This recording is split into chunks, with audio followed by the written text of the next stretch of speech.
Spoon television. Spoon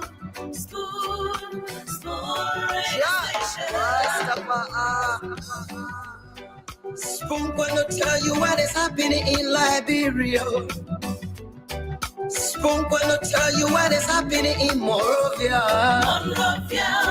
Spoon gonna tell you what is happening in Africa. Just to spoon, you will know. The children crying for starvation, just to spoon. You want to get a news update, my brother, to spoon. You want to know what is happening, Moravia, to spoon. Politicians want to make their decision, just to spoon. You want to know what's happening in the ministry, to spoon. Yeah, to spoon. Yeah, to spoon. You from Vonjama, Maryland, to spoon. Yeah, to spoon. If you eat keep on congratulate my brother, to spoon. You got a spoon TV, you got a spoon radio, to spoon. Yeah, to spoon. You want to get a news update, to spoon. What? Yeah, Rastafari. Kilibamba.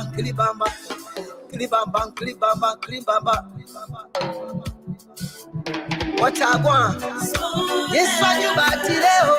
Spoon TV. Yes, what you got today?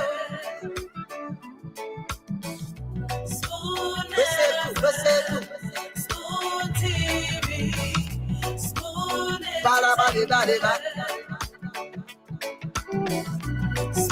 Skidibidibidabado. Spoon TV. Spoon entertainment. Kua. Bese kua, go to there. Kua, to the spoon. Yes, I true information. To the spoon. To be yes, I true. Spoon television. Yes, I true. Spoon radio station. Spoon television.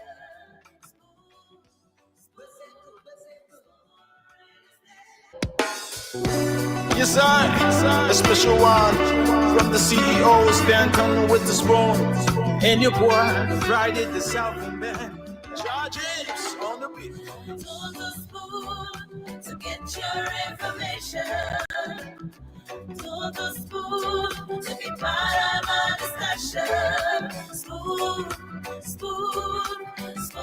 television. Spoon radio station. Spoon gonna tell you what is happening in Liberia. Spoon gonna tell you what is happening in Monrovia. Spoon gonna tell you what is happening in Africa. Just to spoon, you will know. The children crying for starvation, just to spoon. You want to get a news update, my brother, to spoon. You want to know what is happening, Moravia, to spoon. Politicians want to make their decision, just to spoon. You want to know what's happening in the ministry, to spoon. Yeah, to spoon. Yeah, to spoon. You from Vonjama, Maryland, to spoon. Yeah, to spoon. If you eat keep on congratulate my brother, to spoon. You got a spoon TV, you got a spoon radio, to spoon. Yeah, Tuto Spoon. You want to get a news update? Turn to Spoon. What? Yeah, Rastafari. Kiddy Baba. Okay. Good evening, everybody. Good afternoon. What I want? Those of you Yes. in the diaspora, especially in the United States. Yes, what you got today? It's my pleasure to welcome you to yet another very, very informative and intriguing edition of your most preferred nighttime show.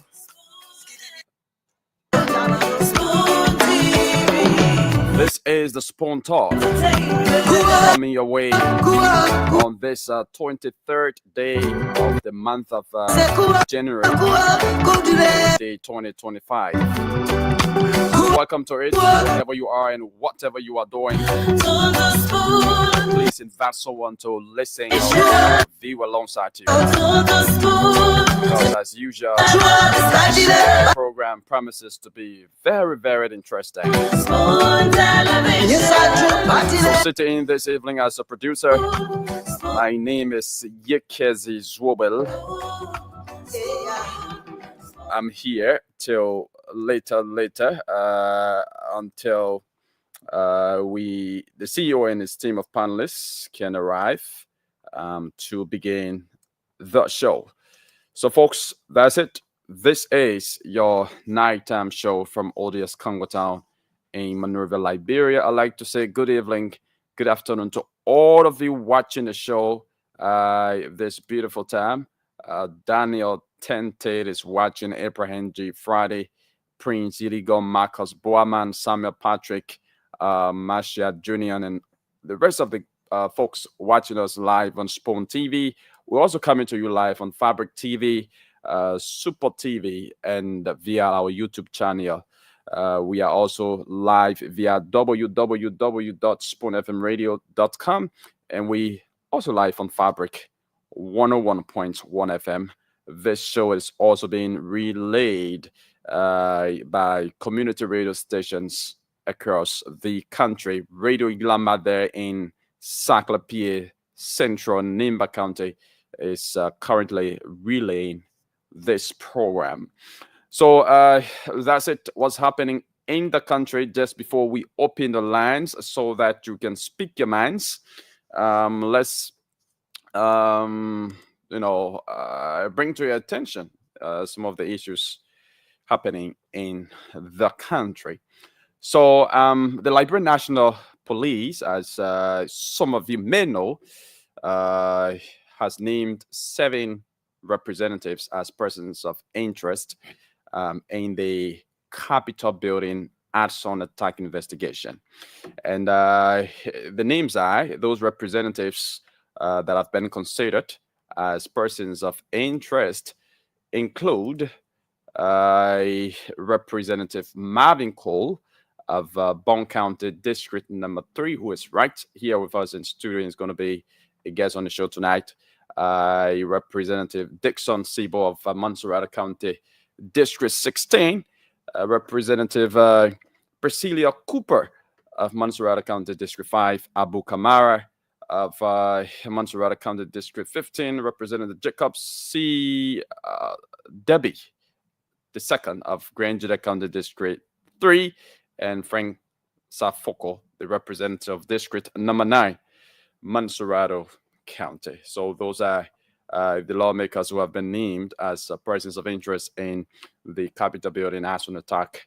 And the police has said that they will be, invited for questioning. So also in another news, we got information from Nimba County today that the elders of Nimba, alongside the superintendent of the county, called Miapek Gono, they have conferred upon the vice president, Jeremiah Cohn. They are conferred upon him the title of Godfather. So right after the death of, or the burial of Senator Prince Johnson, not more than a week, the elders of Nimba decided, to confer the godfathership of Nimba County upon the vice president of the Republic of Liberia. What do you make of that? We'll be opening the lines so that you can call and make your input, have your say. And also, we got information today from the Ministry of Labor that Zaz Mambulu Pali has been dismissed. If you can remember Zaz is the chair of the MDR Youth League. During the funeral of the late Senator Prince Yomi Johnson in Gunpowder City, when the MDR was called upon to pay tribute, he was that person who, objected to some of the things that the vice president said.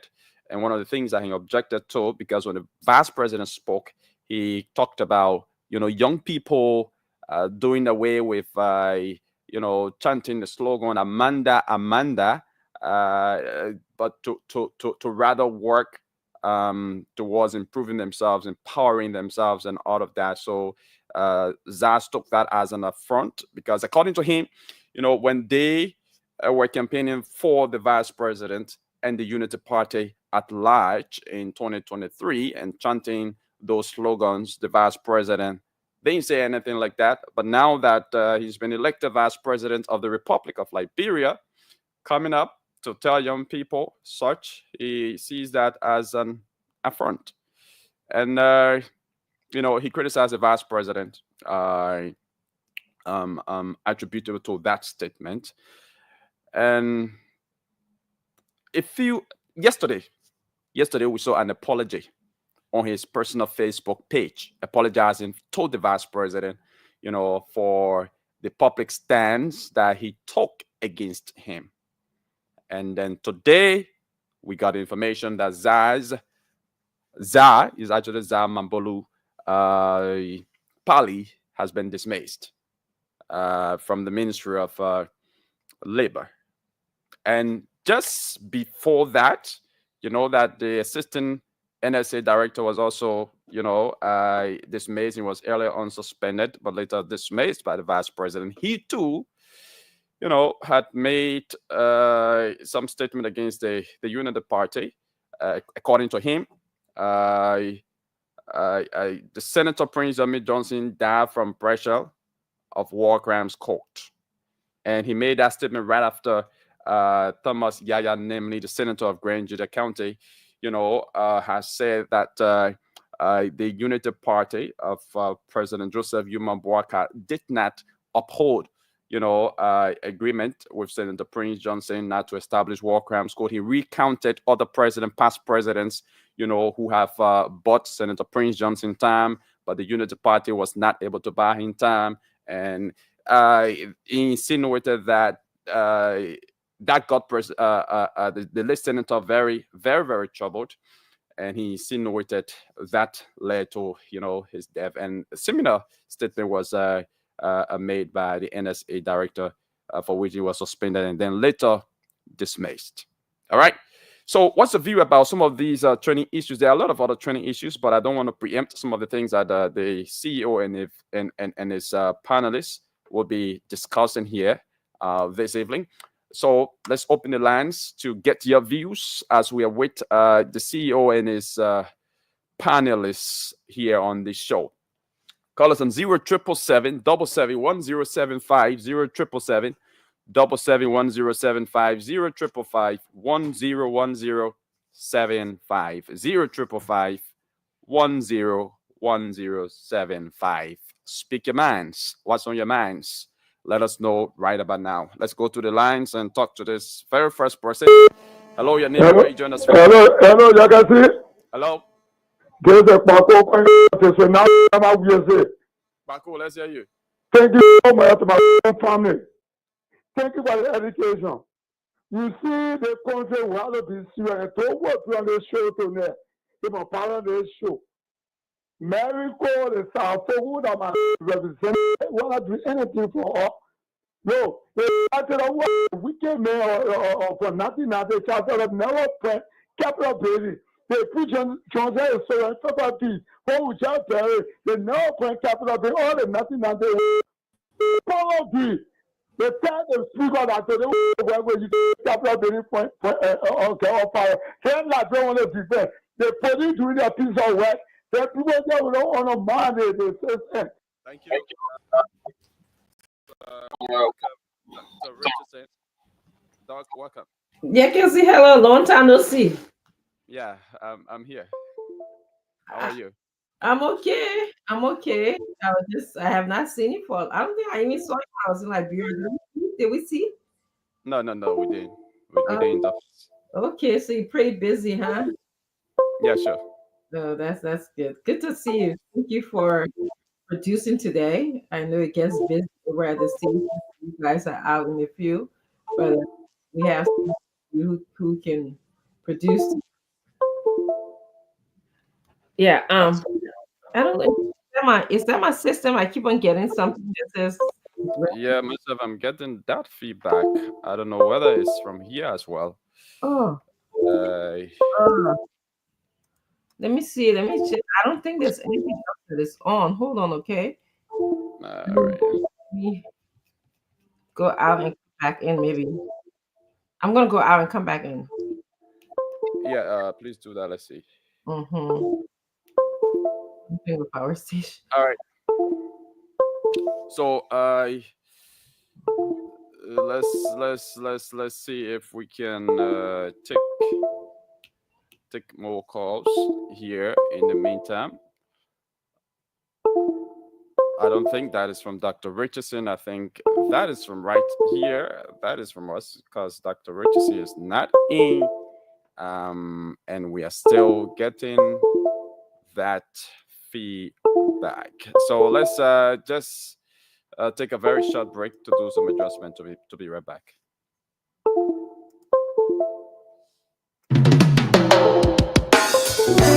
Yes, I, a special one from the CEOs, then coming with the spoon. Man, James on the beat. On the spoon to get your information. On the spoon to be part of our discussion. Spoon television. Spoon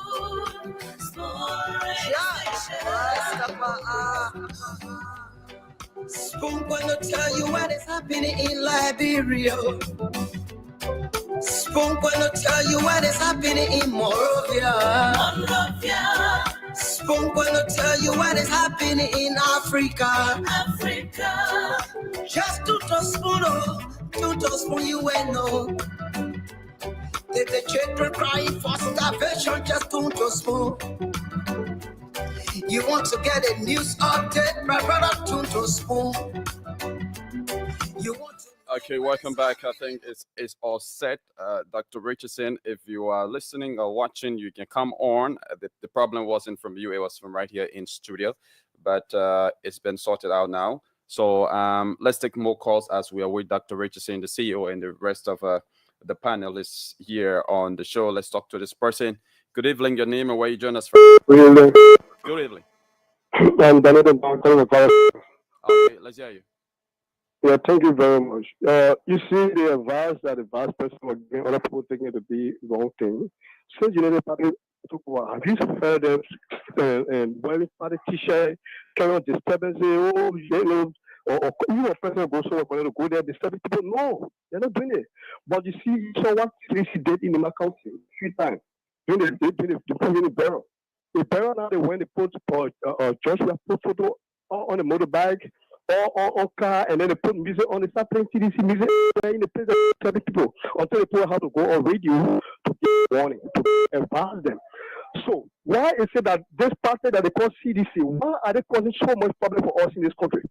They are supporting all the evil that in this country. When they talk about people, you know, that break the law. I mean, for example, that break the house, the parliament. They try to investigate it. They come in, they defend. People the kind that different. They say all of jobs are different. What are the causing problem for all in this country? Thank you. Let's talk to another person. Oh, good evening, Legacy. Good evening. Let's Oh, hear your name yeah, and where you thank join us you. from. This is Bobby Abu Mensa. We join the conversations. Foundation says that's the this evening. Yeah, Legacy. Some of what's on my mind. People are very disappointed in the government that we are into 1 year and we are not seeing the kind of development that we expect from the party and from the rescue mission. No, Legacy. We raise an election or a change. We refer to as a rescue mission that we came to rescue the people. Do you imagine where is it? The rest price are increasing every day. Gasoline increasing. Is this the government that we promise to Liberian people? Thank you. Thank you for calling. Dr. Richardson, welcome back. The problem wasn't from me, it was from right here in studio from our phone lines. Okay, good. Because I was a little bit worried that I thought it was me because I was working on my computer earlier, doing some virtual therapy. So okay, that's good to know. So how's everything in Monrovia? Yeah, good. Minerva, Minerva is good. Mm, Our expectation for the Sona, which will be on the 27th sure, at the sure. premises of the capital. That's interesting. Well, we'll look forward to the news that's coming out of the Sona. But I just want to welcome everyone to Spoon Talk. It's a pleasure to have all of you guys here today. We really appreciate that you can come in and participate in the different discussions that we're having on the show, or we are going to be talking about or array of topics today. So thank you for joining us. Yegasi, as we Mm. prepare for the State of the Nation address, I was really reading up and also watching information about Ibrahim Traore, I believe that's his name, from Burkina Faso. He's the Mm. young leader that came into power and is just making some robust changes in the area. I don't know if it's true or not, but I read somewhere and I couldn't verify, that information that he was invited to the inauguration, the White House inauguration. He told them no, he was not coming.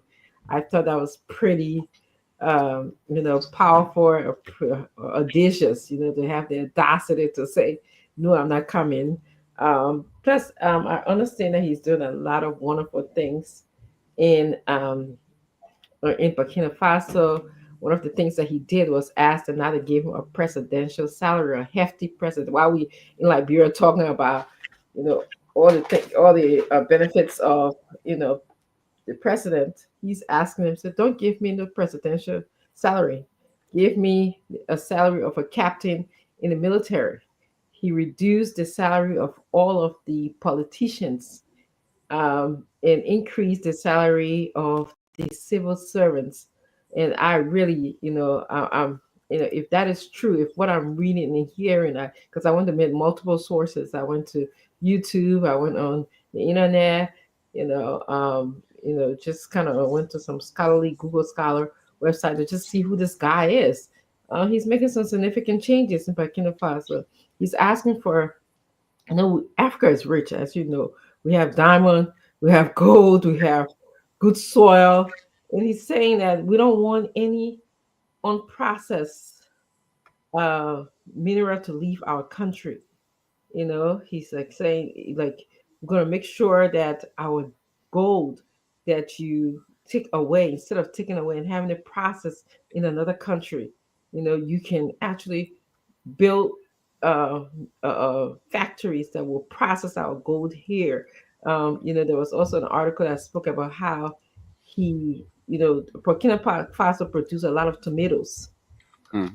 and he told them that we're not going to export our tomatoes out of our country anymore. We're going to build a factory. We're going to make our own tomato paste, tomato sauce, and then we will export it to you. So he's very bold. He's making some what we asking for, some significant changes in the economy and also impacting the lives of others. So I want to let's keep an eye on him. Ibrahim Traore or Traore, how I don't know, they have the French way of the Burkina Faso way of, I think it's Traore, but we need Trawali. Trawali. Traore. Okay, Yeah. Traore. Let's keep an eye on him and see what he's doing. I mean, especially his stand towards the IMF. He said, I don't want IMF and World Bank just coming in here and giving us money to borrow, and then they charge us. It's like, it's like payday loan we call it in the United States, where the interest is so high. We have to pay that back. So he's like, no. But yeah, that's that's what I was my mind was on today. Yeah, I mean, um, I've been hearing about him, some of the drastic steps and transformation that he's bringing to that country. Mhm. But you were talking about reduction of salaries of government Mhm. officials Mhm. and all of that, and I think for such to be done in Liberia, I don't know much more about the governance structure there. Mhm. Uh, Whether their governance structure is like ours, where you have the three branches of government, Mhm. the legislature is there making the laws and setting their own salaries and also setting the salaries of other ministry officials of other ministries and agencies. I Mhm. mean, those are all good things, but looking at our governance system here, Mhm. I don't think it allows the president of the country uh, to do that unilaterally as the president of the country without going through the other, branches, the other branches of government. So uh, apparently, their governance structure allows for that for the president to carry out those kinds of robust changes. Yeah, yeah. I think they were colonized by the French, so I want to say the government is much modeled after a parliamentary type form, like a French kind of a parliamentary system. But I think in our we're modeled after the Americans, and I believe that in our democracy, there's room for presidents to make robust changes. We're seeing it where I'm living, where I'm residing right now. I mean, executive orders are flying left and right in the past couple of days. So I think that's the purpose of an executive order, is to make those changes or at least temporarily suspend or see how things will work until you get the full body to agree or not agree on it. So um, there's some pros and cons, but I like the idea of just his boldness, his audacity, something Mm. that we in Africa, okay, we in Liberia, I believe that we need that change because for so long, you can see we've been doing the same thing over and over and over and over again. That's the definition of insanity. What's changed? What's changed for you? You can see what's changed. Mhm. I mean, it's just the same. I mean, Liberia is still one of the poorest countries in the world.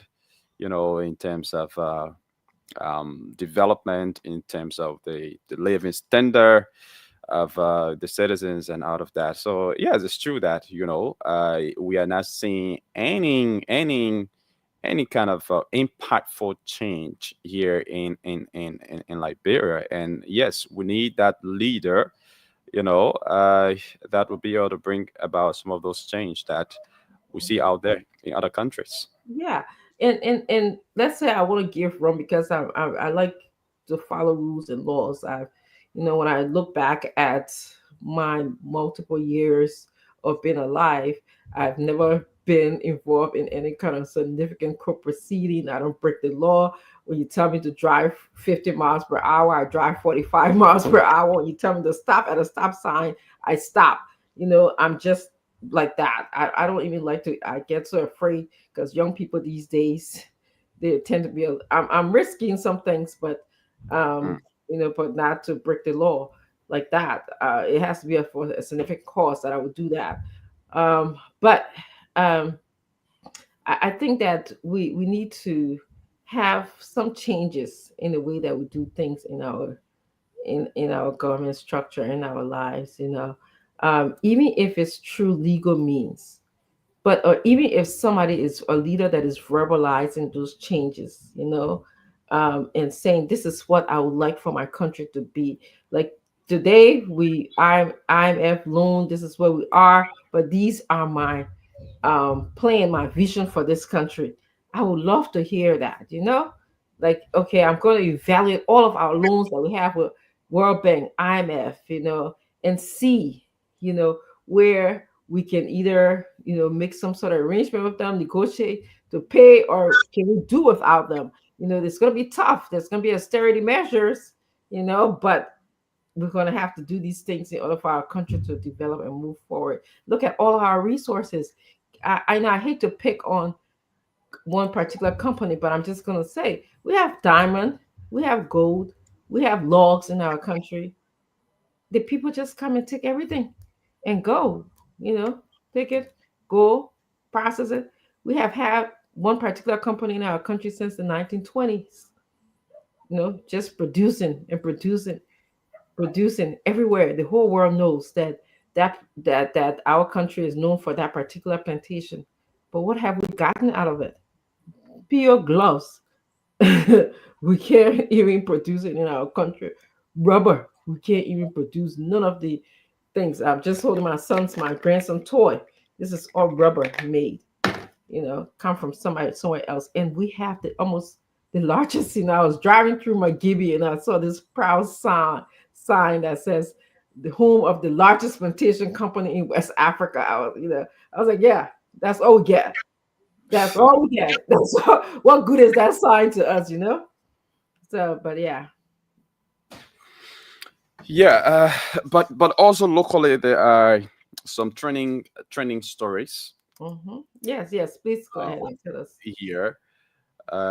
You may have heard about the LNP, the Liberia National Police, naming 7 representatives as persons of interest in the Capitol building as an attack investigation. Yeah, 7 representatives. Representative Josiah Marvin Cole is one of those from Bond County, District 3. He's right here with me in studio as we speak. Okay, so he's our guest for today. Yes, One of the guests for today. Yeah, he's one of the guests for tonight. Okay, great. We also have Dixon Sibo of District 16, Montserrat County. The only female among them, Priscilla Cooper of District 5, Montserrat County. Abu Kamara of Montserrat County, District 15. Jacob C. Debbie II of Grand Jita, District 3. Frank Safoko of Montserrat, District 9. So they all have been named as persons of interest in the ongoing Ashon investigation by the police. Okay. Yeah, and some of them have already been appearing. That's good. Yeah, that's good. We'll allow the police to do their job, and I'm sure the persons of interest are law-abiding citizens, so they respond to the police in a law-abiding way. But I'm glad that we're having Representative Marvin Cole today on. We'll have to hear what he has to say. But yeah, that's movement in the case, I guess. Every day we've been getting movement in the case, so that's another movement in the case. Yeah, and I don't know, but the CEO, we're not seeing you, so. Oh yeah, he's not on. Okay. Are you there? I heard noise, but I didn't see. I'm not seeing you. Yeah, there you are. Yes.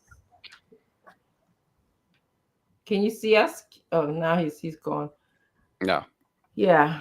And also, one of the guys from the MD era who paid tribute during the funeral of Senator Prince Yamin Johnson, we understand, got information today that he's been dismissed, with the exception of the one from the NSA. Mm-hmm. Am I okay now? Yes. Yeah, Yeah, we can. much. Yeah. Okay. Yeah, before we get into politics, I'd like to make an announcement that tomorrow we'll be having the Spoon Talk Business will be on. This is an opportunity for business owners to come and advertise their products, their goods, their services to Liberians. If you are a business owner watching us right now, you can inbox me and tell me your interest and what services that you have to offer Liberian people, or you can also interest Miss Titi Kana, inbox, I'm sorry, Miss Titi Kana, or even Lorena. We'll be glad to speak to you about the fee that we usually, charge, but your job is to empower. There's noise. Cynthia, I think it's from you. Can you put yourself on mute? What's from me? I'm hearing noise when I speak. Thank you. Yeah, our goal is to empower, the business sector in the country. Want to sort of introduce the experience of marketing your product through the radio medium or social media network. Definitely, Lorena will be able to help you. She's great. She's very creative in making sure that we can present your product, your service in a way that will be appealing and attractive to Liberians. So please join us. Support us. It's an all-women team. We know in our society that sometimes you like to hear Centon's voice, but just support this team. Thank you.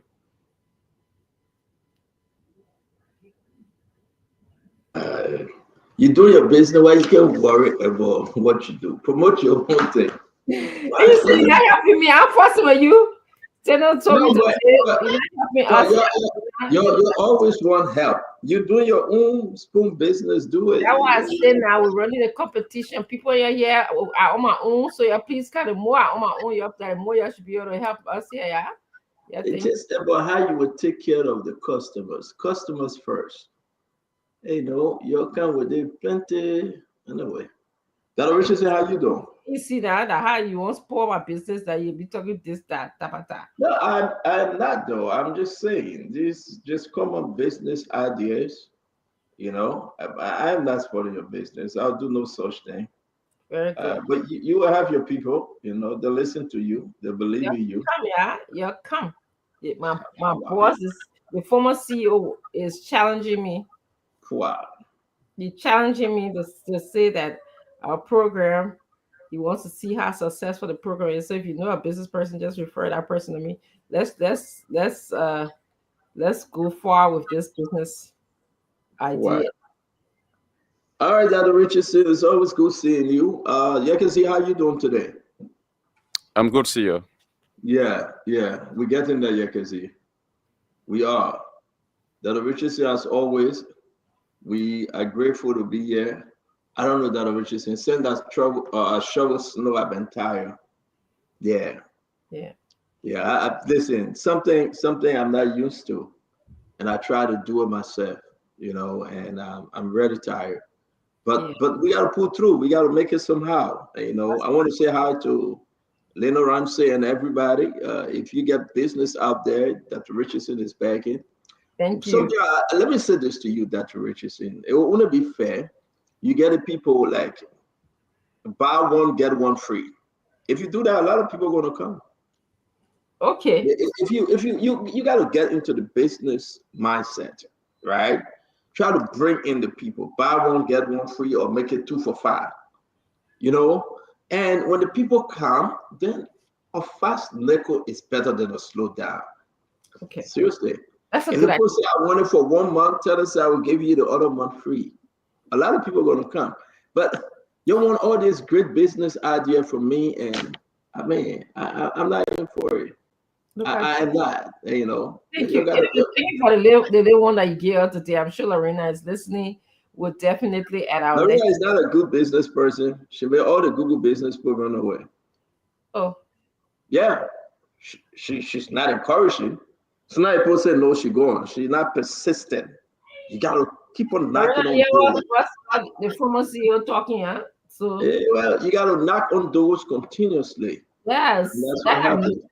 That I know. I'm knocking on doors. If they said no, then listen, there is no in business. They said no, you knock on the window. Yeah, there's no in business. It's that if they said no to this, say I will be back. I will try again. I'm coming back tomorrow. That's right. And the people are gonna say, okay, what you want me to do? But they said no, then that person said no. I go sit down. All right. No, I understand that mindset.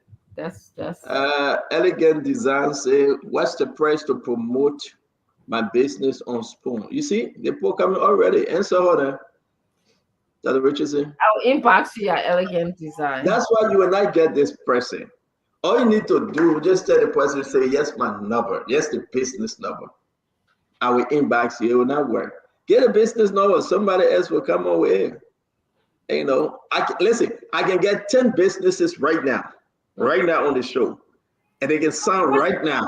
But Stanton, the reason why I can give it, if I do, I don't want to broadcast my number, even though everybody have it already. But Lorena is not here. She would be the one who number that you use. That's why I say you can inbox me on Messenger. Yeah, Elegant Design. Please bear with me. I will inbox you on Messenger. Let's discuss it. You know, we'll be glad to work with you. We're looking for sponsors as well. We're looking for business owners as well. Thank you. We can't hear you, Stanton. We're not hearing you. You did. I'm saying I'm going to get 10 businesses for you guys for this month, just 10. I hope I get my percentage of it because everybody is hustling. So we got to sign a contract. I got one already in studio. Marvin Cole is in studio. That one of my business right there. I hope he signed up before leaving. Folks, we're going to have a wonderful show. I'm just kind of like trying to figure out what's going on. I'm trying to just think what's going on. But Dr. Richardson, you saw the report today. I don't know if that's the justice minister or whosoever were reading. I was sleeping on and off. You know, where you going, Yagazi? I was on and off, and I heard the person quoting names for Nati Kofa, Dixon, Sibo, Abu Kamara, Metaphorical, I know Jebed, Priscilla Cooper, everybody, like up to 7 of them. Mm-hmm. They are persons of interest. It's a barman Shanghai. Hey, Randa Thomas, Randa always follow us. Randa Thomas, is good to see you. Experience Liberia. Experience Liberia, is good to see you. Chris, Shadow Play. Bitter Lord. As always, we're going to welcome Raymond Sir Charlie. Payne Toby. I want to welcome all the good people, the good people. I want to welcome all of you. We're going to be having a wonderful show today. Like, a lot of stuff is happening in the country. Person of interest coming up, you know that. Another firing, you saw that? They fired the other guy from NDR, Dr. Richardson. I saw that one, though. Yeah. They're going to fire everybody from NDR. Everybody will be fired. Nobody should go to a funeral. No, not that. They just got to change NDR. That's what we're hearing. They're going to fire everybody from NDR. But Uncle Sam want me to play this before he got on the show. Where is the Uncle Sam clip? They got into the out. Oh. They will mess around, Uncle Sam. They're trying to brave. They're brave. They're going to go Uncle Sam tip. You have do you have it? Because I gotta find it. Uncle Sam, what I don't have it. I was depending on you because you showed it. I didn't see it on Facebook. I saw it here. Yeah, but the brave. They took away Uncle Sam clip. Uncle Sam. I don't know who did that, but that must be some brave producer. Folks, well, welcome to the show. Share the show. We're going to discuss a lot of stuff today. We're going to discuss everything. So Richard Kuhn got a brand new car, GMC. I'll speak out Richard Kuhn. The cost of the people, the struggle continue. That's the way it is. NDRC. Huh? And so you're going to PRC. Yeah, that's the way it is. The cost of the people, the struggle continue. Hey, Dr. Richardson, what say you on that one? Everybody got to hustle. The lawmakers are hustling, and everybody. We are waiting for Marvin Cole. Listen, I will be calling all those person of interest tonight. We'd like to hear from them, Dr. Richardson. So we'll be calling them. I'll reach out to Mark Foco. I'll reach out to Priscilla Cooper. Yeah. I'm trying to find the speaker Funati Kofa, to see whether he will say one or two or so. Yeah. Yeah, well, they forgot to hear from them, Dr. Richardson. And don't forget, tomorrow is my wife's birthday. Yes, happy birthday, Lau. Tomorrow is Lau's birthday. Yes. Man, trust me, we started the cooking already. Who cooking? I hope she's not cooking. Dr. Richardson, leave that one. I said we. We.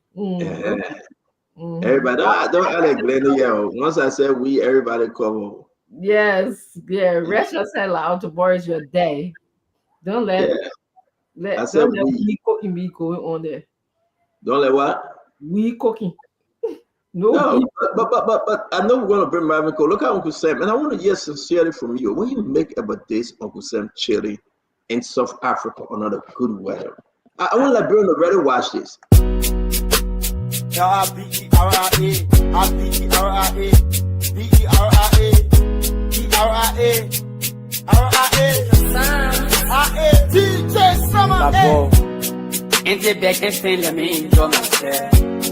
now in competition while you getting there. Simple love will live in see and getting there. I'm tired of helping people, let me help myself. I now want wake up one money and see myself in great. And people be enjoying all the money that I made. So I don't put myself question. And I know about you, I put myself question. Love it too short, so let me enjoy myself. They tell me how they can put myself. So I like the song, right? I do.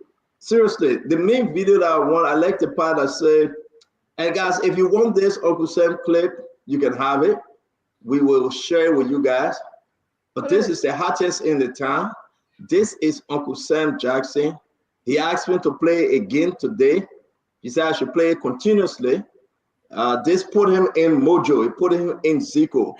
You're worse than RLTA people. No more, but this put Uncle Sam in where he should be. And Dr. Richardson don't.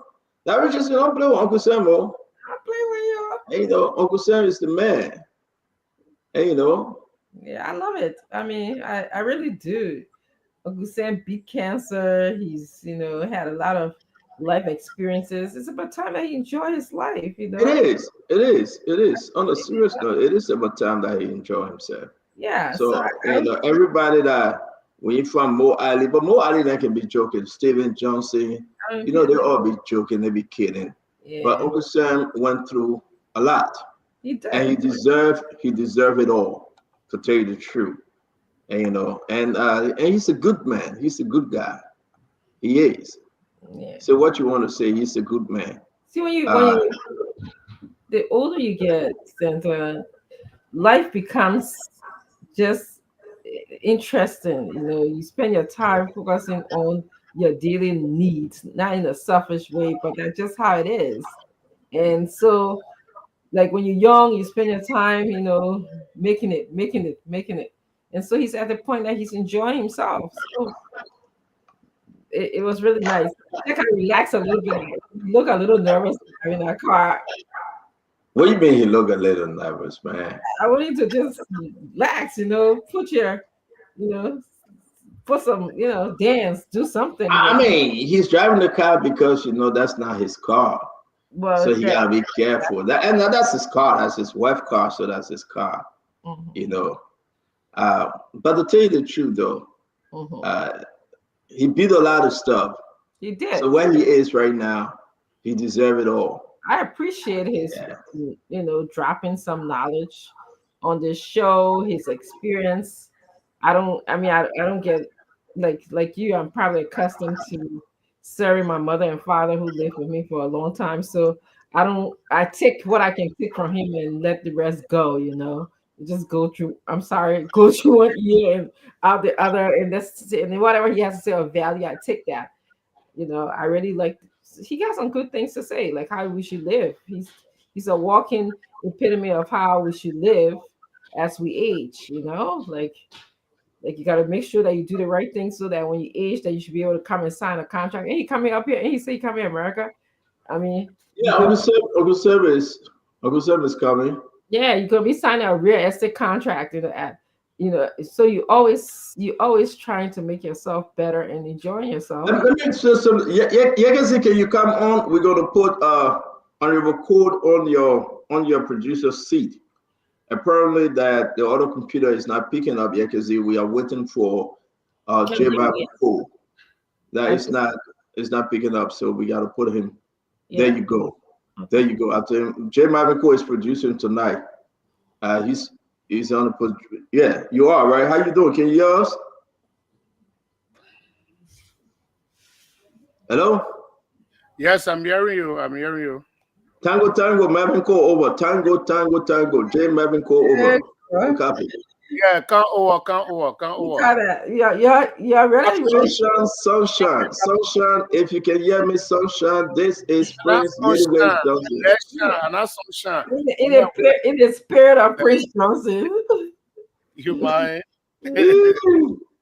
Oh, Lord have mercy. So I know you're on the show. It's good to see you. But I gotta play this thing. What I want to play is not coming out good. Why we got Uncle Sam? Let me tell you that. Wait. Let me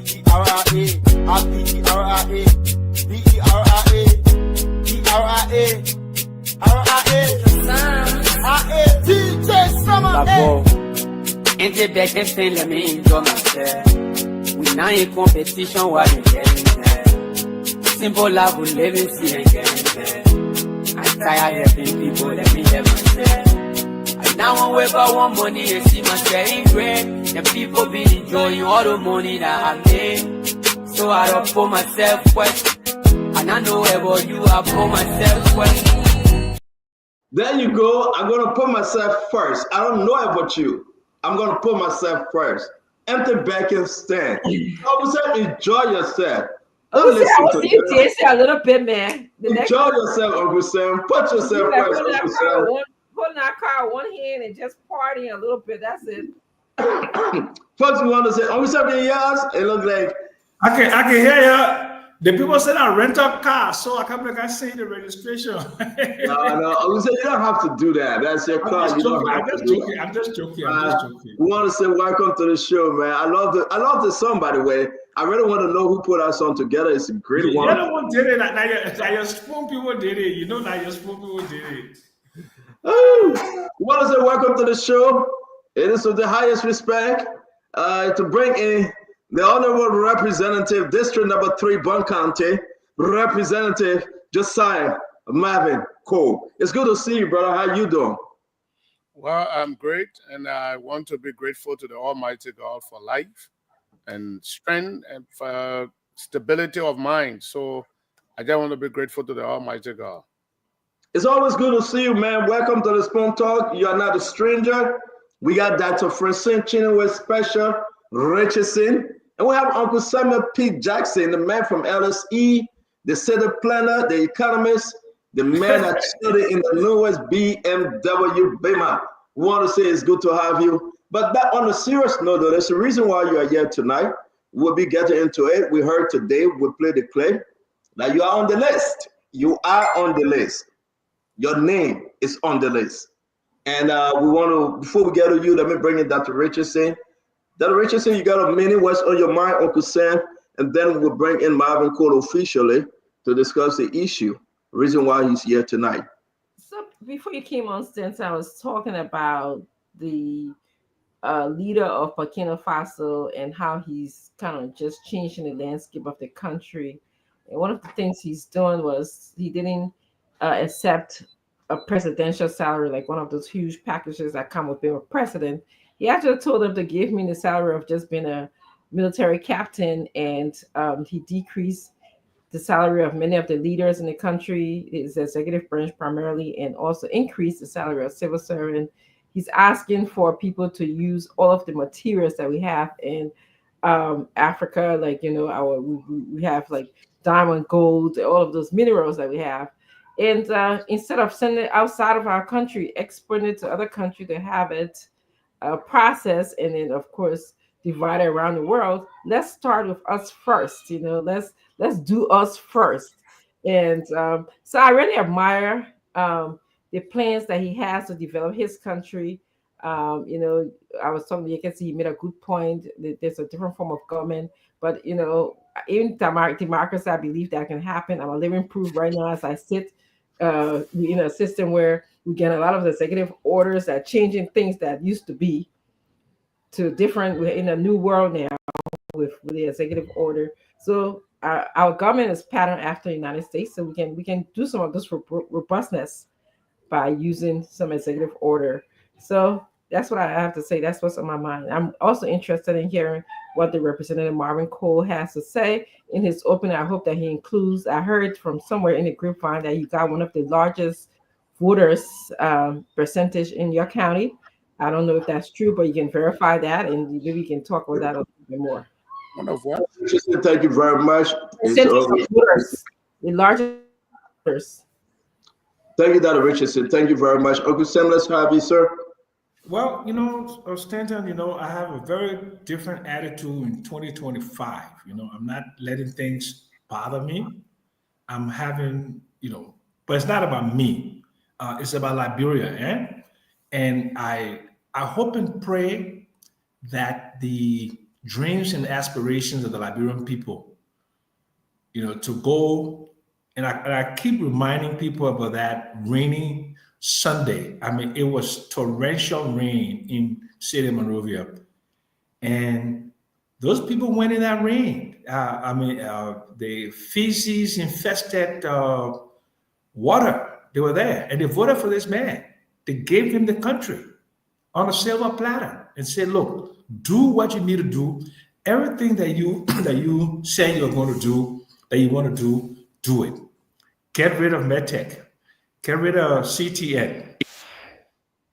Do some things to help the market women, market looms. Do something with agriculture, increase agricultural output. Okay, mechanized farming. Let's stop importing eggs from India. Let's increase rice production. Let's basically try to reform the government so that we can have almost 40% of the public sector wage bill be expenditure. It's 40%. 40%. In the United States, it's only 8%. In Ghana, it's like 27, 28%. Thank you. Those are the things that we're hoping. And Liberian people are still depending on the guy. He has 4 years to do it. And I hope and pray that people can begin to see. I would like to inform you. I'm sorry. Thank you very much, Uncle Sam. Ladies and gentlemen, please share the show. Welcome to Spoon Talk. The guys, they are coming on. We'll be having a big show. I'm going to call each and every lawmakers whose names were mentioned today. We're going to play the clip. Once we play the clip, it's good that we have the Representative J. Marvin Cole here in studio. I want you to listen as we play this clip. I want you to share the show on YouTube, on Facebook, on Instagram, Spoon Talk, on Spoon Network, on Fabric, on Support, and on all of our relays. I want you to pay attention. Do you know that today they fired the second person from MDR? Yesterday they fired the first gentleman. Today Cooper Crowd of Labor Ministry fired the second gentleman. Have you seen the book from NSA, the different rules for NSA? Have you seen it? I've been going through it, and I got to share some portion of it. The NSA handbook. You should have a copy as Liberian to just inform yourself. So I'm going to share the NSA handbook for people to read. And we got to read and inform ourselves. These different sectors, these different agencies, You got to be informed. So we're going to put it up on the show today. We're going to share it. It's the final print edition, right? I went around looking for it. I found it. You got to do it because the firing people for NSA, whether they're doing it legally or illegally, well, it's up to you. All right. And also, I want to remind you, just after the Sona, the President Joseph Yamabwaka will be flying to Tanzania. After the Sona, we're going to discuss that to attend a World Bank program. Again, just after the Sona, and after the President gave his announcement, after the President, on the 27th or the 28th, whatever the time is, the President will be leaving with his delegation to Tanzania. Now, we can't confirm whether the President will be using private jet, but I will tell you before the end of the show whether he's going to use private jet or not. Before the end of the show, I got to hold back something. I'm not going to let go of everything. But the President is scheduled to go to Tanzania. All right. And then we're going to give you more information on those things. Listen, guys, wherever you may be, our country needs to be redeemed. And that's why we're here every day to give you nothing but the best of information. I want to welcome the Honorable Al-Hussein Yuji Fadiga and also bring in Conan El Remy Gray, the retired. Let me come to you. Let me play this. I come to you, Representative Cole. Sensitive nature of this investigation and the need for transparent proceedings, we would like to inform you that we have identified members of your House as persons of interest to this ongoing investigation and will be calling them for questioning. Those concerned are 1. Honorable Dave Bonati Kofa. 2. Honorable Sir Foko. 3. Honorable Abu B. Kamara. 4. Honorable Jackson W. Sibo. 5. Honorable Priscilla A. Cooper. 6. Honorable J. Marvin Cole. 7. Honorable Jacob C. Debbie. The LMP is committed to conducting this investigation professionally to ensure that all individuals' rights are respected. We are confident that the cooperation of the House of Representatives will significantly enhance our efforts to prevent future occurrences of such incidents. We respectfully request a meeting with the identified representatives at a convenient time to discuss the terms and framework of their participation in this investigation. The LMP is prepared to provide any necessary support and coordinate closely with your office to ensure a smooth and effective process. We appreciate your understanding and support in this matter of national importance. Sincerely, Gregory O. W. Coleman, Inspector General, Liberia National Police. CC, Honorable Nyobli Kamala. Welcome to the show, Honorable Josiah Marvin Cole. It's good to have you again. Let's hear you. You heard the announcement. We heard the announcement. What say you? Well, thank you very much, Stanton and the rest of the panelists. Before I premise my conversation, I needed to piggyback with Dr. Francine when she said something about Bone County. She wanted me to make some clarification. I did not understand her properly. That's okay. We got to make progress, sir. Can we get into the reason why you're here? I just want to sum everything because when I start to talk, I think she said you received the most vote in Bone County. Is that true? Oh, okay. Thank you. I've listened to the reading from the chambers of the majority bloc, and even though I have not been officially communicated to by the Liberian National Police, I have not received any invite from the Liberian National Police. The first time I ever got 2 separate calls, one came from 105, and he said to me, "It was a mistake." That been almost about 2 or 3 weeks ago. And then 102 also placed a call to me, and said he wanted me to come to the police station, but later on they will get back to me. And since then, it's been almost another 3 weeks. But I will never contradict myself, and I'm a person of peace, and I will always uphold and protect and defend the rule, the Constitution of the Republic of Liberia and the rule of law. I am available at any point in time. Only one thing I will request of this government, that we should be treated fairly, and we will ask for international partner presence at every given time in the investigation. I will be available at any point in time. I would not be a person to run from the police, because the people of Bon County repose explicit confidence in me to represent them, not to be exhibiting character that will misrepresent their aspirations. And I am far away from the person that I've been portrayed.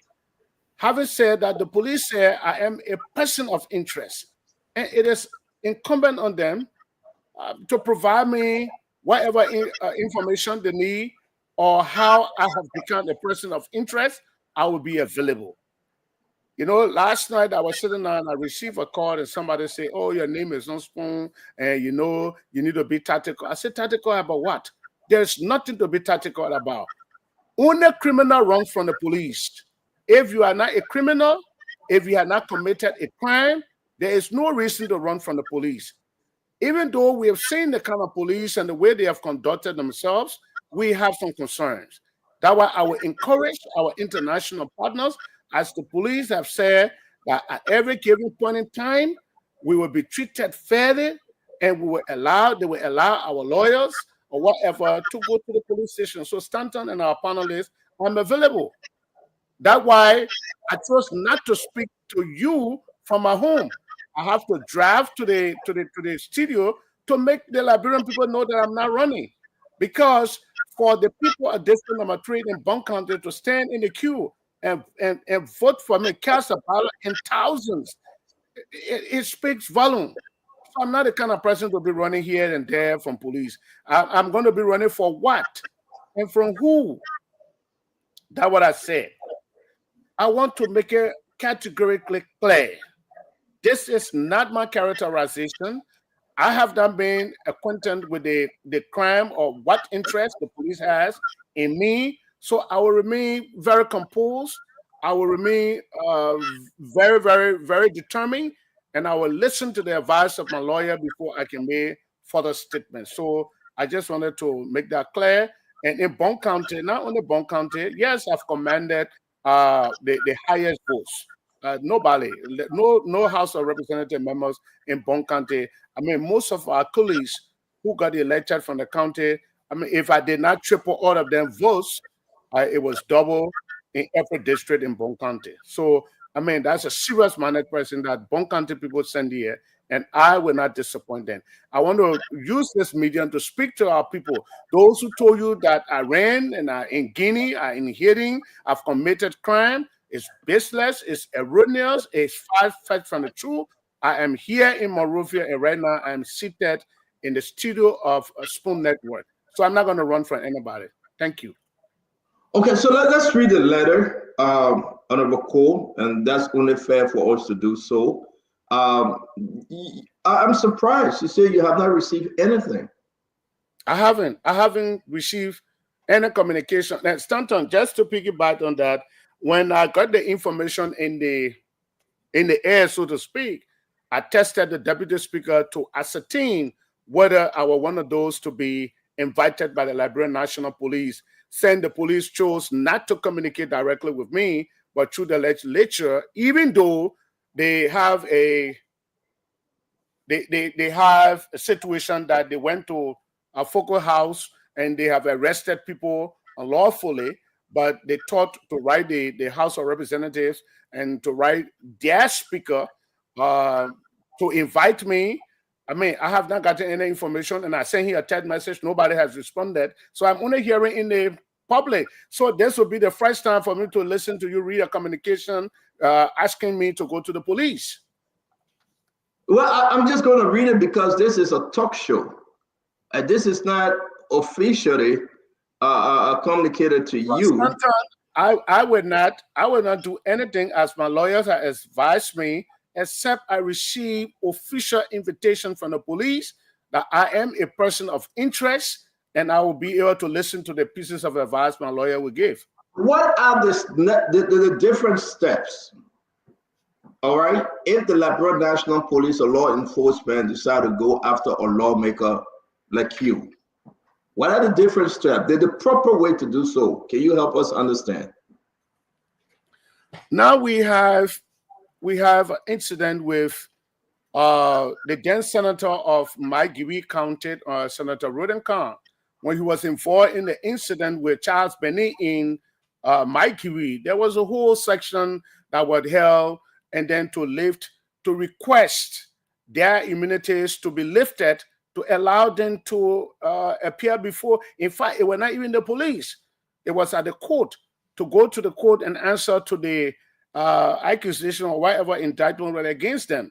But Iran, this is completely different, where a lawmaker not going to be invited by the police, and if you failed not to go, as their justice minister said, you will be arrested.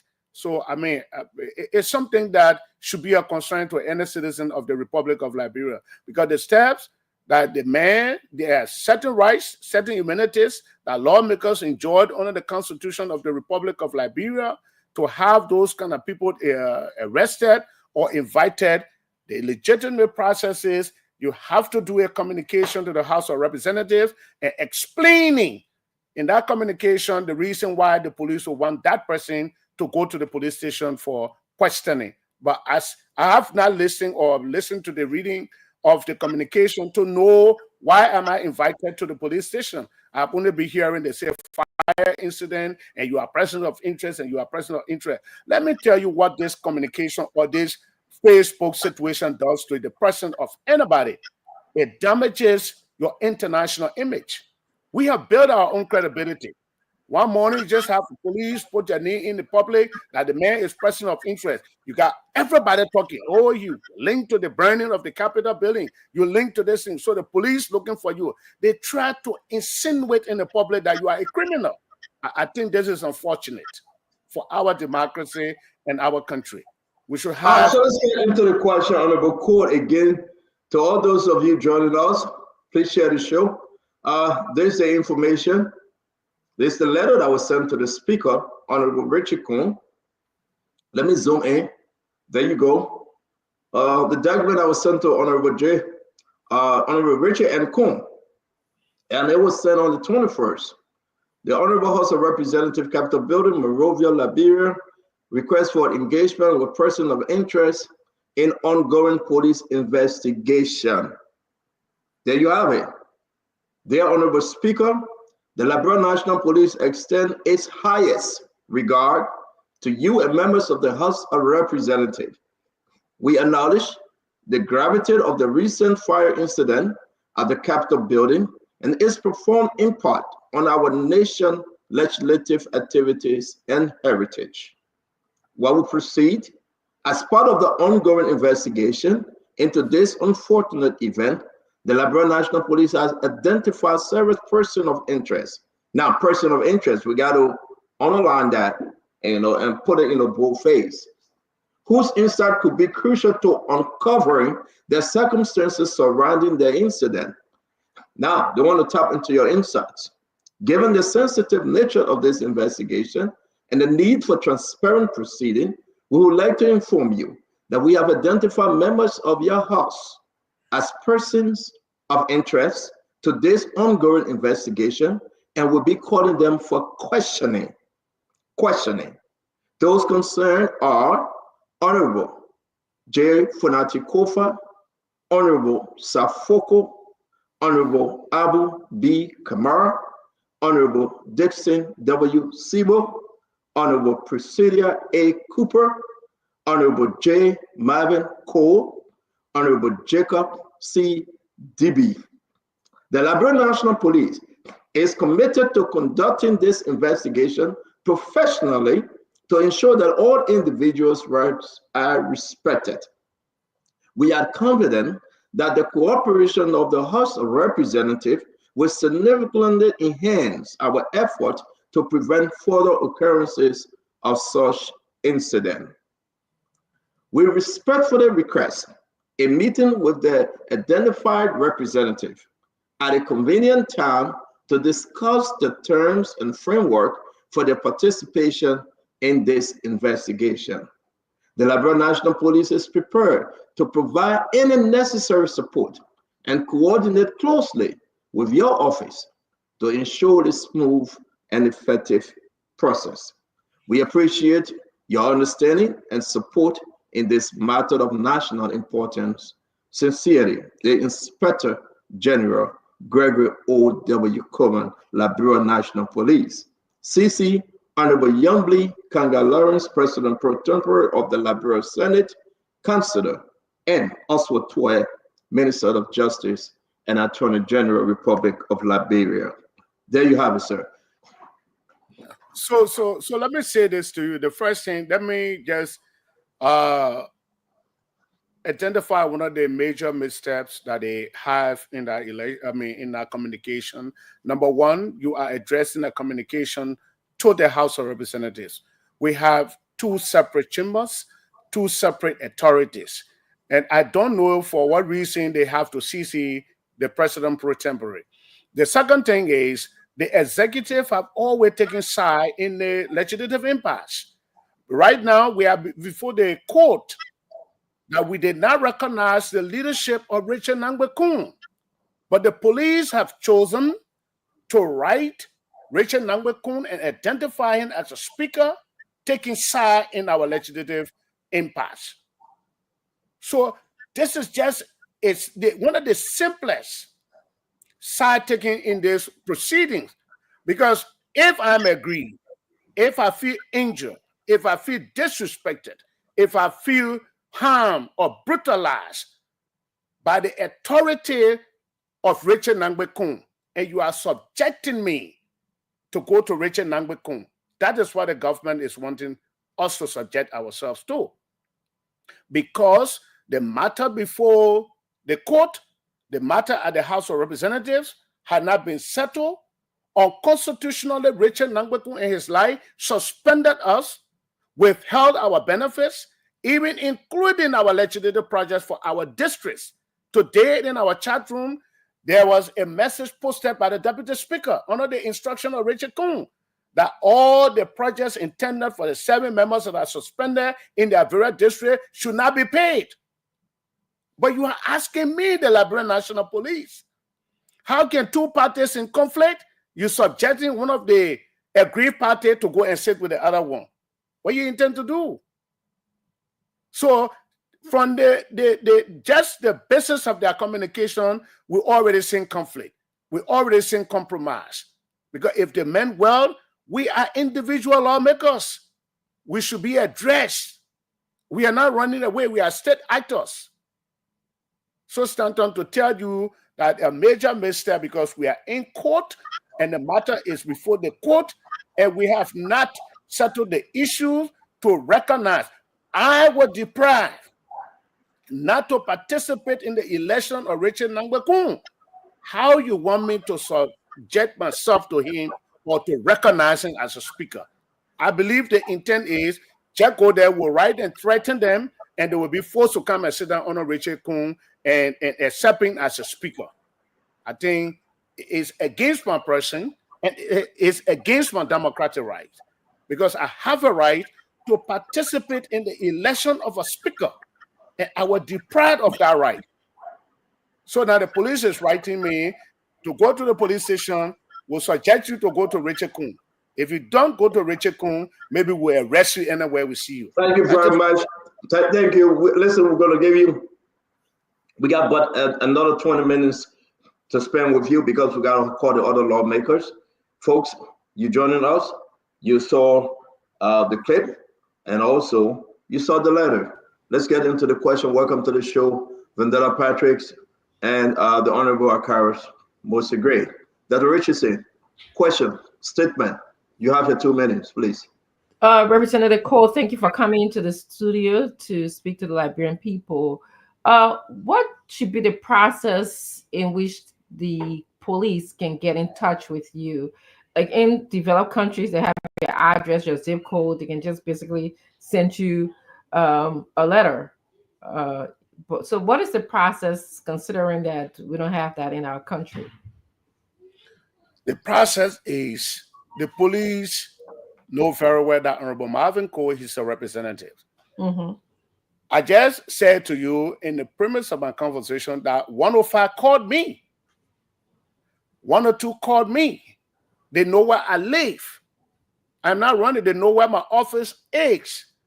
So if for any reason that the police have a communication for Honorable Marvin Cole, he has been identified as a person of interest for an alleged crime that had been committed or investigation ongoing, go to my office. My office is open every day.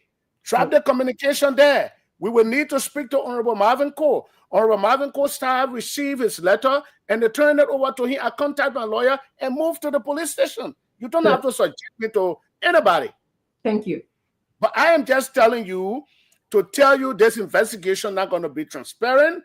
It's not going to be fair because we have a conflict at the legislature and the police is telling us the person you are at conflict with, you got to go to them and you have to come. So if you're asking them to turn me over to you, you think my rights will be protected?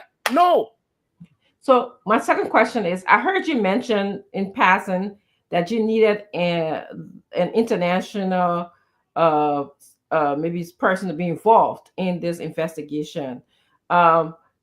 Can you expand on that? Would you feel safer if you had like somebody from the international community involved in the investigation? Well, the last time I sent the text message to Stanton, the police IG threatened me. How can the man who have threatened me before, that I don't know what he carried, he would deal with me? This is the man that sent it for me to investigate me. Oh. So he's already compromised. I still have the text. What did he say to you? I'm sorry, we didn't get that. Or maybe I didn't. The police IG, Honorable Gregory Comer, tested threatening me that I do not know what he carried. And if I mess with him, I will regret that. This is the very man who is inviting me to the police station for an investigation. So I am requesting our international partners to be part of the investigation that will be impartial, that will be transparent. If I am guilty, if I am linked to any crime, I will serve the term of that crime or the punishment of that crime. But I do not see anything like faith. I do not see confidence. I do not feel protected under the leadership of Honorable Gregory Coleman, the police IG, when he's already threatened me, he's on record, threatened me directly, Honorable Marvin Cole, for an alleged information that somebody told him I mentioned his name on the very platform. Just by mentioning his name, I was threatened. So this is the head of the investigation. How do I get fair and impartial investigation under this leadership? It's a problem. Okay, thank you very much. Uncle Sam, please. Well, I'm very, very sad. I'm sad because this matter has been inching up to crisis level, and it is about to culminate in, where you have about 6-7 members of the national legislature. Let's assume that they are charged. Can you imagine the carnival-like atmosphere in the country of 7 lawmakers being tried at the Temple of Justice? Think about that. All of this could have been prevented by leadership. By leadership. That leadership should come from the executive, the person with over 50 years of experience. I met Joe Boca for my first time on a rights committee in 1979, which is about 46 years ago. I was a kid, and he was probably in his 30s. And the people of Liberia voted him to be the father of the nation, to bring people together. This couldn't happen under Madam Salif. I don't even think it could even happen under a young man like George Weah. And it certainly couldn't happen under Taylor. The fact that this matter has escalated to the point where there is a specter of the possible trial of 7 lawmakers, that will be a carnival, that will be dangerous for the country. And I'm not saying people who are guilty of crimes or who are accused of crimes should not be tried in the court of law. I'm never saying that. And I'm not saying whether they're guilty or whether they're innocent. But for this matter to escalate to where it has escalated, it's a clear manifestation of poor leadership. Poor leadership.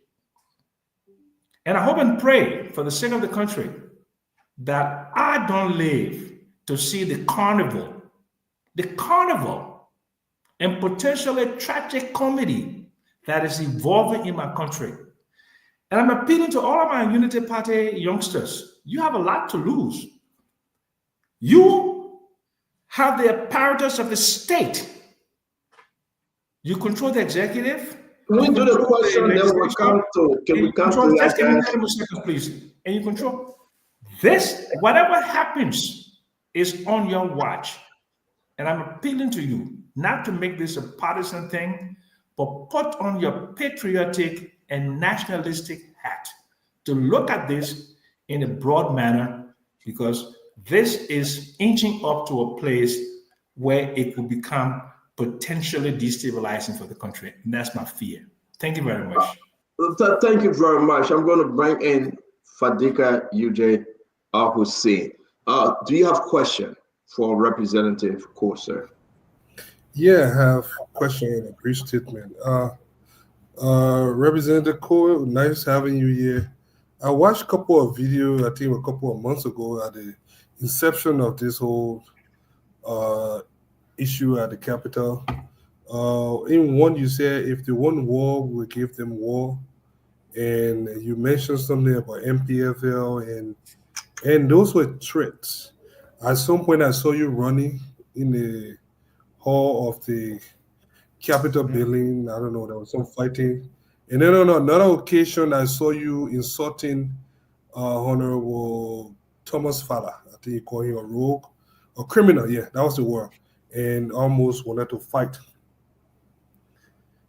Now we are here. Richard Cohn is the speaker, from what we know now. At what point will you guys end this thing to work for your people? The budget has been passed. Are you going to refuse the budget as well? So I don't know what your question, how does it relate to the passage of the budget? My stance that everything that has been done is illegal. I have not withdrawn from that process or that mentality. And you try to insinuate that I spoke about war. When Gregory Comer threatened me, I was responding to him that I'm not afraid. And that's why I drove from my house to come here in the night. I could have chosen. That was before. I think I have the video. No, please listen to me. Please listen. It was not before. It was during the crisis. When he sent me the text message and I responded to him. So I just want to make that clear. And at the time I was responding to the deputy speaker, yes, that's a normal practice. In every parliamentarian bodies, people fight, people do things. They fight among themselves. You see people picking up chairs and they're doing all kinds of things. So to stand up and exchange forever, to have forever exchanges, it got nothing to do with me being incriminated. So I want to make that clear. Now, the passage of the budget, whether I receive my salary or I do not receive my salary, does not legitimize the passage of the budget or the process that led to the passage of the budget. We have been contesting that the process of Richard Cohn becoming speaker was unconstitutional, was illegal, and we took that matter before the Supreme Court. And the Supreme Court validated that by saying all actions, now considering Article 33 and Article 49, ultra-virus. And that's why we are before the court. Now you ask the very perfect question. At what point in time you're going to end this matter? Mr. Sam just spoke about something. The group that went to meet with the president, our Honorable Marvin Cole was the one who suggested that we speak with the president. And we sat down with him. Mr. President, this matter is in your hands. You can have this matter resolved. With your age, all of us around the table will consider you as a father, if not grandfather. Whatever you say inconsistent with the law, we will stand with you and will ensure that the matter at the House of Representatives resolved. He picked up his phone. He asked, oh, I understood that the Christmas season, they held your salary. They have not paid some of your benefit. They seized it. We said, yes. He said, let me call the Minister of Finance. I will make sure they pay you. Up to that, from that day up to today's date, they have not paid. Our legislative projects that had nothing to do with our personal benefits, and for the benefits of our people in our district, the Deputy Speaker instructed today that the 7 of us benefits should not, the projects for our district people should not be paid. So this matter will be resolved in the soonest possible time when our colleagues consider that, look, our actions to undemocratically to attack the speakership of the House of Representatives, it was nothing less of a coup d'etat. We need to recognize that and reconcile with them, call them around the table. We are not refusing to go sit with them. We are not refusing for peace. But if you win, the other day, one of the so-called suspended lawmaker, Honorable Eugene Cully, accidentally walked in session. It was the, so to speak, Speaker Richard Kuhn. Hey, dude, you got to get outside. You are suspended. You want to be speaker? Is that how you're going to conduct yourself? Or you should be reaching out to people? He demanded, in fact, threatened that if we went at the ground of the Capitol, it would be deadly. That's easy. Speaker, thank you very much. Thank you very much. I got one more question. Go ahead, Fadiga. On what condition will you accept the current speaker as your speaker? What do you want him to do? The first thing I want Richard Kuhn to realize that the process that led you becoming speaker without Marvin Cole, that overwhelmingly 3 times I doubled the number that brought you in that Capitol building 3 times. I should have the opportunity to either contest to be speaker. I believe in myself that I'm more competent and qualified for the job than you. I should have that opportunity. The second thing, that we should have our 24 to 72 hour notices served on every member. On the day of your speakership election, on your agenda, there was nothing there called speaker's election. If you deny me or participating in the election of a speaker that should serve me, there is a problem. If you give me that opportunity, that we can sit together and reconcile and reason together and find a peaceful solution out of this matter, Richard Kuhn will be recognized. Richard Kuhn being speaker, I will not have problem if he followed the laws and the procedures. But if you think that you can be imposed on us by the executive and got no respect for us and treat us like children, then that is a problem.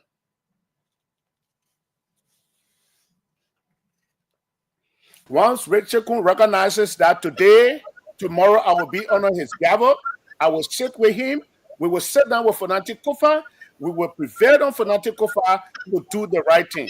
But up to present, Richard Kuhn, in fact, they threatened lawmakers again today. He issued a statement that at the state of the nation, those lawmakers that are suspended should not vote there. Is Liberia your country? Is it a place for you? Is that your property to determine what happens? So, okay, so we're going to come to it. Let me get to Conor Gray. Conor Gray, the retired corner, your question. Please, if you're making a statement, just make a statement. Let's be fast. We have other lawmakers that really want to come and we beg everyone. Just short question and we move on. Conor Gray, welcome. Your 2 questions, sir. Honorable Cole, did you burn or conspire to burn the Capitol building? If not, tell us why we should believe that you're not a part of that plot. I am not a part of that plot, and I know this is not an investigation because I have never conspired, and I would never do it. No civilized person in his or her mind should conspire to burn a non-living thing that did not participate in your conflict. Our infrastructure, in my mind, got nothing to do with the conflict that ensued among us. So that is where I stand. And all of the maybe suspects or whatever they have, I have never spoken to any of them for the past 3 to 4 months. Before the crisis and during the crisis. But the police got the information they got. So I would be happy if I meet the police and let them inform me how I got involved with the so-called burning of the Capitol building. And I think it's kind of great. I can say one thing to you for fact. Take this from me today. The day that what we ask for international partner and an investigation that would suggest that Marvin Cole even sat in a meeting or even had a telephone call with somebody.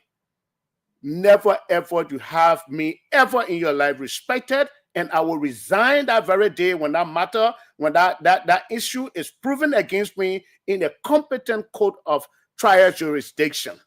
Trust me on that. It will never happen. A second question. We saw you championing what was a French group, to barge your way into one of those so-called sessions.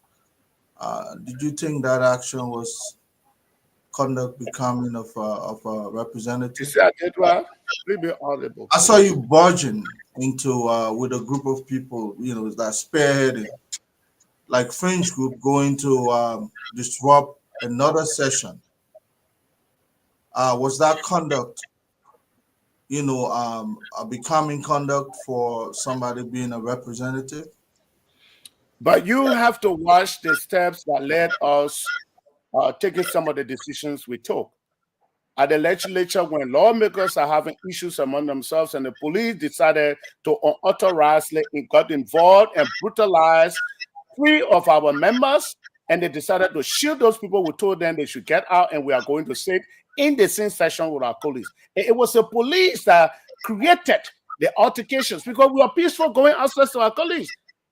And up to now, I can tell you, Honorable Luther Collins from Bapolu is now crippled because of the police brutality. Honorable Eugene Cully, Honorable Jacob Debbie. So if you brutalize our colleagues and you are being shielded by the police, all we were saying, allow us to enter our section and we will solve it in our section. That's what we were saying. And that's the normal parliamentarian procedures. Thank you very much. Bring it from Detta Patrick, my friend. Good evening, Honorable J. Marvin Cole. It's good to have you on Spoon Talk tonight. Thank you. My first question has to do with your role as the chairperson or chairman on rule orders and administration. Was there at any point in time you noticed problems of electrical fault at the Capitol building? Because prior to this, while you people were involved in the political debacle, there was a situation of electrical shock. And at that time, I want to believe it was under your watch. Can you explain on that circumstances that has to do with electrical problem at the Capitol building prior to this incident? Thank you, Mr. Patrick. It's far beyond electrical shock. The doom, the roundabout that you see over the Capitol building, we hire technicians, technocrat, architectural. The reports are available. We hired them. They did full assessment. When the entire building was flooded, all our sewage line, everything destroyed, the pipes running, the wires, everything was being tampered with. When the wires been soaked and all the kind of thing, there was full assessment conducted and the report available. including the Ministry of Public Works. And the advice was this will be catastrophic if nothing is done to contain this matter. The doom will come. Included in the report. Is it included in the report? It is included in the report. Please just listen to me. Public Works were part of that. That assessment was done when Johnson Gweglo, the late, was chairman. That assessment was done. And they advised us that the entire old building was on a time bomb. Anytime it would have come down. All the pipes that were there was all rotten up. They told all the wiring system were all damaged. It's in that report. And then we saw it. Whenever it rained, the entire building will get flooded up to the rotunda. That report is available. One of the revelation prior to a week, maybe 3 or 4 days before the major attack or the fire that you saw over there, right before the panel bus that is hosted around Richard Kuhn's office, that place caught at fire. It was blazing. All of a sudden, I think Mo Ali sent a vehicle there, water truck, and then fire service people were there.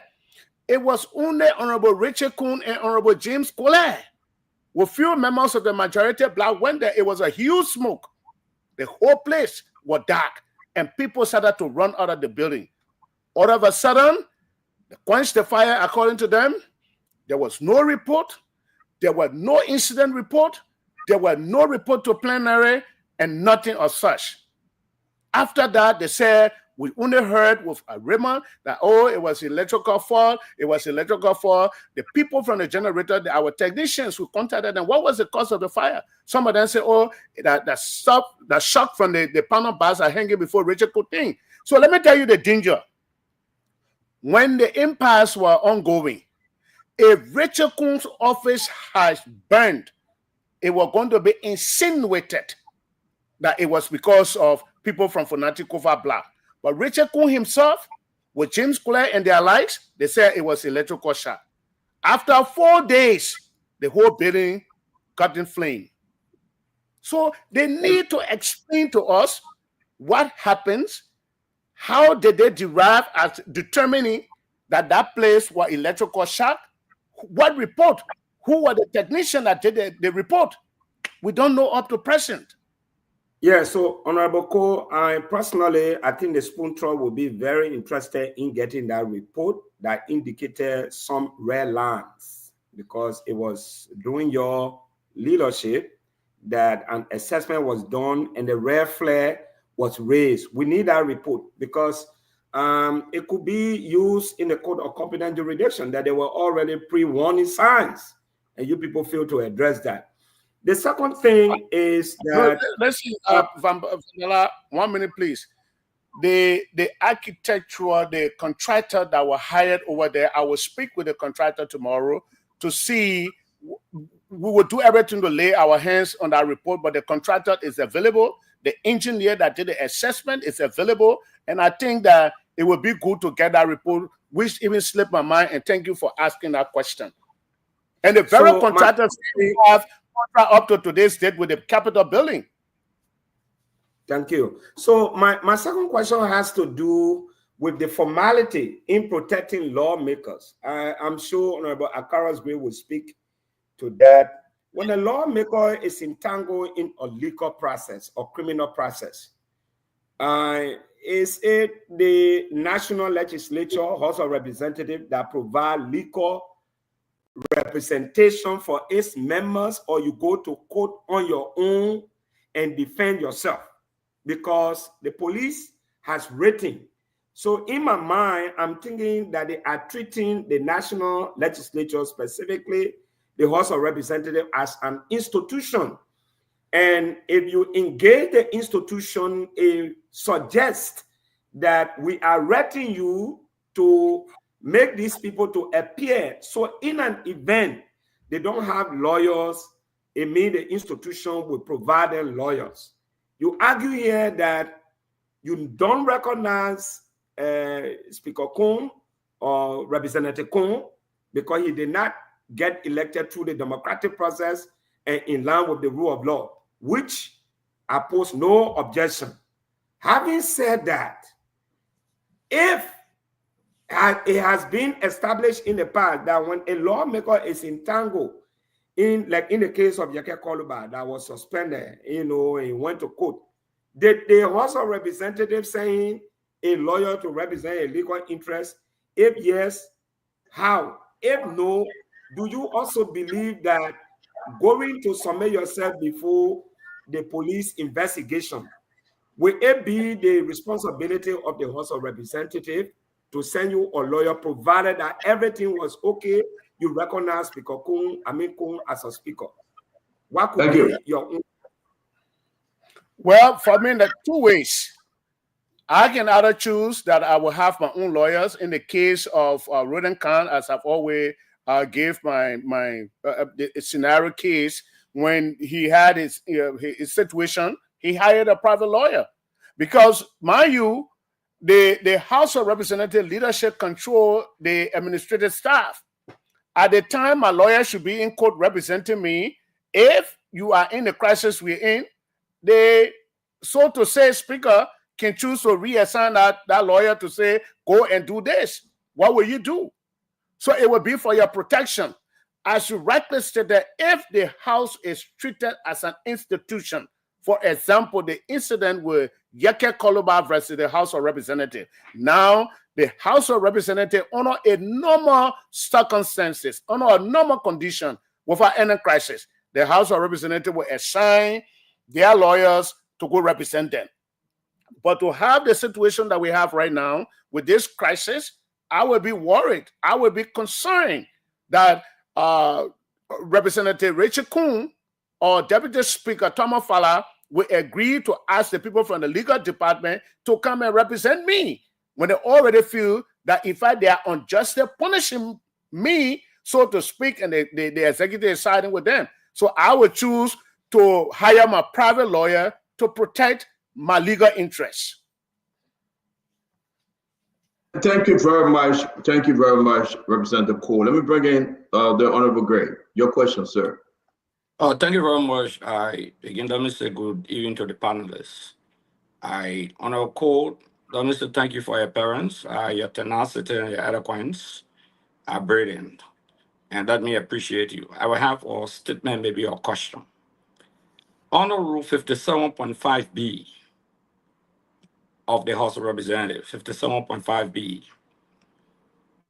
the Committee on Rules of Administration function, one of the functions, has to do with the oversight responsibility on the chambers, on the cafeteria, on the offices, and the rest of the areas, and it should be the custodian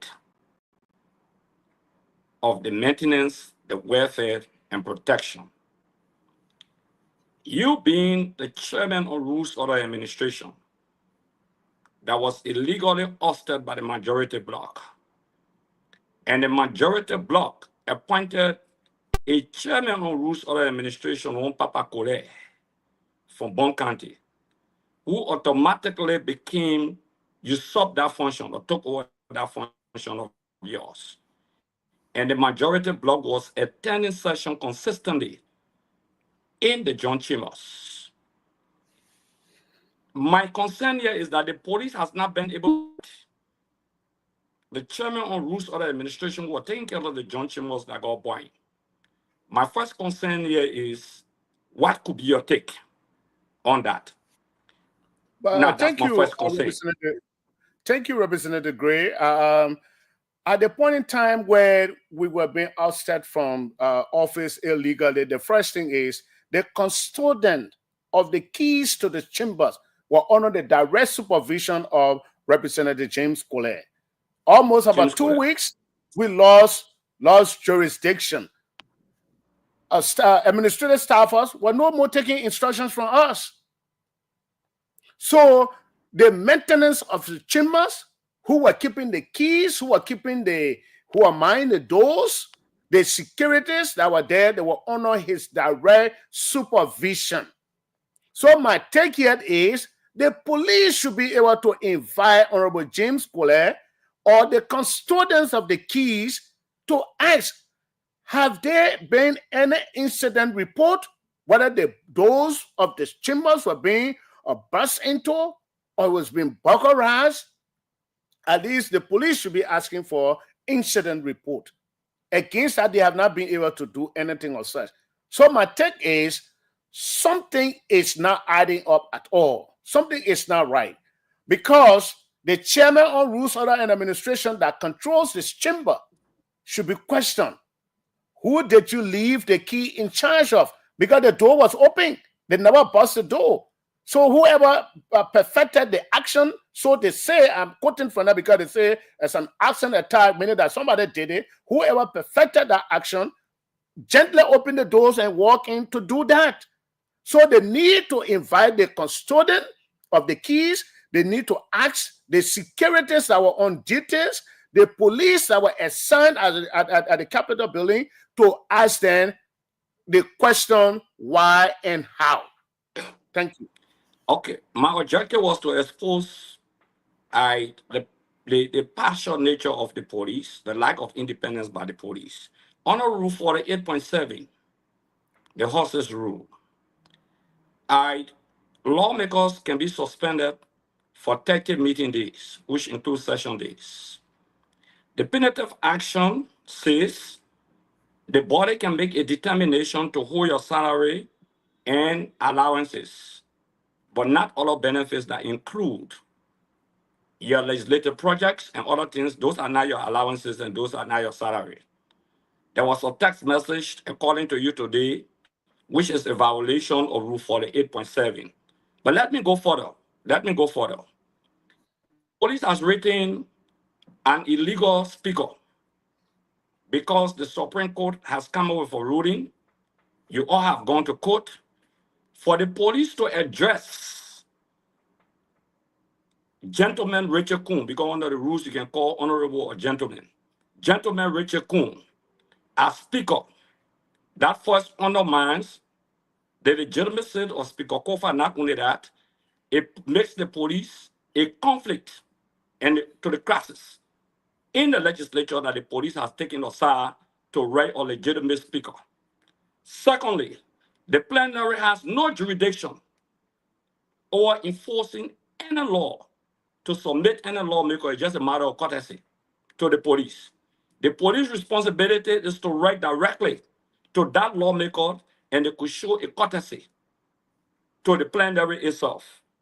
The last concern I have, I really want you to comment on also, is that of the 7 lawmakers that were named, minimum 5 are CDC lawmakers who contested either on the CDC ticket, on the coalition ticket, whether as Coalition for Congress for Democratic Change, LPDP, or NPP. But they contested on the coalition ticket, 5 of those lawmakers who contested, including yourself. Now, my issue here, do you see this? Can you take it from there, Representative Cole? I believe you knew exactly where he was going before he went off. Yes, let me just say that before Representative Gray comes in to say what he wants to say, like the suspension that our colleagues talk about, 30 meeting days. We work from Monday to Friday. Now you come out and say, no, you are only picking up Tuesday and Thursday as our meeting days. So if you are saying that, it means that you will even be undermining your very self, because you're telling the people through all the 30 days of a month, you're only working for Monday, Tuesday, which will be maybe 4 or 5 meeting days. So you should not be paid for a month. So we can't be contradicting ourselves.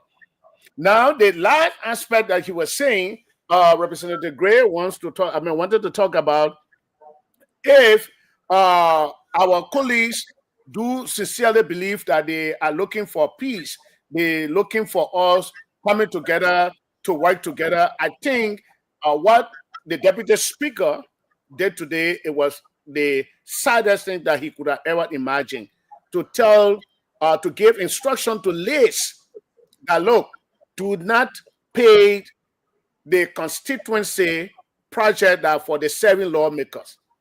How did you derive at that authority? Now, it's so sad. I don't want to continue to go into that, but that was a text message that he sent. And I think the executive is implementing that. So whatever comes from the majority, the executive do that. Now, the last important thing is this. I just said the matter is before the court, and the court has summoned Richard Kuhn and his people for the police to see that the court has summoned Richard Kuhn. Tomorrow, they should be appearing in court for the police to address him as speaker. I mean, I don't know where we're going. So that I mean, you're making some very good points, and we have to get into it, Marvin. Folks, I'll be calling Representative Priscilla Cooper, Metaphorical, and the rest of them, and we pray that they answer. But Marvin Cole, if this is not actually over within the court of law, I mean, you're talking about the executive, they have taken side, they continue to take side. So are they not respecting the code of law? Are they not respecting the concern of you guys that have filed another complaint or another motion? I mean, why? I mean, how do you look at the situation here, man? I mean, it's so bad. And sometimes one of the bodies that I'm watching very closely from now to Monday, their actions will determine the next thing for me to do. Either I will submit myself to the illegal processes of Richard Kuhn right after I see what I want to see, or not will be the Honorable Supreme Court. If the Chief Justice and the Associate Justices go and sit under the gavel of Richard Kuhn, there will be no need for this fight. I will humbly walk and go sit under Richard Kuhn. Because you know what they will be telling us? They will be telling us no law in this country. This country is lawless. Even though we have ruled that Richard Kuhn, everything you did without the speaker, the legitimate speaker presiding, Article 49 and Article 33 is ultra virus. If the members of the Supreme Court will go to that Sona to sit there and attend it, then what am I going to be doing? So if the matter is before the court, and the court has served precepts on Richard Kuhn and his people, for the police today to write and call him speaker, because in that they are telling him, stop all that you are doing, all the function and the authority to not to exercise any of the authority assigned to the officers of the speaker. Hold on and come to us. The court has said that to them. In fact, they were even contesting in chamber that they are going to impeach the justice, the judge, for even writing that. Where are we going? The judge has the right, when people are aggrieved, they go to the court, and the court should be able to listen to the aggrieved party. Now you're telling me that is from you. Yes? You are saying after the Sona, if the members of the Supreme Court sit on the attend the Sona, you're going to be attending session. Is that what I'm hearing? That's what I'm saying. Our attend session after your suspension, because then you are. But excuse me, sir. Meaning that once the members of the Supreme Court, listen, once the member of the Supreme Court go there, then it means that the Supreme Court is telling us we are contradicting ourselves. We don't have respect for the rule of law. We are engaged in politics. There will be no need for you to continue to hold on, because if the final appetite of justice, people that should dispense justice, will compromise justice and turn the justice minister as the Supreme Court, then the Supreme Court in effect will be telling all the justice minister is the de facto Supreme Court of the Republic of Liberia. So his opinion is binding on us. What we said, we made mistake. What the justice minister said is the right thing. So the majority right. And as somebody who respect the rule of law, once you tell me what we meant is what the justice minister said, I will abide by it. I know a lot of people will not. So let me move on. Let me move on very quick. Fandela, let's do it one at a time, my man. Can we? No, I just wanted to provide clarity to what Representative Cole was saying. You know, Representative Cole, permit me to respectfully disagree. I'm in this fight with you, want the rule of law to be upheld. But the Sona is the sole prerogative of the president. That is a presidential program. It is the president that is going to speak to the nation. Fortunately, it's going to be held in the legislature. Members of the Supreme Court, associate justices, they are not. So let me fill my question. Then when we get to Ifandera, you can make that clarity. We'll beg you. Let me provide information for Patrick. The Sona is solely a legislative matter. The president is coming to lay down his legislative program and report to the people's deputy. So it is fully and squarely legislative matters. That's why both houses will be meeting in John's section, and at that joint section, Rachel Kun will be presiding as the Speaker of the legislature. So at that point in time, it will be to legitimize the authority of Rachel Kun. And those senators that will go there, they are saying they are all lawless. Those lawmakers that will sit there. So I am saying to you, if the Supreme Court and members of the Supreme Court, the Chief Justice and members of the associate justices will go at that function to the grounds of the Capitol and sit under the very thing that they said was ultra virus, there is no need to fight. I will encourage. Okay, so let me go back. Let me finish up my question. Thank you for the clarity and thank you for bringing that up, Fandera Patrick. Honorable Cole, let's face it, you are suspended, I think they say for 90 days, 3 months. How long you suspended for? Let me tell you something. I don't even know my suspension time. So tomorrow morning, Fala or Kun, one of them can go and say your suspension is lifted. Come by this work, I will go there. Because if you say for 30 working days, and I know that the suspension should be over, because from November you announced that. So from November, December, January, so I'm going almost 2.5 months. So you don't know when the suspension will be over. Let's go back to the list. I mean, nobody communicated to me with anything to say from January 1st to December 1st. I don't have that.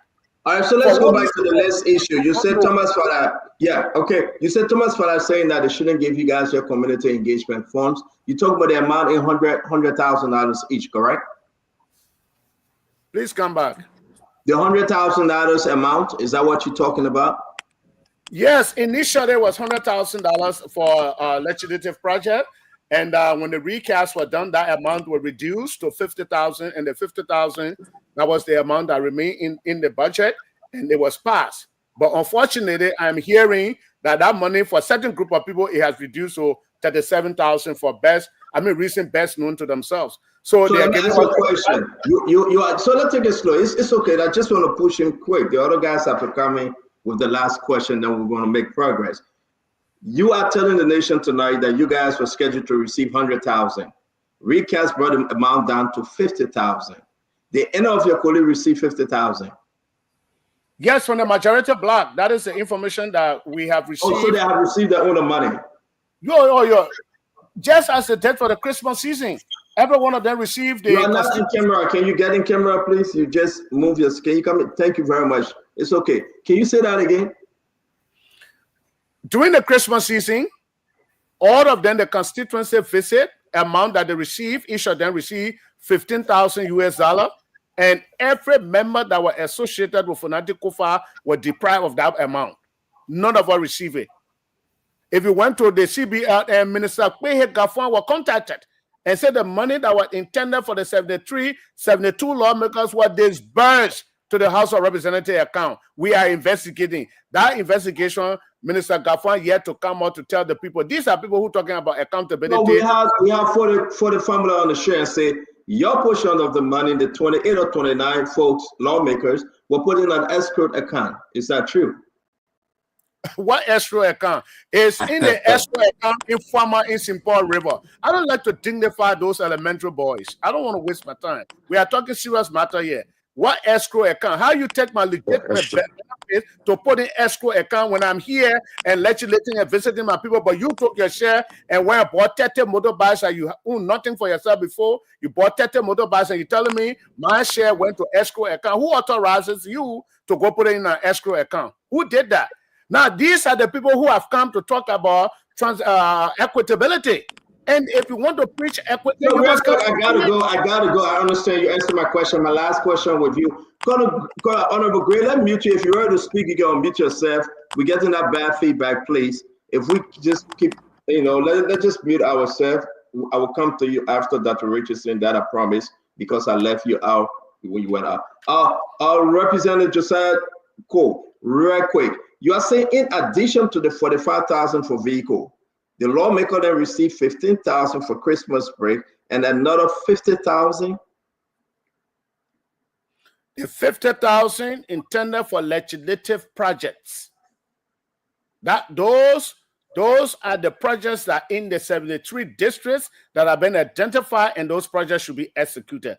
But as I can safely tell you that a certain group of lawmakers received the full 50,000, and certain group of lawmakers, they are up to present.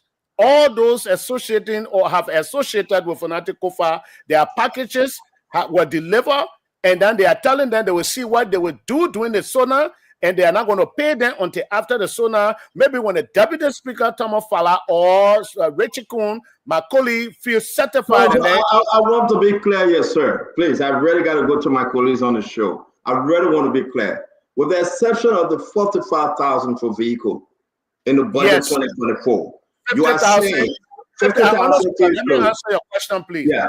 With the exception of the 45,000, $50,000 were made available for legislative projects, and 15,000 were meant for constituency visitation for the Christmas break. That's a normal thing. And we are talking about 110,000 here. If I'm right, it's 110,000 just for Christmas. It's good having you. Everybody, please, it's not too long. No, Stanton. No, 110,000 is not just for Christmas. $45,000 for vehicles for the lawmakers, and 50,000 for legislative projects.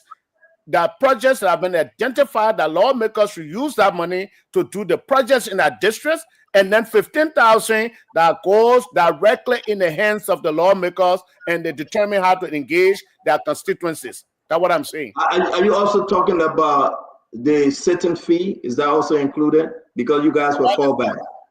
The sitting, yes, it's inclusive. Okay, thank you very much. I got to go straight, guys. Not too much of a statement, one question each. We got to call in Priscilla Cooper as well, the representative from District Number 5, Mosserado County. Dr. Richardson, 110,000 flying off the window, a lot of money in that place, and they burn the Capitol building down. Talk to me. Yeah, Stanton, I can't agree with you even more that there's a lot of money that these lawmakers are making. But my question actually to Representative Marvin Cole, on the one hand, I understand that you want to do the work of the citizens of Bond County for which you were elected for. But on the other hand, a part of me feel like you should resign. I know this sounds not something that you want to do. For the matter of principle, this is a principle matter. If you have the justices who decided that, it was illegal for the Speaker of the House to be Mr. Cone, okay? They recognized, based on my reading, Fanatic Kofa. And now the justices are going to sit underneath the precedent, under this saga that we have going on. So I just feel like on a matter of principle, you should just resign. That's how I feel.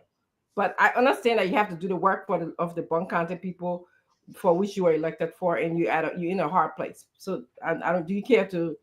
Francine, you said I should resign from what now? From the House of Representatives? Yes, as a matter of principle, because on the one hand, you just said the very same justices, the Supreme Court justices, are going to be sitting underneath the Sona, and when they sit underneath the Sona, that would tell you that they agree with having Cone the Speaker. Therefore, you're going to go back to work, right?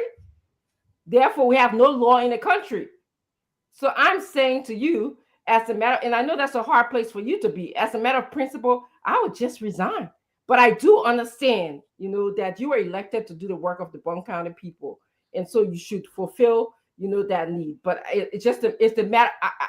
I feel like I would be thinking strongly if I was in your position, and I would be more inclined to just resign if those justices sit underneath the breath and air of the president during the Sona event. Thank you, Dad. But the whole thing here, that's what I was saying, that the Sona is not solely and fully for the executive. It's for the legislature. It's for the president to kind of set his 1 year agenda, the programs that will impact the lives of the Liberian people for which we represent them. Matters were taken to the court. You know, that up to present, I see no reason, even though it is the right of the Chief Justice, but I see no reason why the Bill of Information was not heard by the Honorable Supreme Court. That's my point to you. The Bill of Information should have been heard by the Supreme Court. I am telling you, my frustration is, and you know, the songwriter say this, Father, don't allow my enemy be my helper. What I'm saying in effect is, if the justices who should stand up, that's why people who go on the Supreme Court bench, they should be people who are retiring, who are people of credibility, which I do believe, up to current, I believe in the credibility of the Supreme Court. But if the Supreme Court will dash my hope, my aspiration, my dream, my admiration for them by walking under the Richard Coon, when this matter is not settled, there's nothing I can tell my kids. Thank you very much. That's thank you very much, Honorable Cole. Thank you. Let's move. Thank you, Dr. Richardson. Fadiga, since Uncle Sam is in the back, let's come to you. Your one question, please. We have Representative Priscilla Cooper, I believe, in the back. So let's just make this quick with Representative Cole. Go ahead, Fadiga. Representative Cole, I'm a little confused. I don't know. How can you claim to be a respecter of the law, but simultaneously insinuating that there can only be one outcome? So my question here is, don't you think that undermine the rule of law? That means you do not respect the rule of law. Because if you respect the rule of law, it requires that you acknowledge and accept the outcome, even if it differs with what you believe in, or even if you are not happy with it. That is what we call respecting the rule of law. You went to the Supreme Court, the final arbiter of our laws. Whatever the outcome, and you are insinuating that you will not accept it, you only want one outcome, that is Coon, not the speaker. Don't you think that shows that you do not respect the law? You are falsely insinuating. Well, you insinuated it. No, I didn't. Maybe you are in the already class. Fediga, you need to listen. All right, so let me rephrase it. Let's assume the Supreme Court gave a verdict that is not favorable to you. Are you going to accept it? But that's what I said to you. You are not listening. The people who informing you, they are not informing you properly. I just said here what Dr. Franson is talking about, and I'm piggybacking with her, that if the Supreme Court, members of the Supreme Court, the Chief Justice and Associate Justices, go to the Sona, I will go to section. One more suspension is lifted. I will go and sit under Richard Coon, and I will refer to him as Speaker Richard Coon. That's what I said. So you're not listening. Said something else that means there is no rule of law. You got to go, guys. I beg not to interrupt your question, Fadiga. We got to go because we have two other representatives on the conversation. Everything that they did without Article 49 and Article 33, ultra virus, and then Supreme Court comes out and say the Minister of Justice thank you, Representative of the Supreme Court by saying the Supreme Court meant the majority right, and the Supreme Court will prove the Justice Minister by going to Representative Cole. The Supreme Court I go say that because I respect the rule of law. Thank you very much, Conor Greg. Go ahead, please. You know, one can say the Sona is the prerogative of the executive. The host is the legislature.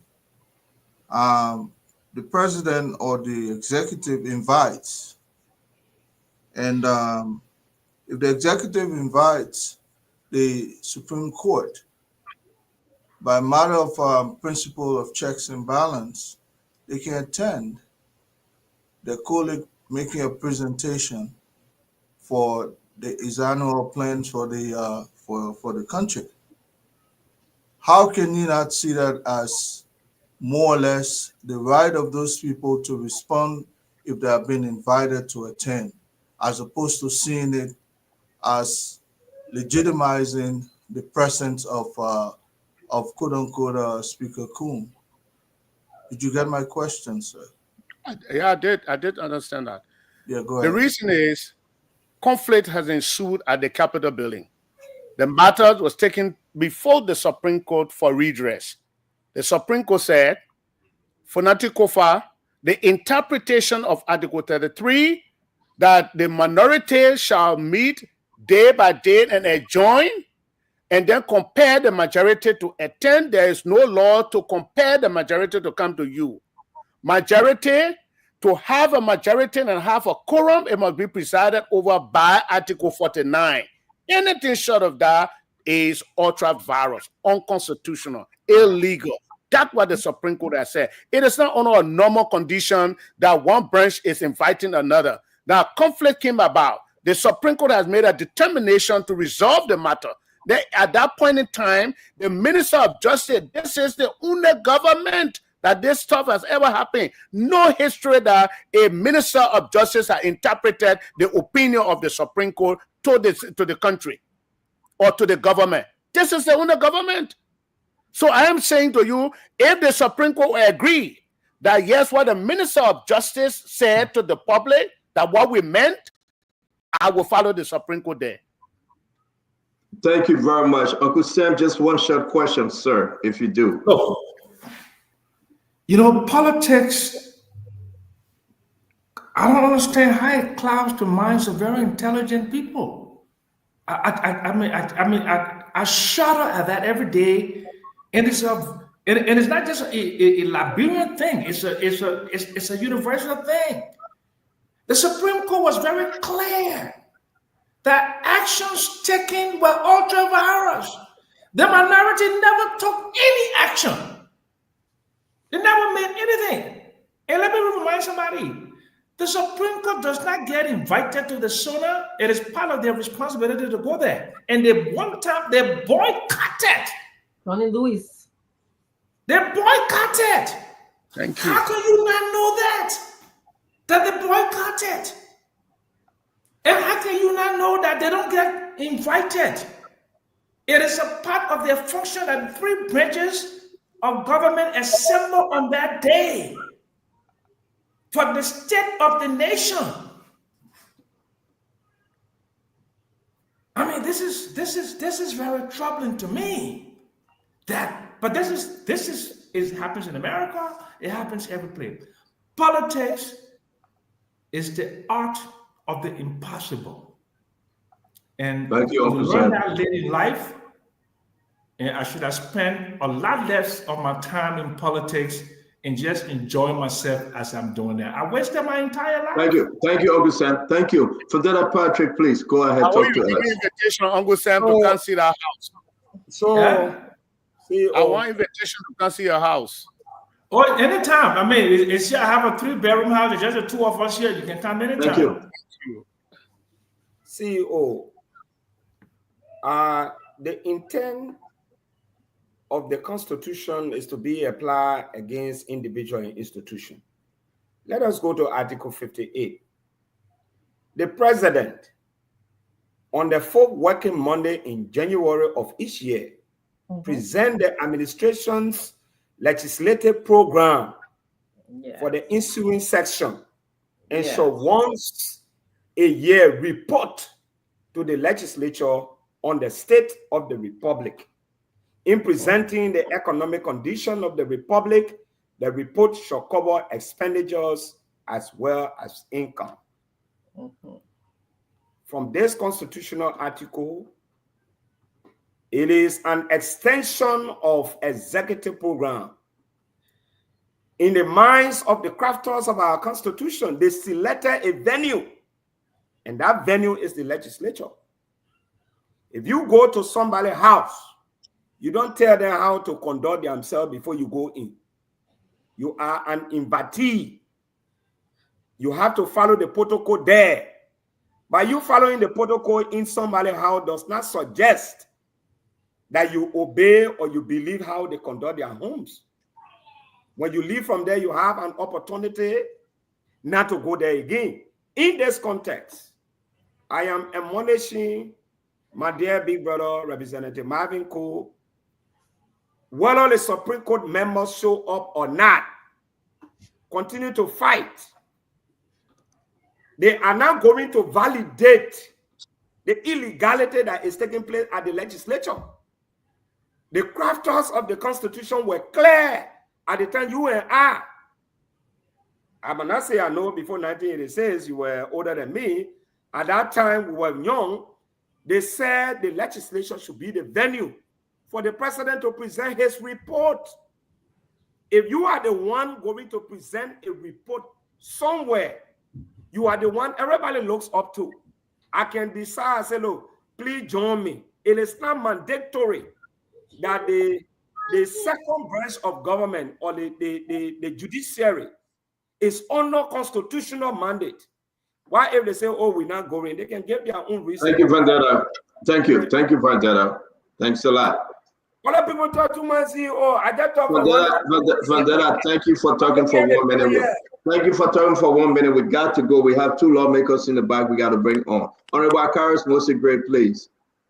Yeah, basically, thank you, Honorable, for appearing. I think people misreading it. The president presentation of the State of the Nation is at a joint assembly, a session by itself, spelled out in the Constitution. The president falls under the jurisdiction of the legislature. That one session is called to order. There's a roll call, the same procedure. The single agenda item is the president to present the State of the Nation. Therefore, for the Supreme Court members to appear, it means they fall under the jurisdiction of the legislature presided over by a speaker. And if Richard Kuhn is that person presiding over that State of the Nation address, members of the Supreme Court cannot sit under him. That's why the Supreme Court did not appear, because they thought that if Sona had not presided, have appeared under any other illegal person. That's the same scenario. But Marvin Cole, let me appreciate you for respecting the rule of law, for not being somebody who will pray for the president plane to drop in the Atlantic Ocean, for not wishing to turn to a snake to bite the president for him to die or insult the president. Thank you for not insulting Joseph Boyka and being a respecter of the rule of law. Thank you very much. Thank you very much, Gibson. Jerry, let's end with you. Comrade Marvin Cole, thank you very much. Let me just say, you are right. This is a legislative function. The constitutional framers say, since the whole nation cannot come one place for the president to make report to them, the lawmakers who are the representative of these people, they must be seated and listen to the president present. It's an executive function, but it's more of a legislative function. My only problem is, sir, and if you want to comment on that, is the Supreme Court justices do not protest. They receive an invitation and say, come. I'm not sure if they should refuse or decide who should sit. But your concern is, if they can see Mr. Kuhn and sit, or Representative or Speaker Kuhn and sit, whoever he is, then there's no need for you to protest. I still believe there's a need for you to stand your ground, whatever way peaceful you can. I don't want you to leave the house. I want you to stay there. I want you to fight inside it. I want your suspension to be lifted. And I want you to fight and tell them that even though they violated the law, but you are bigger than them, that you can fight in there, that you can win in there, that you can stand your ground and represent your people. I don't want you to resign, but I'm beating a little bit that the Supreme Court justices should protest because they made a ruling and it was not respected. They are invitees. What you got to say for that? Well, let me say this to you. It's just to reiterate the statement I've made that the Supreme Court are two individuals before then, and they were fighting over the speakership and the leadership of the House of Representatives. Right. And the Supreme Court is saying to them, the both parties, that anything that you ever did without Article 33, the Speaker, Fanatic Kofa, when Fanatic Kofa was there in the country and Thomas Fala was presiding, it was a legitimate process. But Fala came and co-presided with Fanatic Kofa for 3-4 days. Roll calls were done the next day. he walked to the majority bloc. At that point in time, whatever they were doing with Speaker Kofa in the country were illegal. Supreme Court is saying whatever decision that you took at any venue without having a majority presided over by fanatic Kofa within the borders of the Republic of Liberia, ultra virus. My point is, if Supreme Court that rendered this judgment that is enforceable, that should be respected, if the Supreme Court will not follow the footsteps of the veteran Johnny Lewis and his associate at the time that said they were not going to follow former President Ellen Johnson Sirleaf to attend the State of the Nation, and then they will bundle themselves and go and sit under Speaker Richard Coon, then they are telling us, no, what the Justice Minister said, that what we meant, and that what we did not listen to the Bill of Information. At that point in time, I was saying I was surrendered because when they said a smart general will reserve certain things and you fight another battle. So I don't care if we fighting until they are down in the battlefront. I will just call Farah. We can call each other mom and say, mom, my man, you now win the other battle. Now call it a day and move on. And I'll go to Rachel Quinn and shake your hand. We're going to call him Bo, and say, Bo, you finish winning the battle. Let's move on and fight for the Liberian people. There will be another thing. And Stanton, please, to close with that, I sent him the picture. He has it on my phone. I hope you post it up. Post that. Then he put it up, so that they can see the first electrical incident that took place at the House of Representatives, and that was covered up. Nobody told the public what took place. Please, you see what happened? This was covered up by Richard Coon and Tim Spoller. They covered this. They never told anybody.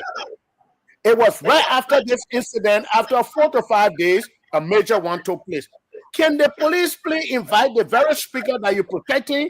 How do you derive at the outcome of this investigation? That it was electrical shock. How you derive at it? What happened? What took place? But you're covering all of these things and chasing other people up and down. So, big brother, that's just my position. And I'm hoping 2 things will happen if the Supreme Court went to the Sona. They will be dragging themselves into politics, and the whole country will come at them, and nobody will have respect for the rule of law.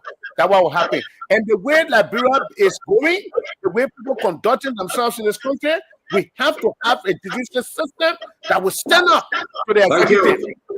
Yeah, thank you very much. Let me ask you, guys, we got to go, please. I want to do this real quick. No, we got to go.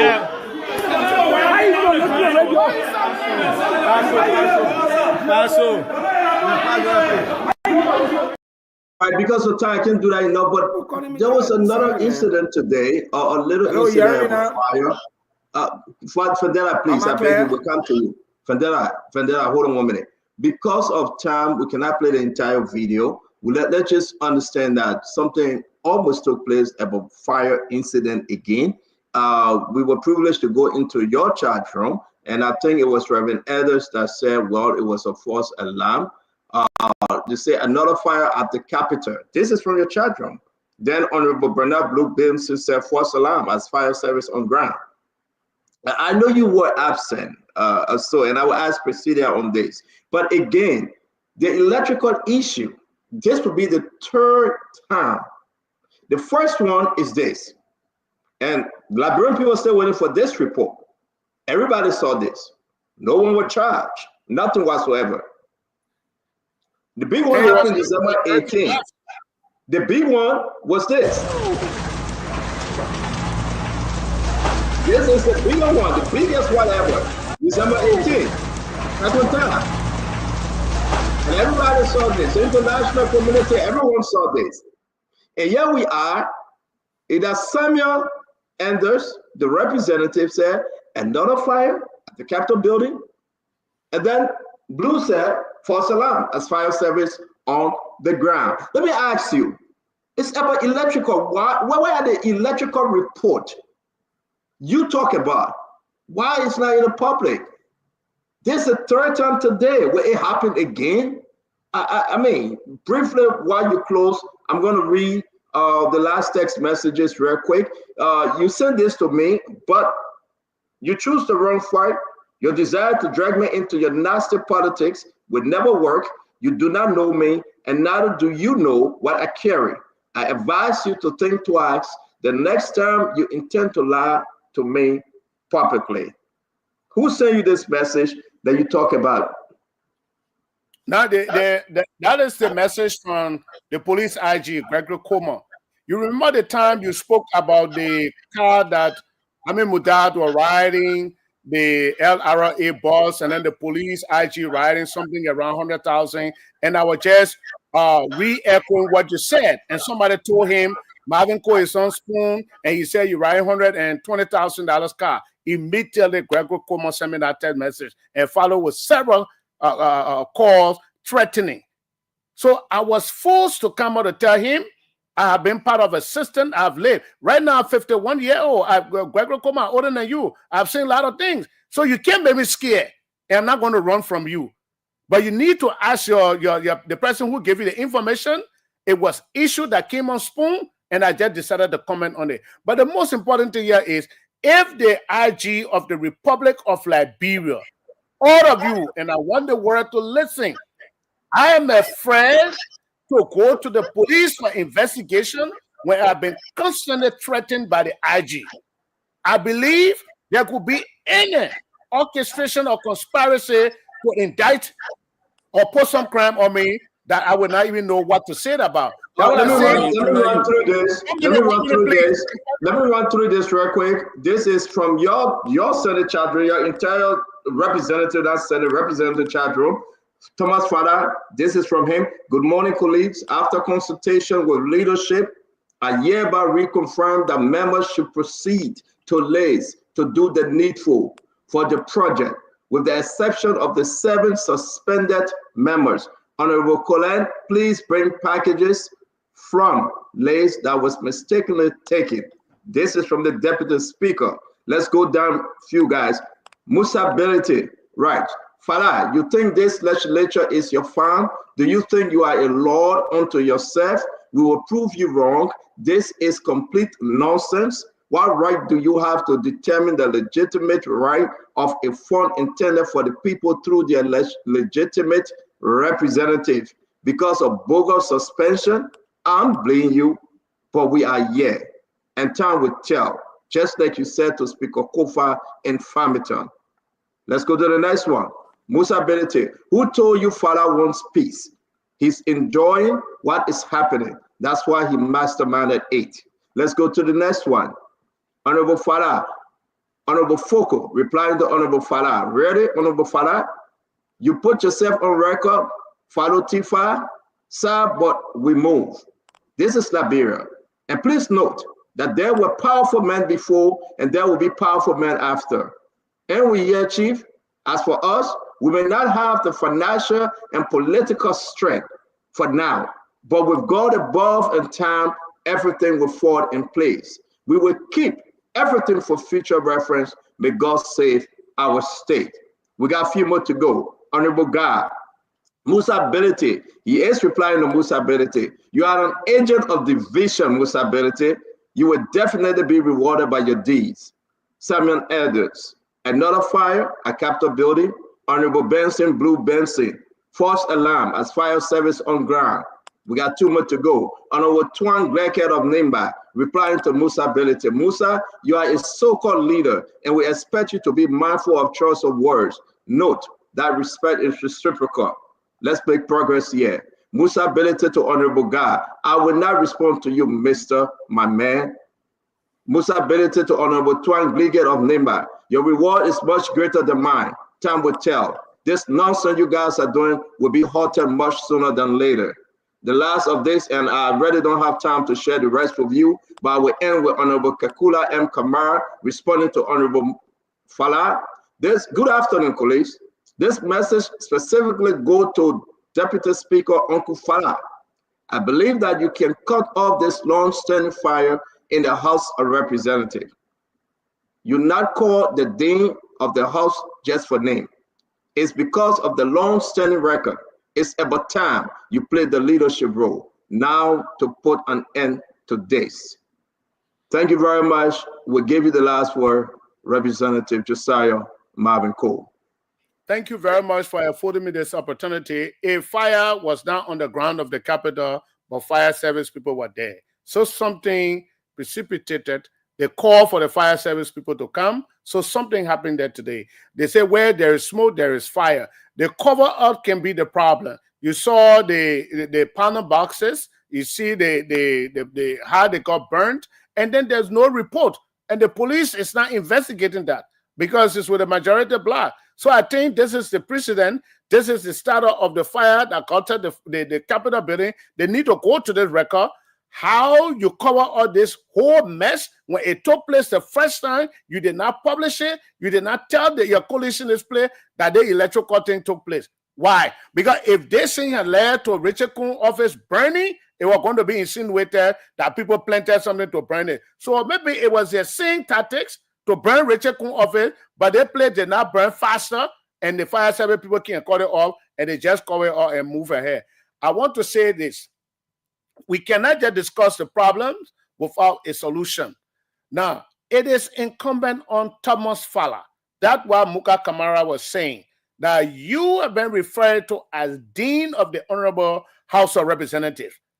Tomorrow morning, Fowler can muster up the courage to lay aside his ego and call emergency meeting of the minds. And I believe it can take 3-4 hours, that matter will be resolved, and everybody can walk to the Sona, and there will be peace, not to embarrass the Supreme Court, not to embarrass members of our diplomatic corps, not to embarrass the international community, so to say.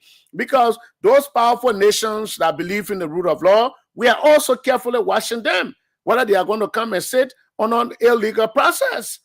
But this can be halted. If Thomas Fowler can call us, if Thomas Fowler can call the rest of the people, and say, let's sit together and talk, because everybody gets hurt in fight. So it can't just be about you. It can be about bringing everybody together and let it be a win-win situation. Look, gentlemen, we can all disarm. We can all put down our ego. We can all put down what we believe in. Let all work together and solve the state of the nation. And then from there, we can go to retreat and start out the other matters. I mean, it would be a very good thing for every one of us. And I look forward. I will participate in anything that will bring peace and reconciliation. But that, I will end, as I'm trying to end on this, I will encourage our international partners, I will encourage the police for a transparent, impartial investigation. That Gregory Coleman cannot be presiding over an investigation he invited me to when he had been threatening me. Thank you very much. Representative Josiah Marvin Cole, it's good having you. Thank you, and have a good evening. Thank you very much, and all our panelists. God bless the people of Liberia. God bless District Number 3, Bon County. And this is the highest number record represented in Bon County history at the House of Representatives. Before you go, we received information that you broke away from NPP. Is that correct? Yes. You see, that's a whole debate. I resigned from the National Patriotic Party today because while being suspended by the so-called majority bloc, the party chairman, Honorable George Sylvester Moliba, was found at the Capitol, the City Hall of Monrovia with the DS and saying that he was invited by Speaker Richard Coon and all kinds of things. So if I was suspended by a group, and then my party chairman, when I recognized our group, to tell them, thank you for suspending my party, saying I failed to exit. And that record is in our hands. So I resigned, and there will be for whom I will consider in the next days or months to come. Thank you very much. Thank you very much, sir. Have a good night. Thank you very much. We want to say thanks to him. You're welcome to CDC. You're welcome to CDC. Welcome to the Spoon Talk. I'm pleased to bring in Representative Priscilla Cooper. Let me bring her in. It's good to have you, Representative Cooper. As always, thank you for coming to speak to Spoon. You know everyone here, you are not strangers, but we are glad that we can have you again. We'll be calling the other lawmakers. We hope they will be able to answer. Who can make it by way of the video, they can come by phone. Welcome to the show, man. How you doing? Thank you, Stanton. Thank you for having me. Good evening to the rest of the panelists. Thank you also for having me on the show tonight. Good. You follow the show. You were in the back. You listen to your colleague, J. Marvin Cole, District Number 3, Bond County. It's always good to have you to explain. We are surprised. We heard your name. We heard your name. No, I was surprised, but I spoke to other people likewise. They said, "Oh my God, Priscilla!" And I said, "What was going on? What were you mentioned? I mean, why they call your name?" Stanton, I don't know. I was shocked and surprised, like everybody who knows me very well. I don't know. And you know, the reason why I'm actually on this show is because our society is so gullible. People run with everything they hear without even having the audacity to say, let me even check. I've lived my entire life in this country. There's absolutely nothing, no violence associated with my nature. And so for my name to be called with something, you know, with regards to something like that, I was astonished today. I wasn't even in session. I left early. I had to leave early because I had some errands to run. But halfway to where I was going, I got a call, call from one of my colleagues. Say, Priscilla, your name is being called. I asked for what? Your name is being called as one of the persons of interest. I say, in what? Say, from the Liberia National Police. And so I asked my driver to turn around. And I told her, once, you know, the conclusion is done on the matter, let me know, but I'm heading towards the police station. And she said, no. I said, no, wait, I'm going to go. Because you don't take these things for granted. Our people don't know the difference. They run with everything they hear. I got my children. I have my family here. My mom is here. I don't want anybody running to threaten them or do anything to them because you know how it is in this country. And so I went to the police station. And then I was told, you know, oh, we just send a communication. We'll let you know when it's time. So we have this conversation. And I left. And I'm available. Whatever time I'm called upon, I will go there because I have absolutely no dealing whatsoever with whatever, you know, I'm being, whatever the communication I went at the house. Zero, nothing to do with it. So I don't know what my name was called for. I don't know what I was, you know, placed among. I don't know for which reason. And this is damaging, especially for someone who has built our you know, career over the time, build up our you know, our integrity and all of that. For this thing to come, it's going to go a long way. Every time you want to go somewhere, they're going to ask you for this clearance. You have to, you know, explain back and forth back. It's tiring. It's tiring. My passport got missing one time, you know, on my vacation to the States. And every time I'm applying for visa, they will ask me, you know, have, you know, a visa ever been stolen from you? I would say yes, and then I have to go back to explain. Mind you, it was 5, 6, 7 years ago. I will have to go back to explain. And this thing, every time somebody put my name in, that record will come on. I mean, this is so wrong. Seriously. When you, before you even accuse somebody or associate them with something, you know, with that, like that nature, go back to that person's record. See if they were ever involved in any violence of that nature or something like that. Priscilla, let's get into this, right? We saw you back and forth between the majority black and the minority black. You make a decision that you thought was correct. You came back to the majority black. But were any of your staff or in your office, your family member involved? Were they called for questioning in this process? No, absolutely not. I heard, like I said, I heard today the communication was read on the floor. And one of my colleagues called me to say your name is being called, you know, in XYZ. No member of my staff was called. I was not called. I heard it today like the rest of the people. None whatsoever. Why you think, give us something. Why you think your name was mentioned today? Stanton, I have absolutely no clue, no idea whatsoever. Did anybody from the Liberia National Police or the National Security, did any of them send you a text message? Did any of them call? Absolutely no. I have absolutely no idea. The only thing I could think of was, you know, because I used to be the chair on modernization, and our contract was awarded. I think it was sometime in June, if I'm not mistaken. was awarded to a contractor who was renovating our old chambers in the building. Contract, yeah. Renovating our old chamber. And we went to them because the dome at the top of that building is literally a death trap. And they told us. And so I sent a communication at that time to and Speaker Kofa to say we need to fix this dome because it might have fall anytime. And when the president come here, God forbid. And they're like, okay, we're going to get it done. I sent a communication to the pro tem with the same thing, those pictures, the findings that were given. I also sent it to Honorable Jan Twawen. He's the chair on modernization at the House of Senate. And so you see those back and forth communications between the both of us, all of them, that we need to face this doom and blah, blah, blah. That's the only thing I remember, probably because our chair on modernization, and when they want to know, our take or whatever we're doing there. Probably the reason why my name was called. Other than that, I have no idea why they associate me with anything of that nature. But Brainy Horse, I have zero thing in me to hurt a fly. Nothing. So I'm surprised, just like you. I don't know.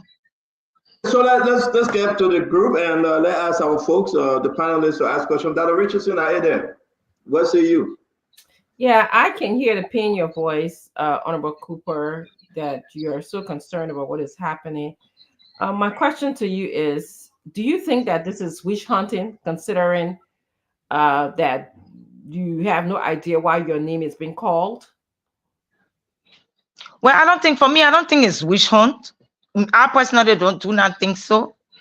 I believe for me, I just want to be this routine check. When something occurs, they ask everybody. And again, for the only reason I can think of is because I was chair on modernization, so they're trying to call me to see what. Probably I don't know. I'm just trying to think on something, but I don't think it's witch hunt.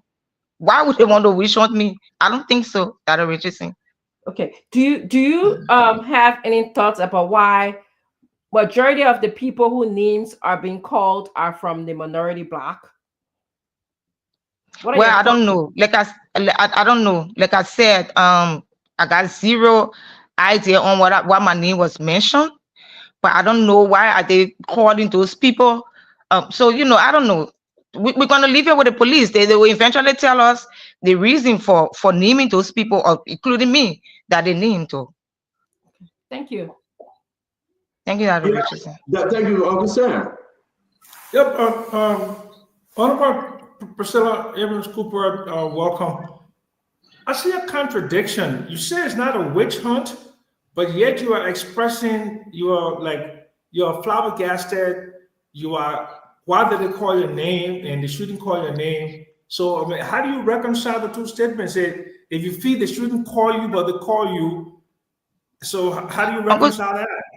So Uncle Sam, Dr. Richardson asked if I believe it's a witch hunt. I said no. I don't think it's witch hunt. I believe, or I think, that whenever a crime is quote unquote committed, people, the police or the investigators try to haul pieces of evidence here and there. So I don't think it's a witch hunt. So I don't think I don't see the contradiction.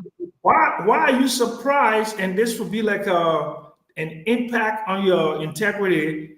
And you worry about your mother, you worry about this, you worry about that. And you still, and Uncle Sam, I'm surprised because, like I said, I've never been associated with violence. So to be called in this form and manner, it was surprising. I was never called individually to say, we want to talk to you all through all of this. I was never called. So definitely it did surprise me. But are you aware that being a person of interest in an active, ongoing investigation, you are a probable suspect? Are you aware of that? No, absolutely not. No. Until it is established. I cannot say I'm a suspect. Absolutely not. Person of interest. Maybe you have some information to give that will lead, that will make some headway in the case. Not that I'm a suspect, no way. Okay. A person of interest in a case is somebody who they believe have some evidence or have some information, and Uncle Sam. Yeah. That they believe, again, not a fact, that they believe. So if you, whatever the investigation, whatever turn it takes, it will be established whether this person is involved or not, or have this information that we want. So you can believe something that doesn't necessarily mean that's true.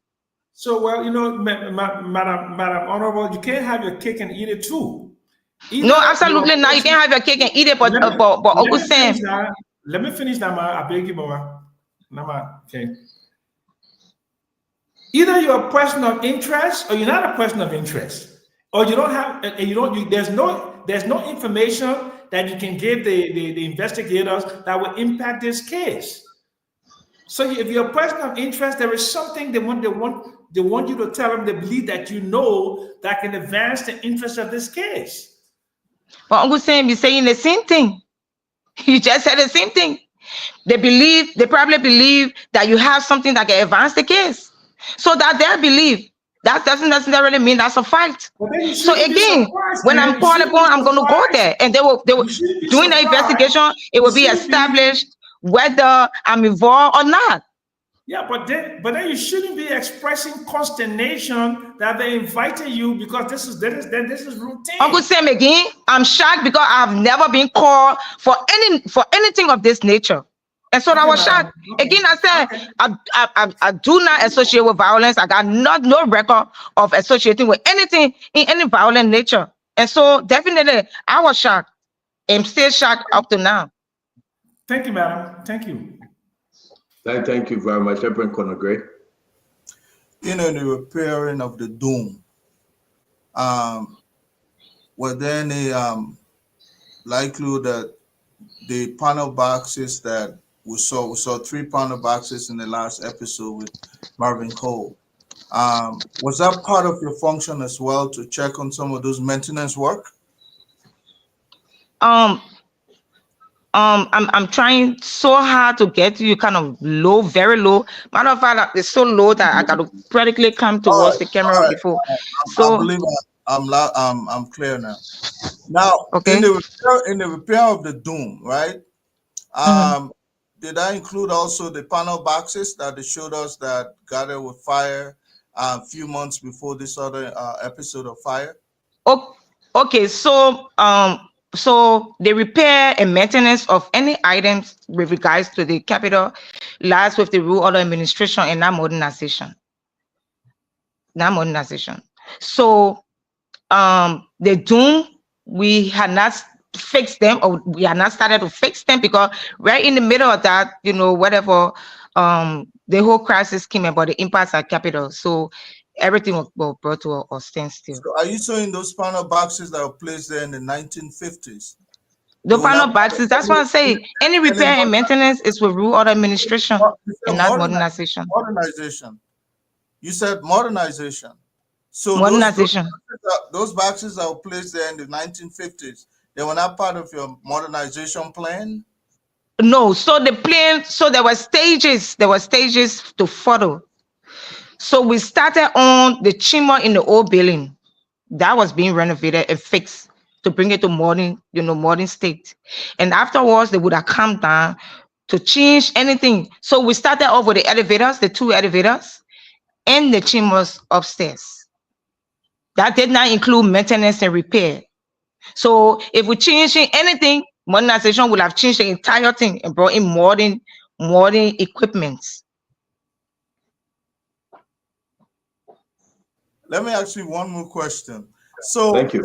Don't you think you are being part of a collateral to say, well, you see, one of the majority is also being brought into this question, and so as a result, this thing is fair and balanced. Are you a collateral? Is that your belief? I don't see myself as a collateral. Again, I would say it probably is standard routine, for which my name was mentioned, but I'm collateral for nobody, for no one, for no group. Thank you very much, Conor Gray. Let me bring it from there, Patrick. Welcome, Madam Representative Priscilla Cooper. It's good to have you on this phone talk. Thank you, Patrick.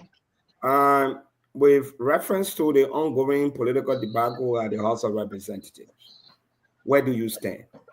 Do you recognize Representative Cole as speaker, or you still hold onto your position as co-founder the speaker? Who do you So Patrick, I'm going to lay the premise and then I will answer your question directly.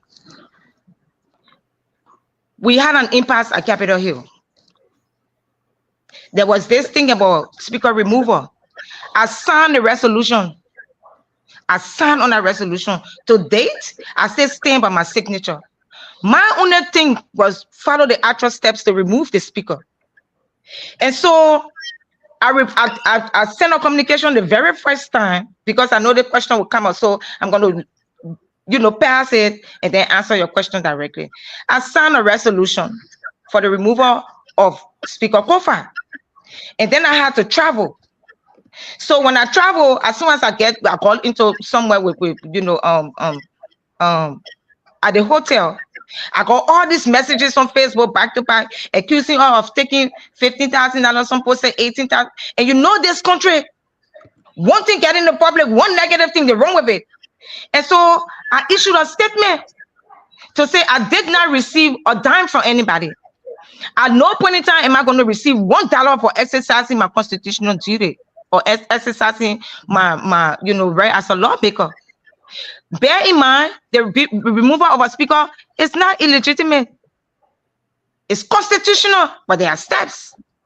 And so I said in my communication, I'm going to withdraw my signature when it is established that $1 was not involved in anything. I will come back. And Honorable Koga and the rest had a press conference, on trashing whatever insurance or money and all of that. I came back to Liberia. I went to the majority and I stayed there. This is it. The president budget was about to come. I fought for this government. I campaigned. I used my own resources. There's absolutely no way that I would campaign under the rain, under the sun. Even after I won the first round, I went back. I did not say thank you to anybody in my district because for me, the mission was not fulfilled. I had to ensure that His Excellency became president of this country. And so I went back to campaign. And so I did not want anything negative to come on this government. To say you try to undermine democracy, you try to twist the rule of law. I didn't want it. And so I went in Chima, and say, I'm going to sit here. You come and let's do it the actual way. I will answer to my name. I will definitely vote because my signature states, and I own up to it because I believe that those things, some of those things they were being and Kofa were being accused of were genuine. And so I will stay in Chima, and I stay in Chima. So I see people say, also, at no time did I go so and go so. I will frame that I respect the Constitution. I took an oath to defend the Constitution of the Republic, and I was going to stay with it, regardless of who's involved. And I stayed there. I did that because, again, I didn't want any negativity on this president. So we waited for the Supreme Court to come with a ruling. They came with a ruling. And that was it for me, as long as the Supreme Court responded. Again, people were confused here and there. I'm not close with that authority to interpret laws. I'm close with the authority to make laws. And so when the Justice Minister came, and he said what he said, that was it for me. I didn't go there to go back and forth. So that was it. I was going to session. Whoever was presiding, I will refer to that person as the presiding. The executive said they recognize Honorable Kuhn. The Senate concurred. And so that was it. I go honor his gavel to deliberate for my people. So, Representative Cooper, please permit me to respectfully disagree with your analysis and your explanation. It is imperative to state clearly that you took an oath to defend and protect the Constitution. In your expose, you made it very clear you signed a resolution. I did. To remove the speaker. I am more interested in the processes that led you to sign that resolution. Whether it was not followed by rule of law, can you tell this body, millions of Liberians listening, why did you sign the resolution? What necessitated that? to sign that resolution? Fentela, yes. I'm going to tell you right now. There was one particular clause that caught my attention, and that is the conflict of interest. That was the reason why I signed. I went to B Mountain one time because I'm a member. I used to be, the committees, I don't know, but I used to be a member of the Labor Committee. And we went to B Mountain. You see the deplorable condition our people are faced with. And so if you come and say the speaker represents B Mountain, I'm going to affix my signature. But again, the Constitution provides that when you are accused, you should be given the right to be heard. And so I affix my signature because of that single clause. So you went to affix my signature. It was clear that there was a conflict of interest, that the Kofa, Speaker Kofa was representing the legal interests of B Mountain. That's what he was being accused of, that he's representing. And that's what I say. That caught my attention, and so I signed the resolution. Did you verify before affixing? We got to go for that, Patrick. Did I verify what? Did I verify what? The last question. Vendela, listen, I'm not an investigator. If you are being accused, and this is something that will go against your principle, I will stand, and then you should be given the right to be heard. And that will verify whether you committed a crime or not. So that's not my place to go investigate. We got procedures, like I said, it should have come on the floor. And I did what I had to do. Thank you very much, Honorable Akaros Mosagray.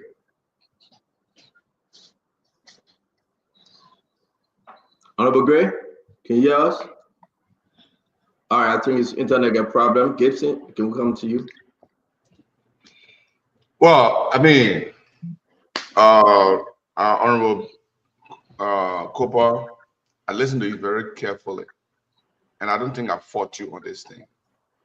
You are not at fault on this thing. If anybody signed a resolution for the purpose of going through a process that's supposed to be legitimate, you are not at fault.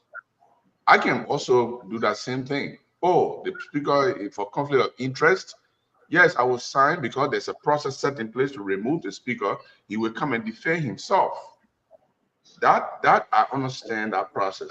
And I think the police is trying to intimidate you. I don't know why they will invite you if you don't have any clear connection. There's always a verbal and emotional intimidation by the security. They want to put you in that state of mind. So I think that they are succeeding in putting you in that state of mind back. But what happening to me? Why are they doing this? I'm not like this. I've never do this before. That is exactly they wanted to put you in, and they got you right there. I want you to be brave. I don't care whether you said you were a majority or minority, but I think your objective was very clear. You said you signed, you didn't receive money, whether it's true or not, but the fact that you signed, you said because of conflict of interest and you expected it to go the regular way to remove a speaker. Well, that's good. The only place I have a little issue is you are a lawmaker, so you should understand what Supreme Court ruling should be in an elementary way. All of us have an elementary understanding of the law. Do you think the Supreme Court meant the majority bloc was acting wrongly by their activities? Or do you just take it from the Justice Minister mouth and wrong way? Hey, if the Justice Minister was wrong tomorrow, you'll be considered wrong too. What do you think? What do you say about that? Jerome, thank you. Again, like I said, I'm not close with the authority, so it doesn't even matter how I understood the communication from the Supreme Court or the verdict or the from the Supreme Court. It doesn't matter because at the end of the day, I'm not close with the authority to interpret laws. So even if I say, if I say here that I understood the XYZ way, it's still not going to count.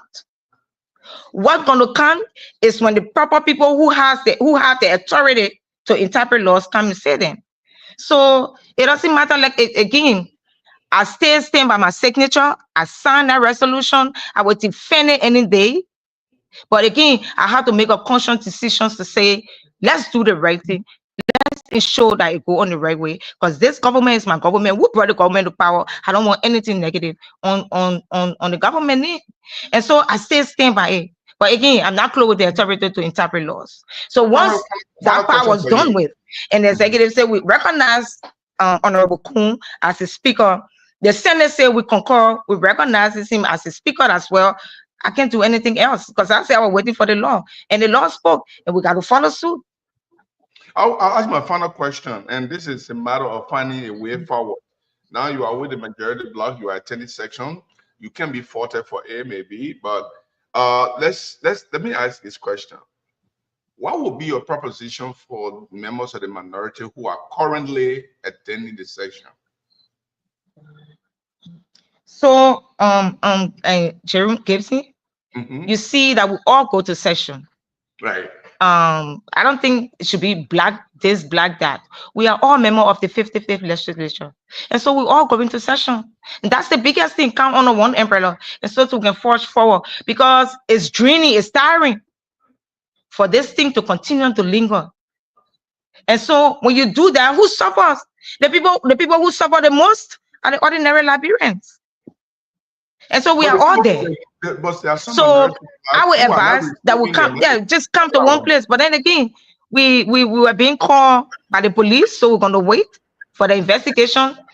For me, I got confidence in the police until they prove me wrong. So I'm going to wait after the investigation, and then we'll come forth. But I got explicit confidence in them, and I hope that they don't prove me wrong. You think they should give them? Let me bring it honorable. You just Fadiga backing you because of time. Honorable Fadiga. I just want to know if they should give the money back. Yeah, all day you were still not ask good questions. My dear sister, you will on our Fadiga. Let's go. Have my progress. Couple of your colleagues are still, I want to say, rebel rising. Being defiant. There's no word like rebel rising. Rebel rising. I beg you. We had somebody here doing the same thing, and it wasn't looking good. They're not yet normal. Please don't be there. I'll give you the meaning. I don't want to give it here tonight. The man Melanie Nyangbe. Want give you the meaning. I'll give it to you. I know you guys. I know both of you guys are related because I talk too much. But Fadiga, go ahead, please. I can't go for yourself. I'm not feeling too well. But dear sister, who do you have any? I know you. You know what? I got no question for you. You were the majority lawmaker. You are fine. You are safe. I got no question for you. Oh, because you went about you.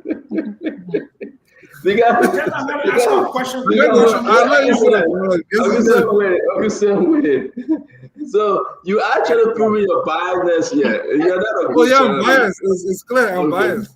Okay. So can I just ask a quick question?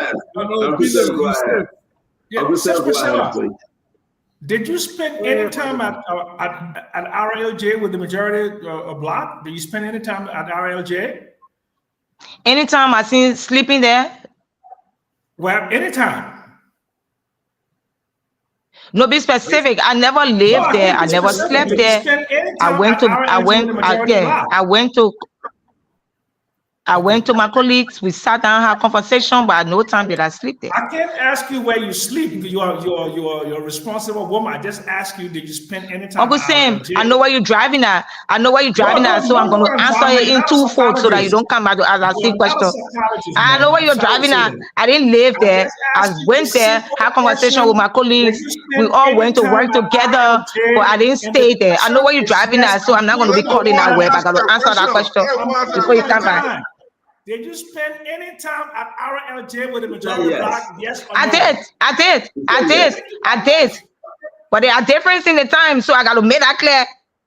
I don't care whether you slept there, you laid down there. No, Uncle say if you didn't care, you will not ask this question. I know where you're driving at, and so I got to make it clear. Explain it.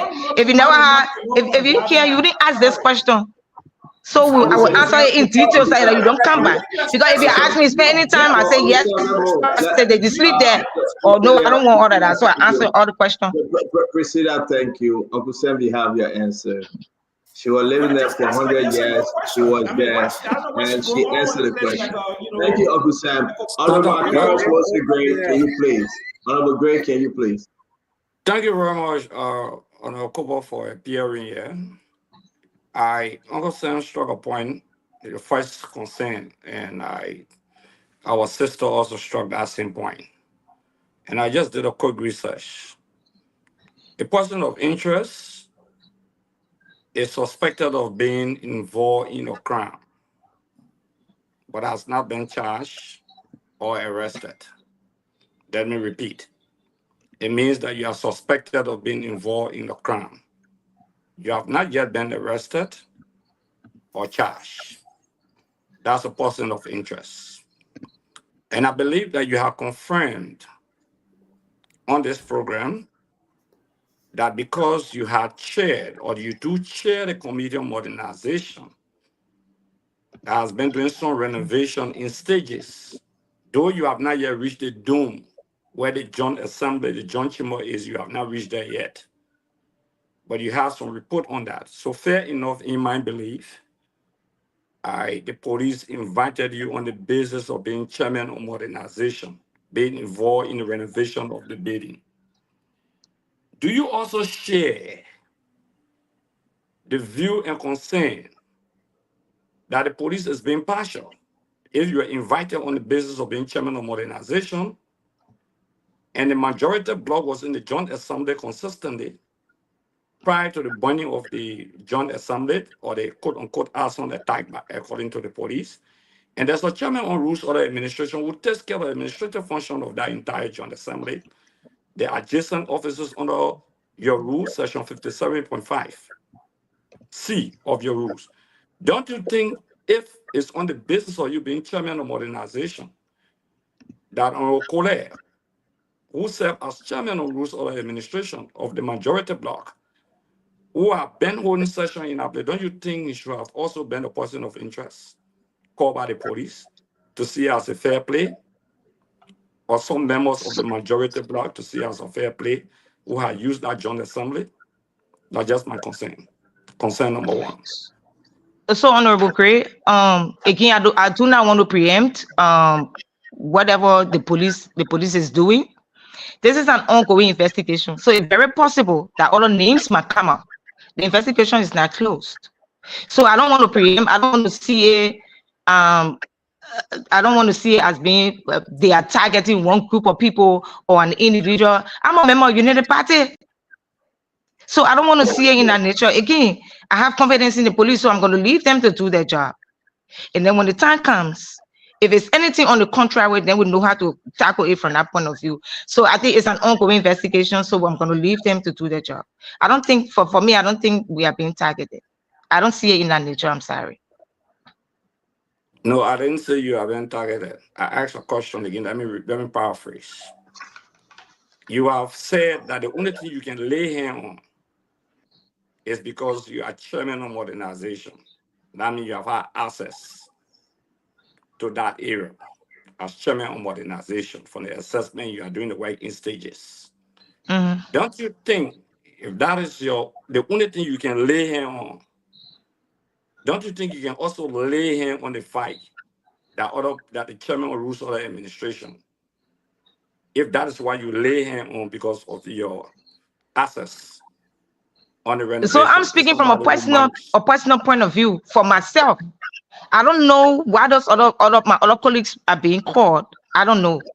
And I'm saying for me, I think the only thing that they might be calling me for is because I used to chair the committee on modernization. Other than that, nothing. So I don't know for which reason they are calling the other colleagues. Okay, we know in details as the investigation unfolds. But as far as I'm concerned, I think that's the only thing I can lay my mind on. Okay, my final question is that you said you have faced the signature to the removal of the speaker because of conflict of interest, quote unquote, conflict of interest. When you have faced your signature to a document, it means you are convinced of the evidence that you saw. That's what it means. Let me repeat. Whenever you have faced your signature to a document of such manner, Vandana raised that question. It means you have seen the evidence, because you can't just sign a document, you say, not me to investigate. Now you to provide the evidence. And that evidence will not just be because I hear say the deplorable condition of the people. The evidence will be that actually he's the lawyer for the people. That would be the evidence. You struck a point that, look, my concern is for them to give due process, though you did not necessarily use the word due process, to follow the law, to remove Speaker Kofa. You said that's your concern. That's where you stand by at the moment, if I'm right. So do you believe that Speaker Kofa was given due process? So Akaras has signed the resolution. And again, when you are accused, our constitution calls for you to be heard. And so I signed a resolution with a clear conscience. Speaker Kofa, I wasn't there when a committee was set up and findings were brought forth that found him guilty. I wasn't there, so I cannot say here tentatively, yes, he was given due process, even though there was a committee set up to investigate him. But I wasn't with the group at the time. I was in the chamber and say, you come here, so let's do it the right way. So I cannot speak to that to say definitely it was done. I don't know about that. Let me just close on this. And I'll reinforce the question. You are a lawmaker of the Republic of Liberia. All right. You have your opinion on whether due process was given or not. Like you said, that the right thing be done. Do you believe, though you are not here according to you, but do you believe you follow the process? Even if you are not here, you should follow the process. Do you believe that the right thing was done to remove him on a due process? So, Honorable Gray, like I said, and I'm going to say it again, I removed myself and went in chamber and said, let's do the right thing. Let's follow those steps for the removal of the speaker. So if I believe the procedures were right, I wouldn't have left. I would have stayed. I left because I said the procedure was wrong. Those procedures were wrong. Very much. You have answered the question. Thank you. No further question. Thank you. So thank you very much. And the Honorable Priscilla Cooper, just let me squeeze this in, then you can close. You believe the process was wrong, but later you went back and you supported the wrong process. Is that what I'm hearing, man? No, I did not go back to support the wrong process. For me, it's over. Once the Supreme Court came with a finding, with their findings, they came with their opinion, the Justice Minister for the suit, that was it for me. So I cannot continuously stay out. I was elected to go and represent the people. And so I had to go to session. So you only that was it for me. So I did not go back to support a wrong process. That was it. It was done.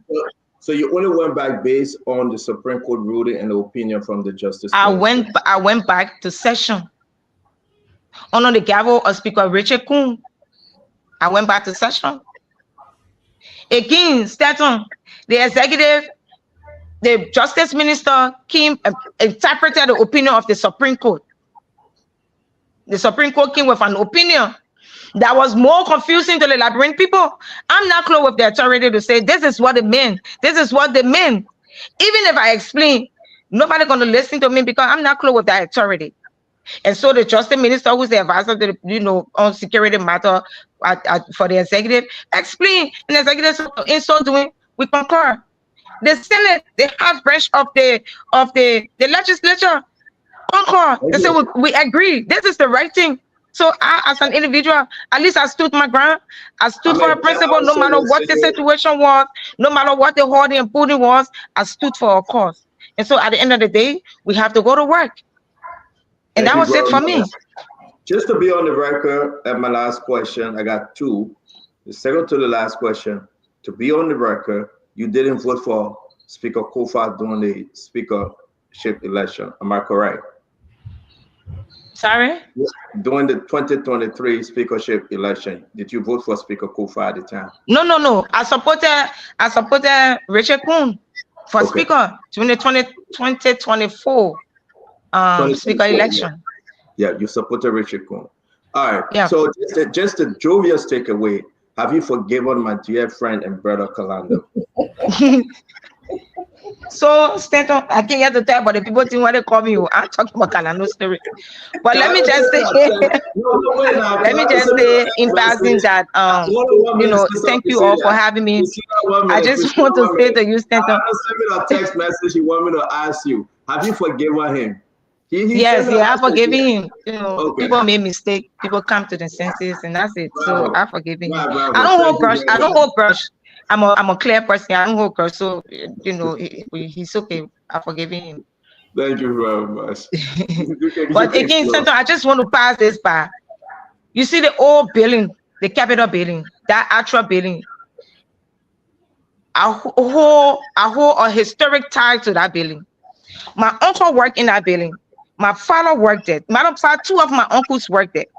The late Hina Johnson, he was the press secretary to the then vice president, the late what's his name?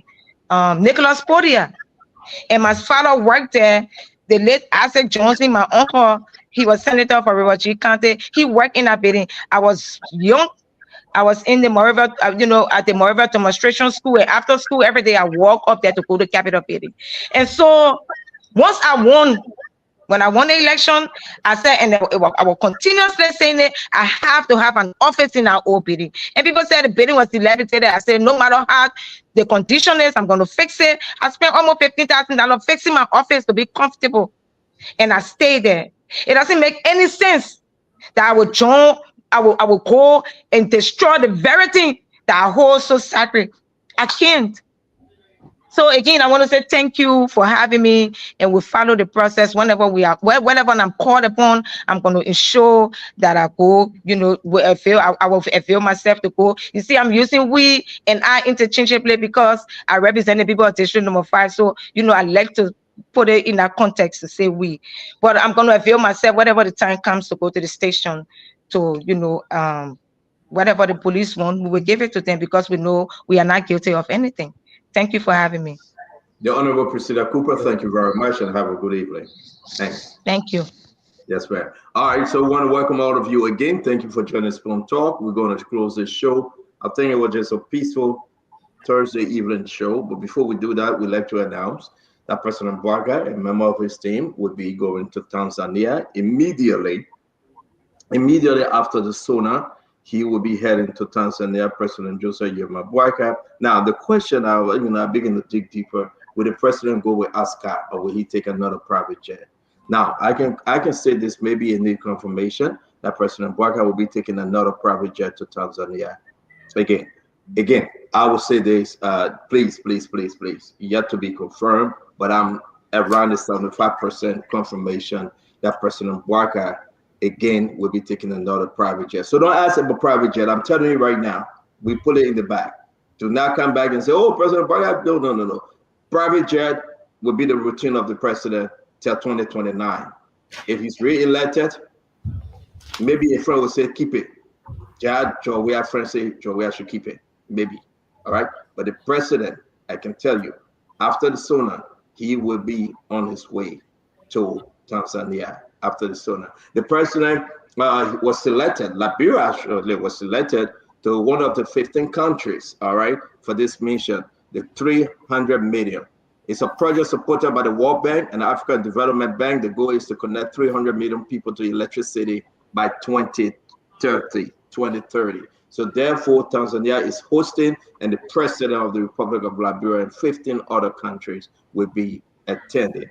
All right, this is something I was long in the waiting, but the big question, will ASCA take the president or another private jet from his ghost friend? Who that ghost friend is, we don't know. Or maybe they'll pay a drop up, pick up $9,000, like Mo Ali said, Uber Air. They'll pick you up and drop you and come back when you for them to bring you. All right? That's what I mean. Mo Ali said we have Uber Air. So that's the way it is. Now, let me progress here again. I'm just going to give it to you, then you can come back during your closing. We woke up this morning and we heard that the government of the People's Republic of Liberia, again, this gentleman, through the Labor Ministry, Cooper fired him. People say he was suspended, his contract was terminated, but whatever the case may be, because he spoke at the funeral also, He spoke at the funeral also. He was let go. They said, we're tired of having you. This is the Funati replied to the court today. We'll put it up. But they said, we're tired of having you, and they let him go. As you can see, this is MDR youth chair. He was fired, as you see through the investigator from Labor Ministry after disagreeing with VP Kuhn. I don't know the disagreement, but he was fired. Now, it begs the question, like they're going to fire everybody for MDR? I mean, is that the mission? Everybody wants to identify with MDR, Prince Johnson is not alive, you gone? I'm just asking a question. Let me play some of the tape from Zah Pillay. Let's play some. The national chairman will close it. Thank you very much. The youth. Commerce. Up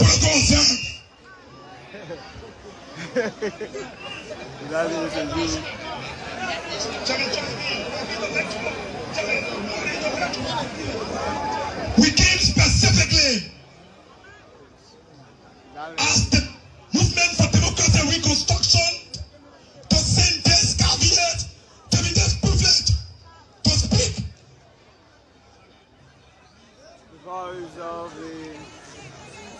Lastly, because of time, somebody mounted the board and they said the young people to gravitate from battleground. We say thank you. We gave you power, so you got to tell him.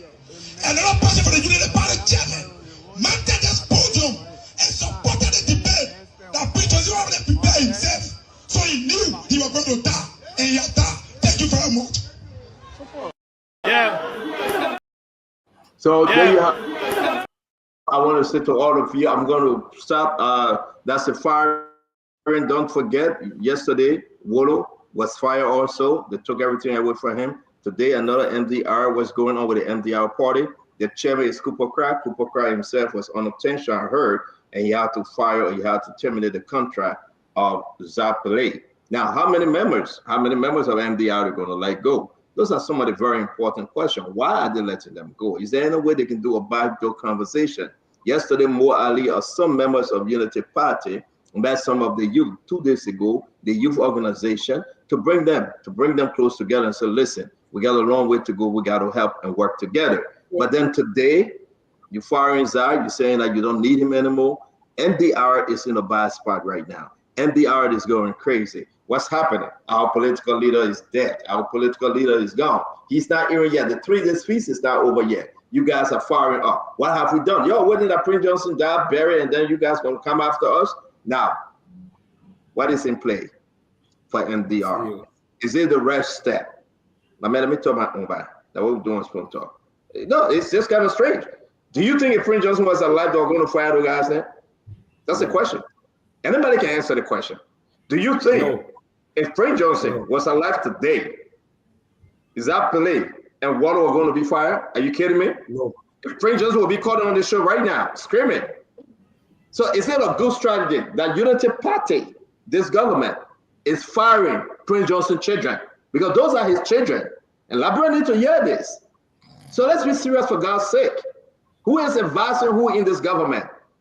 I mean, are you doing it because you're trying to put Jeremiah Coon in trouble yet? Who's going to feel the pinch? It's Jeremiah Coon. Who's doing it actually? What does Jeremiah Coon say? Honorable Gray, you go first, and let's wrap this thing up. Yeah, basically, you see, I have a stronger political eye. I told you on this show that lawmakers who have been invited to the police station, who have been charged, who have been arrested before the State of the Nation address.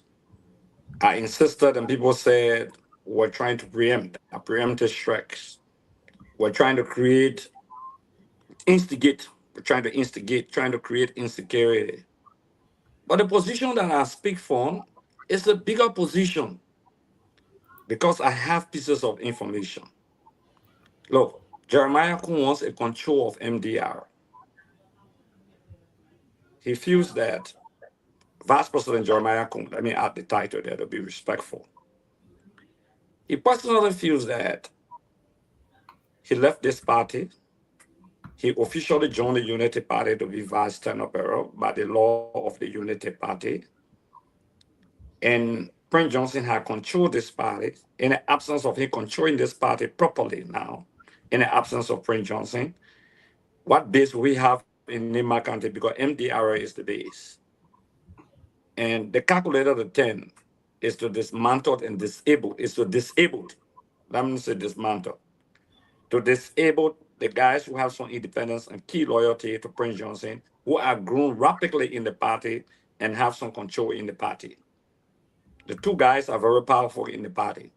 Look at the men and women standing behind them. And they will take a microphone and speak. It shows the strength, the exuberant, the control mechanism. So the way to disarm them is to take job from them, where they will not have that daily bread, they will not use that dime and nickel. You know, youth leaders and other people, when you get their money, you got to go back to the party, help the young people, you got to share with them. The pay is not for you alone. So they decided to disarm them. Don't be surprised that there will be a split in the MDR. What I keep saying, and I'm disappointed in, the chairman stood on that podium. I keep saying it, the labor minister. No action is taken against him. The party took no action initially against their own people until the government started taking jobs from them and intimidating them. You can't treat the late senator like that. He died crying that President Brecker was not speaking to him from his mouth.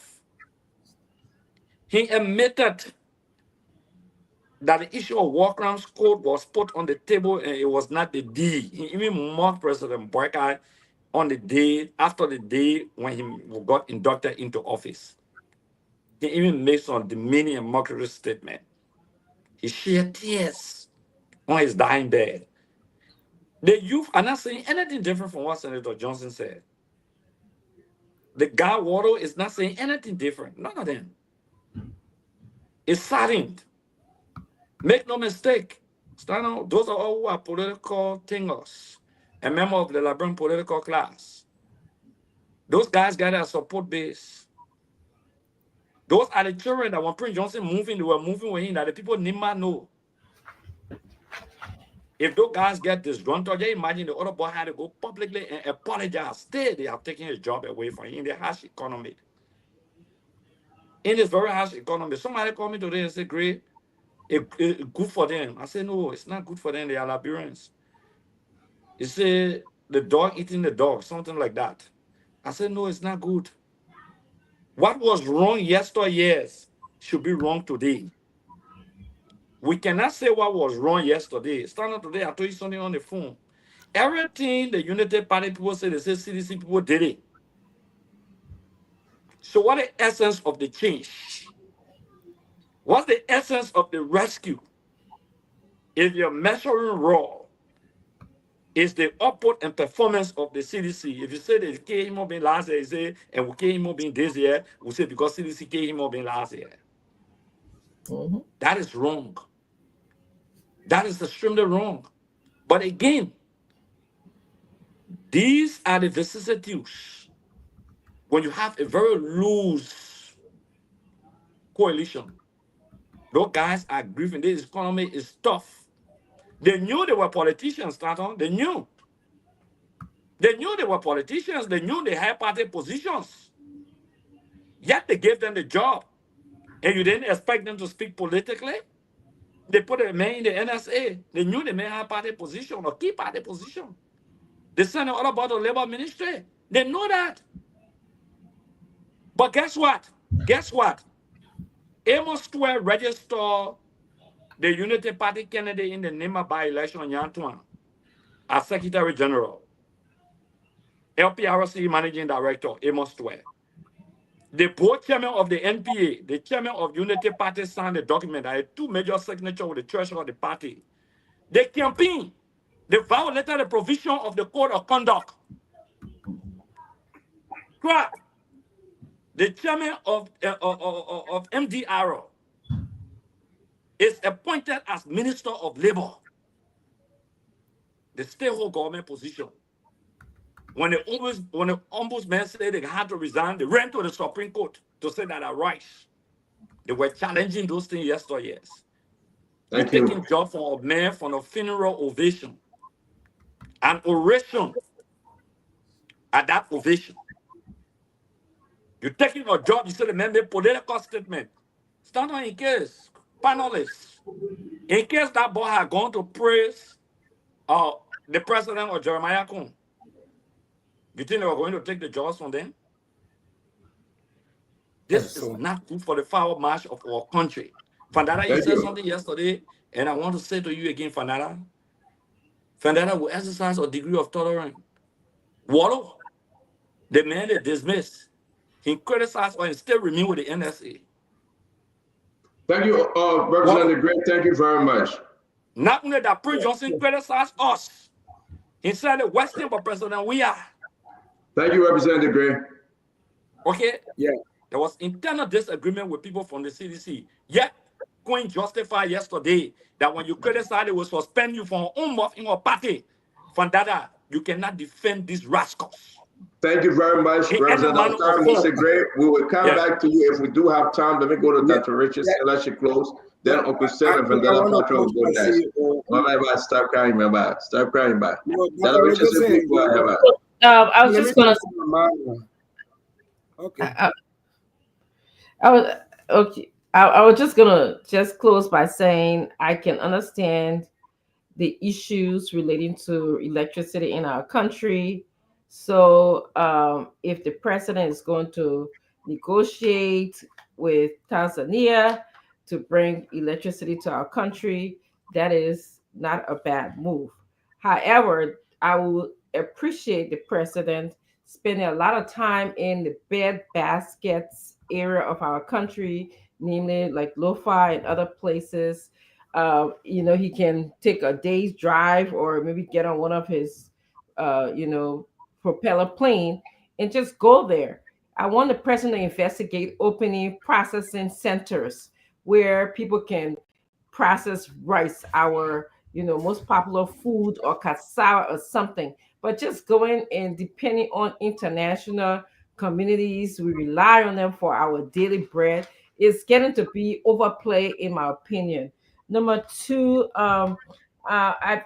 I believe like Marvin Cole is in a tight spot.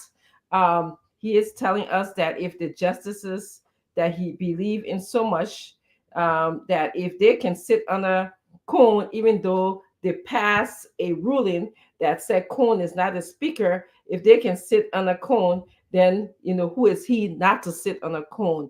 I understand where he is. That's a very tight place to be in. But personally, I will resign for the principle of things. The principle that they're anti-rule of law individuals in the Capitol building who bypass the rule of law.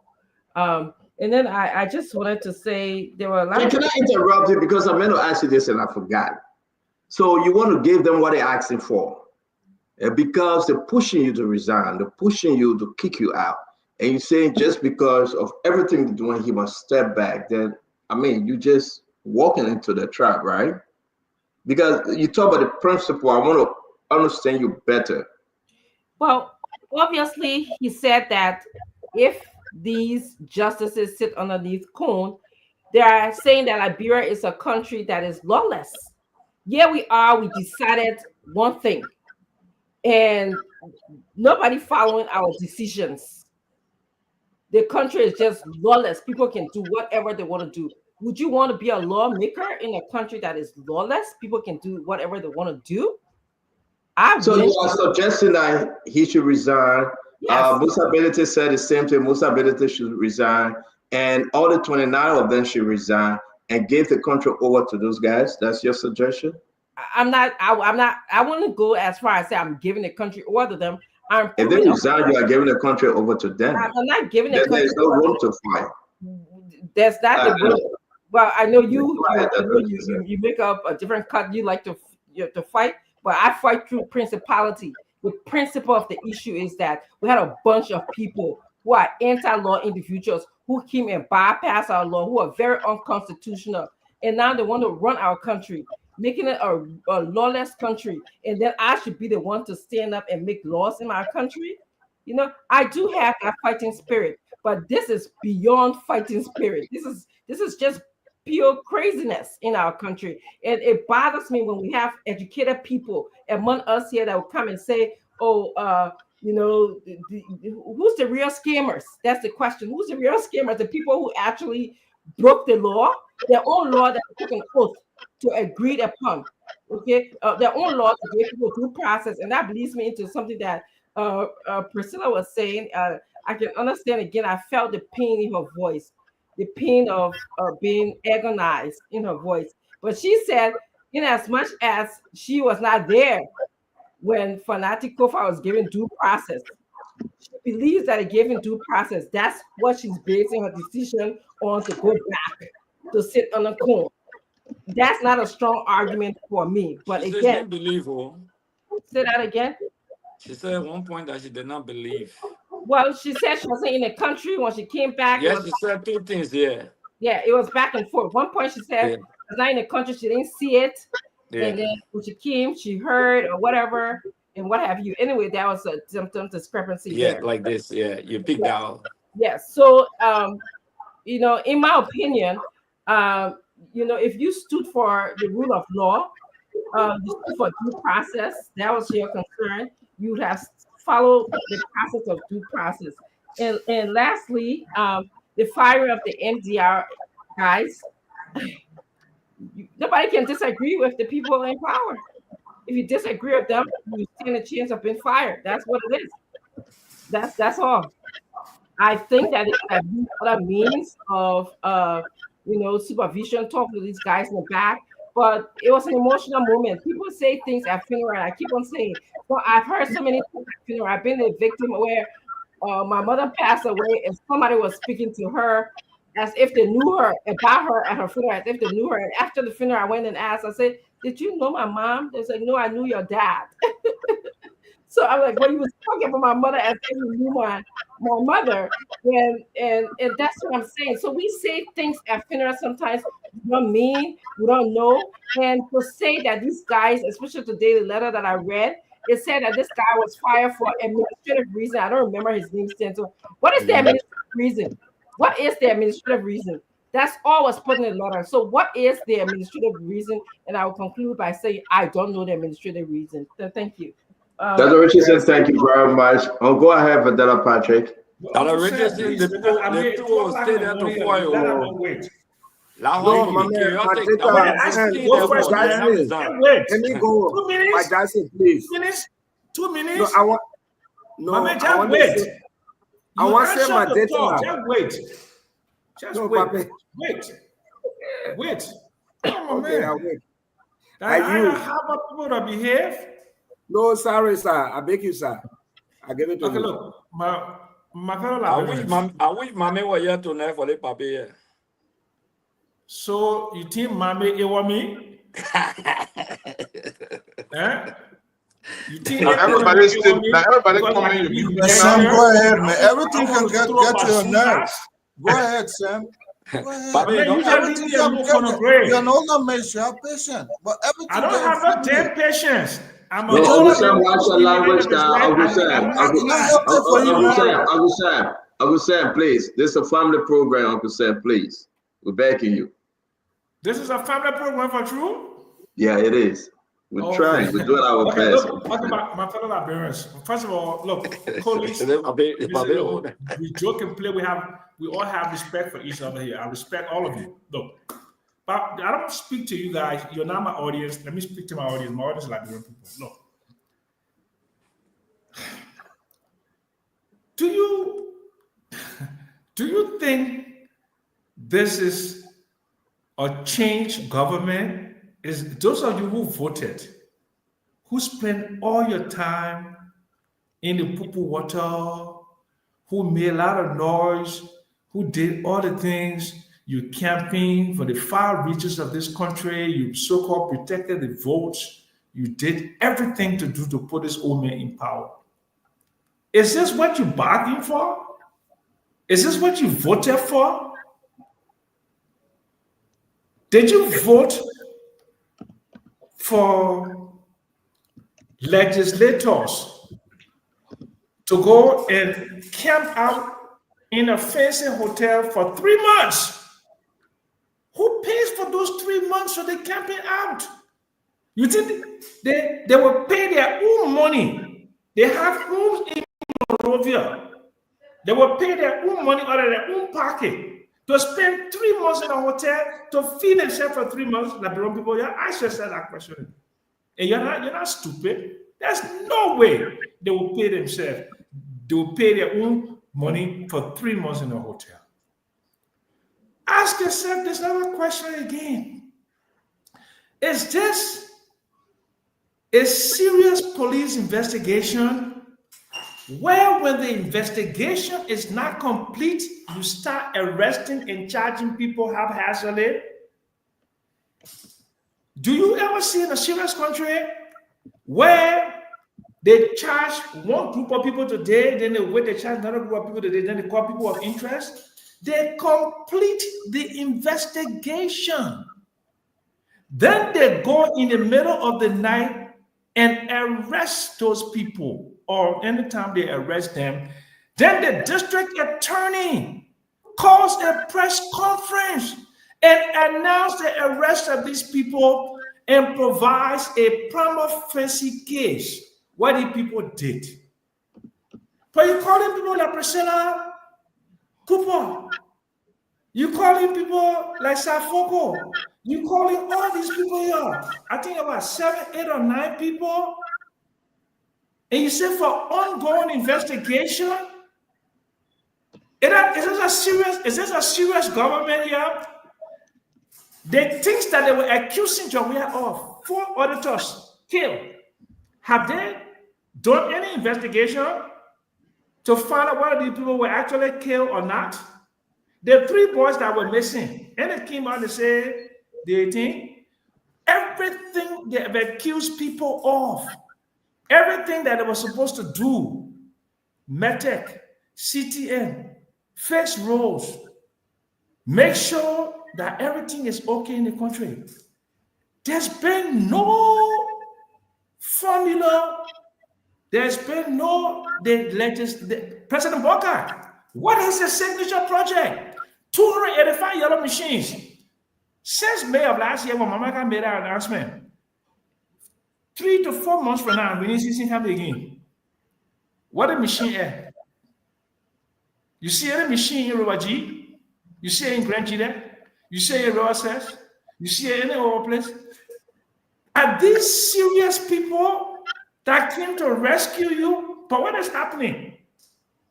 Illegal procurement, Ministry of Finance, what are faking U.S. embassy letter? Necotech, fake scholarship, Katomo Baka office, fake scholarship. All the things that they said, Jawea pastor told people money to send to Australia. While in the vice president office, the young man gave me a slap on the wrist. I post something on my page. One of my friends called me, "Oh, man, you want a man to lose his job? The man got a young family. You can't be doing this." I accept. This is the Liberia that we live in. This is the Liberia that we die in. Nothing has changed. So don't hurt your head. Nothing will change, and your lives will be the same as it was for the last 177 years. That's all I have to say to you. Thank you very much. Thank you, Pastor. It was a good show tonight, and I like the contribution of everyone in the midst of our disagreements. I think the civility on this show is unique, and the bonus that comes with how we express, the reason why my big brother Gibson always talk, because his middle name is a problem. I'll talk to CEO. But quickly, I like the rescue mission to take cognizance of a few things. You see, political correctness is not always, a determining factor for political decision making, if I may say. But CEO, when the chairman of the Unity Party went to the home of the president, protesting for job, brought the office of the president to public disrepute. He was not suspended. He was not dismissed.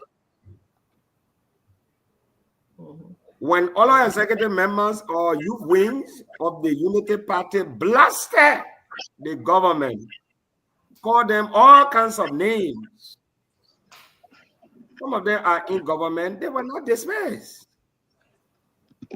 I know Zapele. He used to live in Clarotin. It's a man who, when he stands for a struggle, he gives his all. These guys were instrumental in bringing JMB to power. And I'm not too sure that because they make statements at what was described as a funeral, and they should bear the consequence of their action. I am asking this government to reconsider. That's my appeal tonight. Thank you. Thank you very much. Guys, can we remain mute, please? Somebody computer or something going off. I'm going to bring in Ashley, though. Ashley, welcome to the show. And after you can agree, and our brother Gibson will take us home. Thank you. Using the government letterhead of the presidency, President Boakai appointed 2 government officials to a political party positions.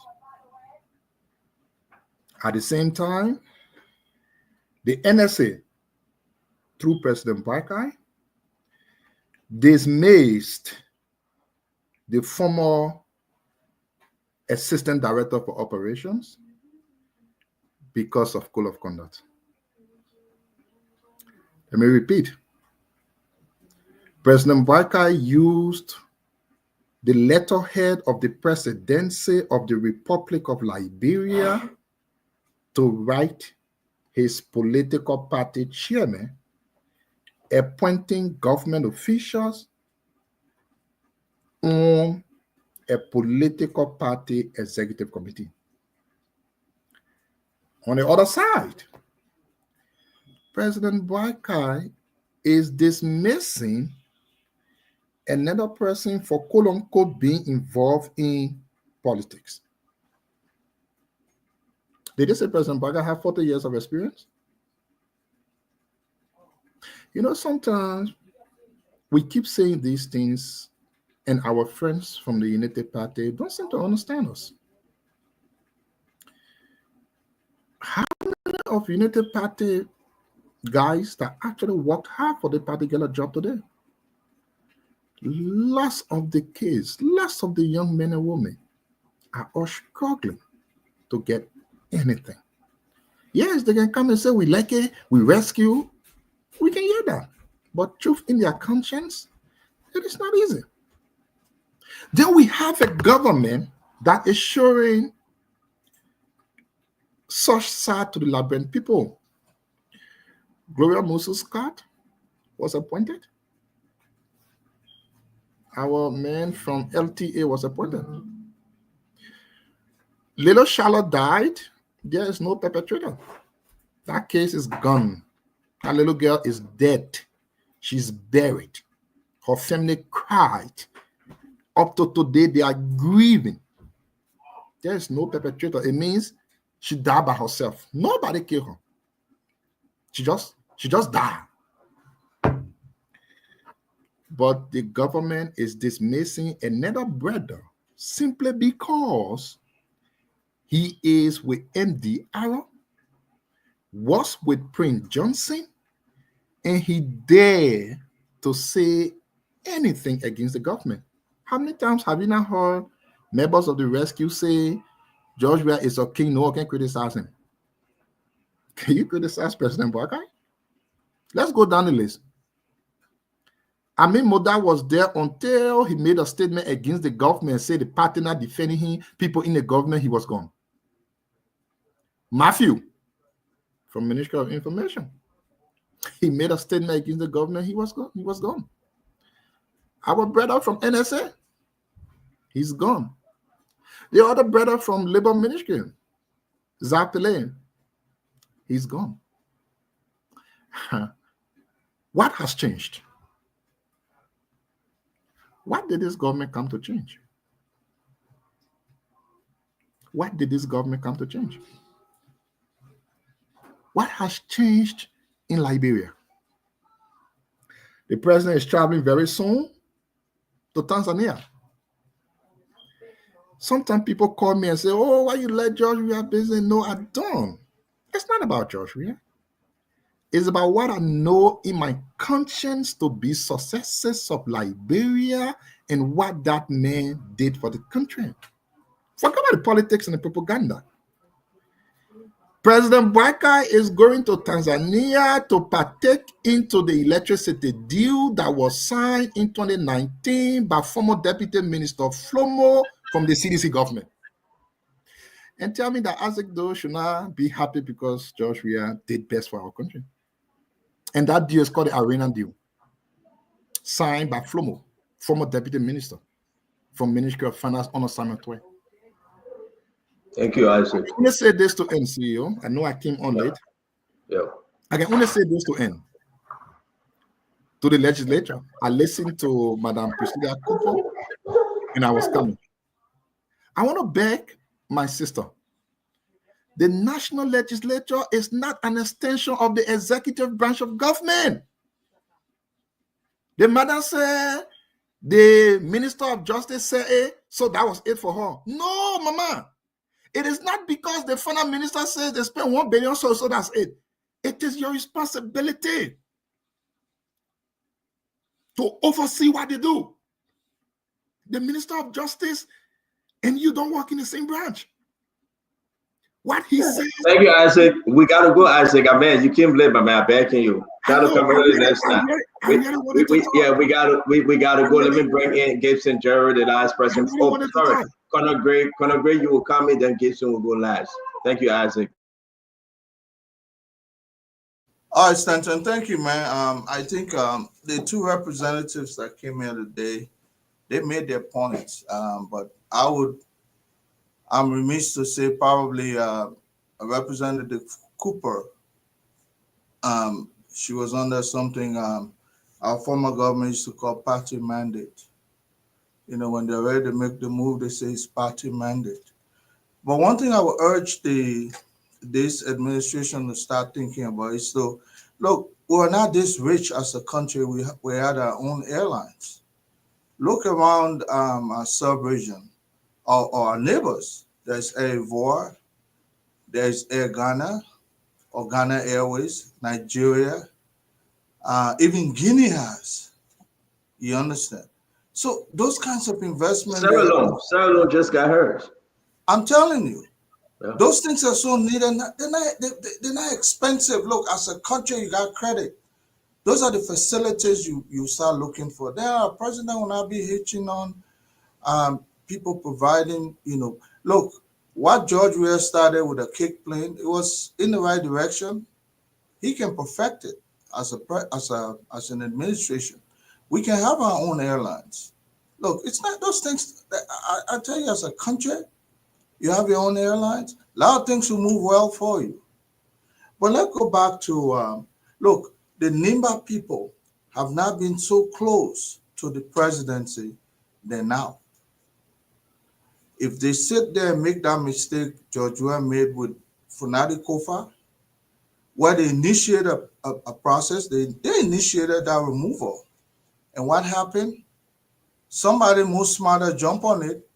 And today, and their own people voted against Funadi. Funadi was doing everything well. The only fear was that it was becoming so powerful, people started thinking about 2029. Meanwhile, you have now to lead. You're going to make yourself better, but that conspiracy to remove Kofa was something what started by rookies, and then the pros jump on it, and today we are where we are. But I can tell you, when party mandate got it, what's his name, Cooper Cry. He attended a political rally, and that was the end of his job. So like I said yesterday, whatever you see happening today has been done in the past. There are precedent.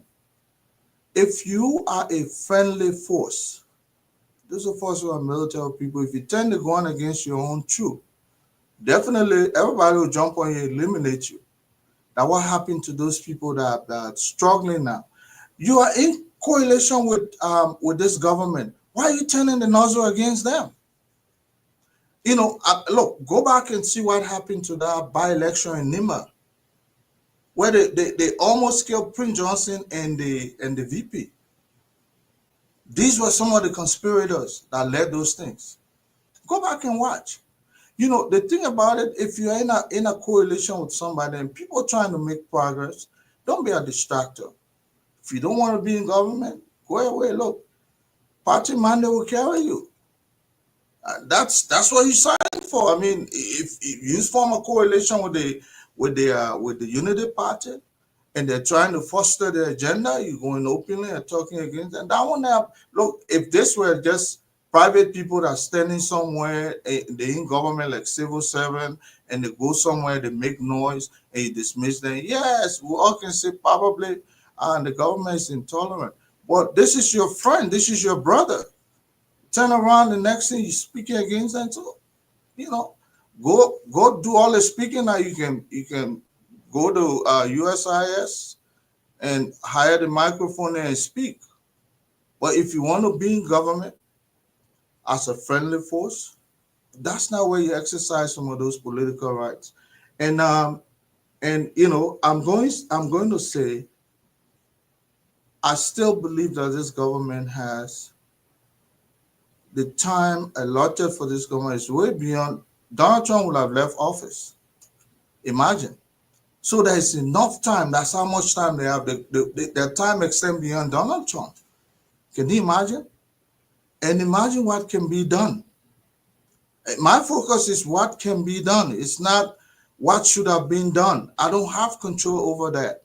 What can be done could be we can have our own airlines who have all the roads, the feeder roads, all the roads paved.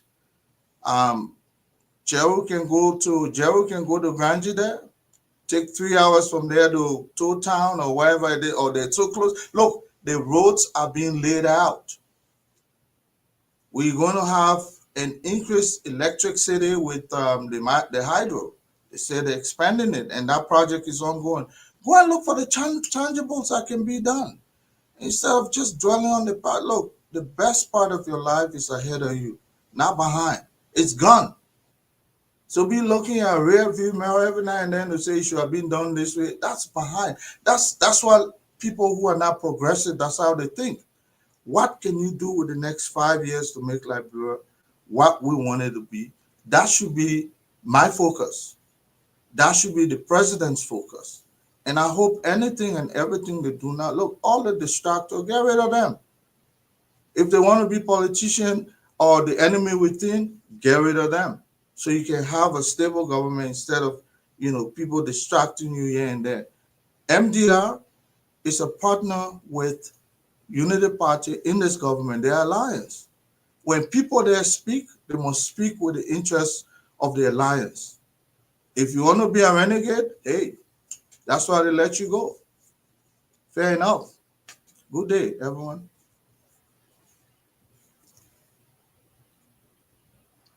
Thank you very much, Colonel Gray. Brother Gibson, can you take us home?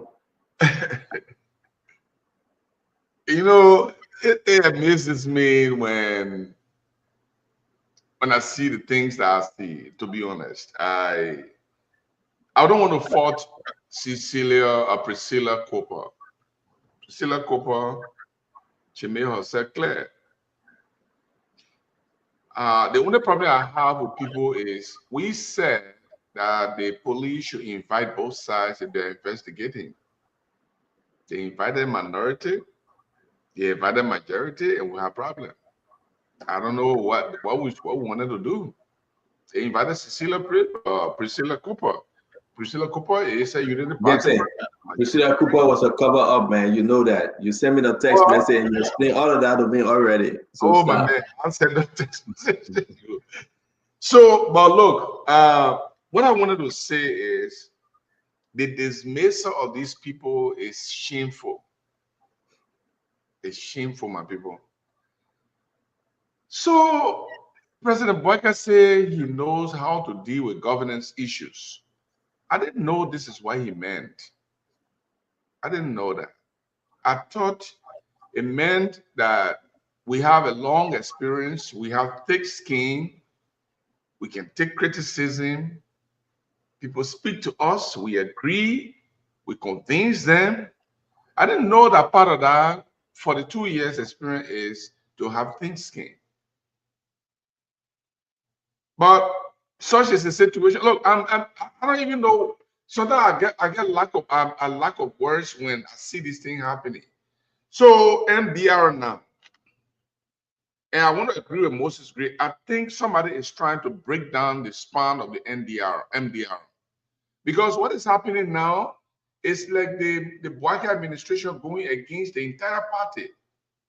You dismiss 2 senior members of the party in the space of 1 week. In the space of 1 week, 2 people who are senior people, and they didn't just go to a political organized program. They went to a funeral. They went to speak for their godfather. There will be emotion. You should understand that. It's like I have my son, and my son come to me to say, "Daddy, the way you talk to mommy, I don't like it. That's not really respectful of her." Then I post slap me a ear. You know, it's the children, they are expressing their grief. Isn't that understandable that when somebody go to a funeral, they will be emotional, they will say things? Were they saying all of these things before the funeral? No. They were not going to political party organization or events and speaking or and spewing anti-Boyka issues, and they say, oh, they did it the other time, they did it the other time, they did it the other time, and now they are doing it again. This is a funeral of President Boyka. Just understand that these people went to this place emotional. They will speak. After they leave from there and they say something else, then you can take it on them. But what is happening is it will be considered witch hunt, though. It will be considered witch hunt because we are almost close to witch hunt. We are very much close to witch hunt. But I didn't blame this. The seditions who gave their vote to President Boyka to be president to win with 1 point. You see what is happening. You can be mad with your president. You were mad with Josh Weah, so you say, I will give a vote to Boyka. And you made me there, I'll give a vote to Boyka. Why you gave a vote to Boyka? I am so sorry, Stanton. Today, it is a full mama. For the second dismissal, it's really full mama, to be honest with you. I don't know. I won't let talking plenty, but how you to talk? You dismissed one man 2 days ago. Then you dismissed the same party official again today. No. I mean, the president has to be careful. And I think Cooper is doing that to protect himself because he himself has spoken to parties before. But it will come to him. They will take everybody around. It's like the 3 cow: red cow, white cow, and black cow. Then the lion went to the black guy and said, you know why a man they're talking? They say, he's too black. That's why they don't let him come around you. He said, oh, he said, yeah. He said, don't, man. He said, I will never walk with them again. Black guy started walking on his own. Boo, the lion went and broke his neck. 2 days later, he went to red car. He said, my man, that your man, red car. He said, the man, where the man said, you red. You're not correct. That man, he not like you. He said, me white car talk about this. He started walking with white car. He broke his neck. Now white car alone left, and the lion finished all of them. Now what happened to Cooper Cry? It's going to come close to him and come right on his feet. But I just want to stop here. I just feel disgusted that they are I agree with you, Brother Gibson. Opinion that was expressed at a funeral. It's not even your political organized program. Funeral. Somebody's expressing their anger, their emotion at the death of their godfather. And because of that, you dismissing them? Where is the empathy? Gibson, I agree with you. Let me say this real quick because I got to close and then we can just wrap up. This man, is scary. what's your allegation, man? This is scary. You know why? It's not only Waldo, it's not only Pele, it's ever the immediate family to Prince Johnson. Now, here's the question, folks. What is Jeremiah Cole saying, our vice president? What is he saying? You know, he's from MDR now. You heard what Mape said today? He's the godfather of Nima. Though they gave the crown to Koga, the fiscal crown went to Koga, the political godfather crown went to Jeremiah Cole. But guess what? I'm concerned why only MDR? I mean, was it a planned thing? I thought at this time, the Unity Party government should have come around and bring all those people home and counsel them and sympathize with them and encourage them and give them some hope that all is not lost. We still have a better future. A better future in who? In Vice President Jeremiah Cole. What is he saying? I mean, guys, people will sit here today and say, well, we care less. You remember CDC used to say this thing? I had one of my friends, my very, very, you know, he was cool. You must say we're cool. Gibson, maybe you know him. And, you know, and we met to the Wawa. I'm not calling this friend a die sedation. And I told him, I said, man, we'll beat you this election. He said, man, that Unity Party that dead bad. That's how you can call it. Unity Party that dead bad. And I said, give me a few reasons why you think you're going to win this election. He said, we feel Prince Johnson. We got our team in Nima so we neutralize Prince Johnson. We feel it. that crew man talking, eh? I think he's from Grand Bassa. We were full, right in front of Wawa. That's what, man. You are making the worst mistake in your life. Without Prince Johnson, you can't win. And today, I'm reminding him continuously that because of your arrogance, because of your mindset that the Liberian people were stupid. Look what Jeremy Pierre said.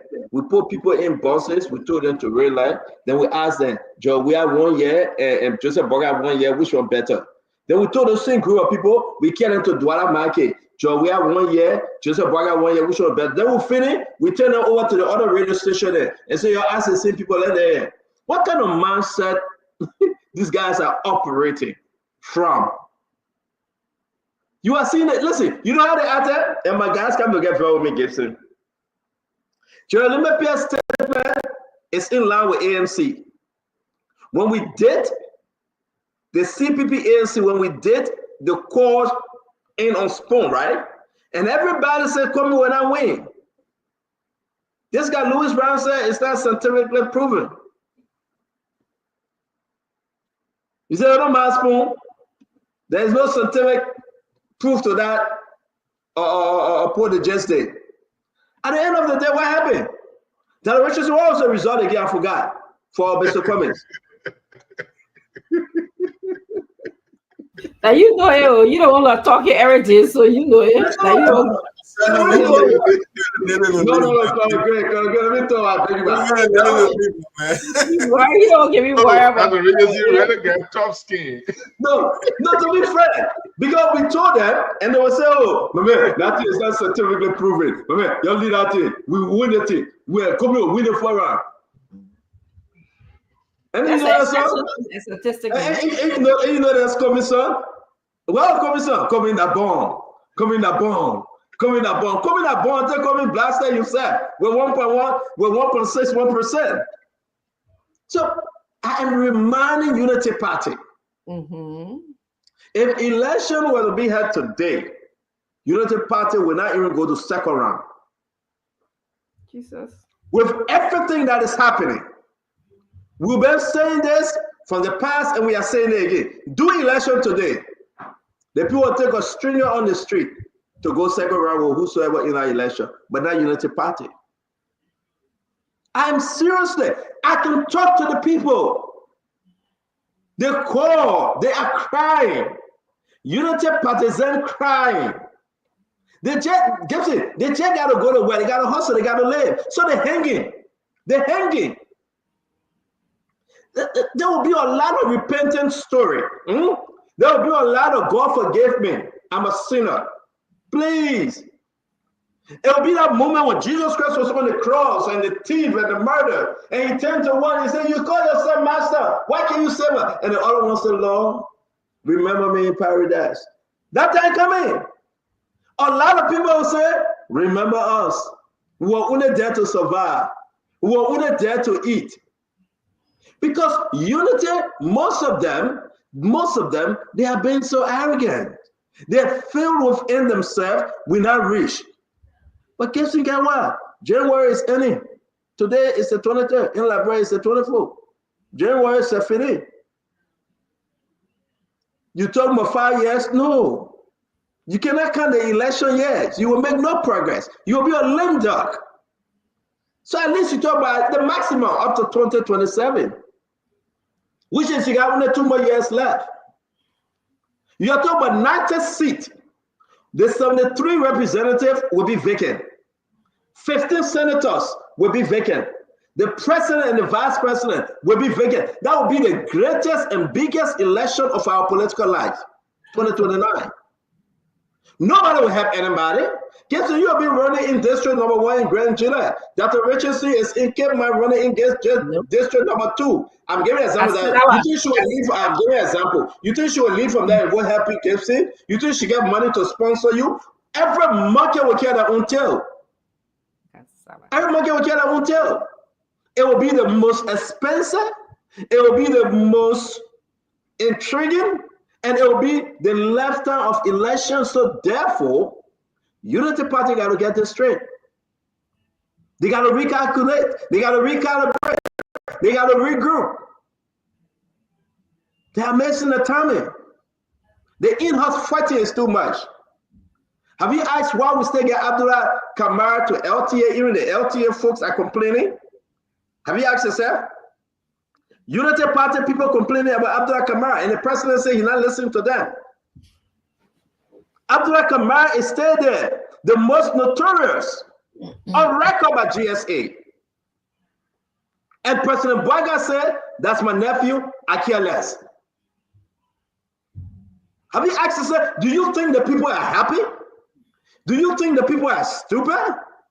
If even President Boyga said, "I'm not going," and Jeremiah Kuhn will go, you think that people can trust Jeremiah Kuhn? You are muddying the water for Jeremiah Kuhn. You are destroying Jeremiah Kuhn. It will come a time you will not be able to redeem himself. Because you have caused so much damage that whenever people see Jeremiah Kuhn, they will tell you about Joseph Boyga. So let me say this. Let's say Joseph Boyga said, "I'm not running at 89 years old," because of course he will not run. Joseph Boyga shouldn't run. There will be no way if Joseph Boyga run. It will be Joseph Boyga and family. Joseph Boyga shouldn't run. I'm a power sweeter. AC Joe Biden power can be, I'm telling you, Conor Gray, power can be honey. But Joe I Biden know, still running. But let me say something to you, Conor Gray. At some point, Joe Biden gave it up to Kamala. Power can be the sweetest on earth, but I will say this to you. And Joseph Boyga will listen to us. He will not run. Because if Joseph Boyga looked on his left and his right, there will be no reason that he run again. But here's my fear. It will be even too late to give it to Jeremiah Kuhn. That's why this thing got to start now. The implementation got to be about now. You cannot destroy Nima and you tell Jeremiah Kuhn go fix it. You cannot. Outside of Nima, if people don't come around Jeremiah Kuhn, if Jeremiah Kuhn don't build that coalition, tell me what Jeremiah Kuhn can win outside of Nima. No, I'm serious. Let LeBron take this home. Center. If Joseph, if Joseph Boyga failed to do what he promised the LeBron people, tell me where in LeBron outside of Bimba Jeremiah Kuhn can win an election? Where? The people will say we tired with Unity Party, we tired with CDC, we're looking for the third option. Or the people will say, you know what? This is what we've been talking about. You want them that Jeremiah Cole and go Grand Bassa County, the people listen to him after they destroy Grand Bassa, Western Cluster, the Southeastern region. Who there to help Jeremiah Cole? The majority black, that people hate them. Don't you know that the people hate the majority black with passion? Don't you know there's a reason why these guys, some of them stay at RLJ, Gibson, they stay in the hotel, they can't go home. Don't forget, these guys will be in that hotel 35 years. It's a possibility they will be in that hotel for the next 5 years. Center. Moses. So let me say that I beg you, Colonel Gray. No, don't call me or you want Alex from Vedera Patrona. Let me enjoy myself a little bit. So the other thing we are saying here, there will be no way, right? If this is not fixed now, I'm talking about this year, that you'll say we throw it to Jeremiah Cole, the yellow machine. He helping to fix it, to solve that problem. The man say asking for $31 million. They should have given the man $24 million. The people say extra $3 million there. They back and forth with it. Medtech. Who championed in Medtech? I will end on this. You ask me, answer though. Who championed in Medtech? You know what happened with Medtech? It's the president family. They're fighting with Medtech. They're fighting with CTN. They're fighting at the port. So it's right there to say it's a family problem. And that's why it's affecting the country. So we shouldn't sit over here and play kakaleka and dance around and pretend. There's no need to pretend. If President Boaga spoiled this thing, Jeremiah Cole is done. As early as it is, the people should come around. If they want Jeremiah Cole to succeed President Boaga, they should help him now. If President Boaga said, well, I'm going to run for election again, maybe that in 4 years. Maybe that in 4 years. President Boaga got to double up. President Boaga got to wake up. President Boaga got to put his foot down. Now when you hear a complaint from the first lady office, then the first lady will say that my nephew, you're getting 1 month suspension. Bill might get Jones, then Augustine Bay Gaffan will say that my Peking, you put it on an investigation code. Foreign Ministry, Necotech, then Sarah Bessler will say, we're trying our best. You give her second chance. Let's go around and name these things. It's embarrassment. So I feel for Jeremiah Cole. I feel for the people of Nima County. They deserve better. They deserve that unity. They deserve to live the life like when Prince Johnson was alive. Right now, they are like sheep without a shepherd. Right now, they are going astray. And you know what the Bible says when you are going astray? They need a shepherd. They need a leader. And they cannot be going astray. And this government push them into the lion's den. May God save our state. May God save our people. Enough is enough. Go to Calabash. Go to your restaurant. Go to Royal. Go to Boulevard Palace. Eat and drink. Be merry. Enjoy yourself. But the day of reckoning will come. The people will remind you. Your very partisan will remind you and say, we told you, you didn't listen. Today, the president said, oh, you get Samora, the bank governor job, taken from Ati. The Philippine Aloysius Talu, plenty of money. Tell you some resign will give you all your money just to give Samora the job. But you are accusing Aloysius Talu of misappropriation, of stealing. Now you settle him, you gave him money. What kind of mess? What kind of mess? You don't get all started. My grandson coming. Come on, leave her. Let's go chill. The question. This is why I said that on the one hand, I can understand why Cole will resign or should resign. This is why we recommend that he resign, because everything that you've described is lawless. How do you begin to even do your duties? How do you begin to make laws? How do you begin to represent your people in this kind of chaos? I know you have the fighting spirit. I know you want to fight, but my fighting would be like, I really will resign on the issue of principle. Now I can understand Musa Billy's group, the Rule of Caucus. He said he was boycotting it. He was not even going to go. He just said he came here. He said he was boycotting it. So he's not a part of. It sounds like of what Marvin Cole is saying. So I just wanted to add that. Guys, I see you see their question. Nelson, come on the show now. The problem is, right? Before the problem is Yeah. resigning is not a good option. Because you can do two things. You can fight from without, and you can also fight from within. So what it can do is stay in there, mobilize, and remove Cole. That's all you can do. You fight from within. Because if you resign, two things are going to happen. You resign, you put yourself at a disadvantage. You abandon your own people. They tell you go there, then you resign. You go back to them, say, send me back. They say, no, we're saying that for you. You resign. We're not sending you no more. You make a point. It's just that in my life at this stage, and I guess I'm coming from a personal point of view. Yeah, like a job, somebody appoint me to be a manager, and I don't like it, I can resign. But that kind of job, that kind of job is the people's job. So when they tell you to go and you leave, you go back to the first time I'm saying you left from there without telling us. So we're not sending you back. And two, what they need to do now is to go in there and solidify themselves and remove Richard Coon. In a legitimate way, not the same process. Makes sense. Remove them. Put somebody there who will speak on a broader spectrum, who will be in the middle. Because Richard Coon can really satisfy the aspiration of the people. I hope for the formula that I'm speaking through Dr. Richardson, telling people to resign. No. I meant one incident. I already knew that.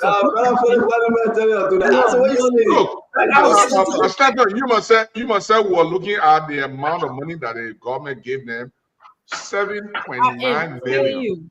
I am telling you. 110,000. I'm telling you, those guys. For one representative, one lawmaker, one representative, 110,000 to one lawmaker. I have a question. If you tell me about 72, that's 7.9 million the government spent. Did they give them the money as is for the car, or did they give them the car? They can give the money. They give you 45,000. Well, in the car, you go buy the 45,000. You can add anything they can add it there. Oh God. Let me ask you this. Listen, 7.9 million. You know what kind of project this thing can do for Liberia? 7.9 million you give to 72 people to enjoy themselves. That's spilled milk, man. The thing about it is, let me tell you this. When the children of Israel were living Pharaoh, fleeing through the wilderness, and they blamed the rescue of Moses. When you're saving somebody, a drowning man, be careful how you carry them. If not, they'll drown. Yeah, this is what is going on now. But eventually, the boat, like you were quoting Jesus, the boat will stabilize. At the end of the day, people will begin to see the tangibles. But for us to just look, it's appeasing for the soul for us to think that this government will succeed. I don't want to say anything going bad, but eventually they will catch up themselves and say, you know what, we're screwing up. And I think this is where the 4 or 5 years comes. So let me ask you a question, and thank God you brought it up, right? Let's try to be religious for a bit. Yeah. Right. When the children of Israel were crossing the Red Sea, they stopped at the Red Sea. Yeah. When they look back, the Pharaohs were coming. Yeah. When they look ahead, the Red Sea. Yeah. Nowhere to run. Nowhere to hide. But why did Moses tell them? But listen. But you know what? They called on God. Because in that moment, it was only God. Yeah. Or else the Pharaoh were going to take them back to slavery or kill them. Yeah. God answered. God came in the midst. When they crossed the Red Sea, they forgot the God that delivered them through and took them through the Red Sea. Exactly. You know what happened? God didn't consider. He died. Even Moses, God said you will see it, but you're not go there. Yeah. Let me say this to you, my brother. Those who stand as obstacle to the progress of the country, to the progress of the legacy of Joseph Yema Boakai, they should be removed. That And I who's can the tell you, person that PD. can remove them? Joe. That Joseph Yema Boakai. You God, Moses didn't say, God, I pray, don't kill those people. No. But you know who Moses prayed for? Moses prayed for his sister Miriam and his brother Aaron. Oh, President Boakai got to take action. He means well. Was But his Aaron lack not the one who brought his the lack of taking action is the problem our country is going through today. The GSC report cannot have $2.6 million went in the pocket of Abdullah Kamara. And everybody been saying the Liba stuff. Then at the end of the day, the president still got in there. They've been recommended. They meant Liba stuff. I mean, Magay used to think that it was untouchable. One day, Joel Jack came and said, "You got to go." I mean, we passed McGill. Those people will go. Those people will go. No, yeah, we passed McGill. The president will let some of those we need it now. Now they will. But guys, Kamara will go. This show, I have to go to Mr. Levi. He's right here. My Who's little rumor to be living and Grace Bay going? They will go. Grace Bay going where? Grace Bay going where? Grace Bay will be gone. And the Man, y'all have a good evening. As I beg you, come out early next time, man. Y'all have a good evening. Well, I can try my best, and you gotta appreciate. I know as you're making a lot of money now, almost 200,000. So the only thing I wanted to ask is not to ask per se, but in your talking the real truth, I heard you mention Vice President Jeremiah Coon's name more than 3 billion times. You know, setting the tone of something, Jerome, you should be very familiar with. When President Barker said I was packed, I was OK packed. So everything you're doing is to set the tone for 2029 for our own VP to kind of say, oh, I was not part of the tune the president did, I was a packed OK. Yeah, let the VP go without CSQ, you'll see the difference. Good, yeah, you go without CSQ. But you have a good night, folks. What the VP will say against his boss? It will not happen. Nelson, what's up? Nelson, you are muted. Yeah, I'm doing good. I'm doing good. The Liberian people say, you know, they can miss you on the show when you can't lead. That's small thing rescue people can do to me. Rescue people can. My man, let me send out shout to some people. I can always hear you doing it. Let me do it today. My first time since I came on Spoon. You know, CEO, you are muted. No, I said tomorrow will be a big day. I say, you know, tomorrow my wife's birthday. We will be enjoying, we'll be celebrating. And I say you are invited. You see, he's singing the birthday song already to his grandma. Happy birthday to you. Sing it out. Happy birthday to you, Madam. Happy birthday. Tomorrow will be a big deal. He can't wait. He can't wait to sing the birthday song, right? I know. And I leave I seeing some preparation going on for the birthday. All I want. Oh yeah. He's seeing some preparation, so he likes it. Happy birthday. I hope all of our people will be here to celebrate with us. I know our people can cause me go. Our rescue people. Pala Orita Reto. They can eat you up. Lawmaker Maurice Kumar, Hilary Duo, or Omaru Kengo. Omaru Kengo Gapa. My man, I greeting you. You please keep insulting me, my brother, every day, you my friend. Omaru Kengo. His grace is sufficient for me. I don't know who the person look. We're not doing a job today. Josh Morris Jr. Anthony. I gotta go. Y'all have a good night. Let me take care of that again. Yes. Bob, thank you very much. Nelson, I'll see you tomorrow by God's grace. I also thank you. Yeah. Thanks to all of you, man. Till we meet again, like God bless you. Have a wonderful, wonderful evening.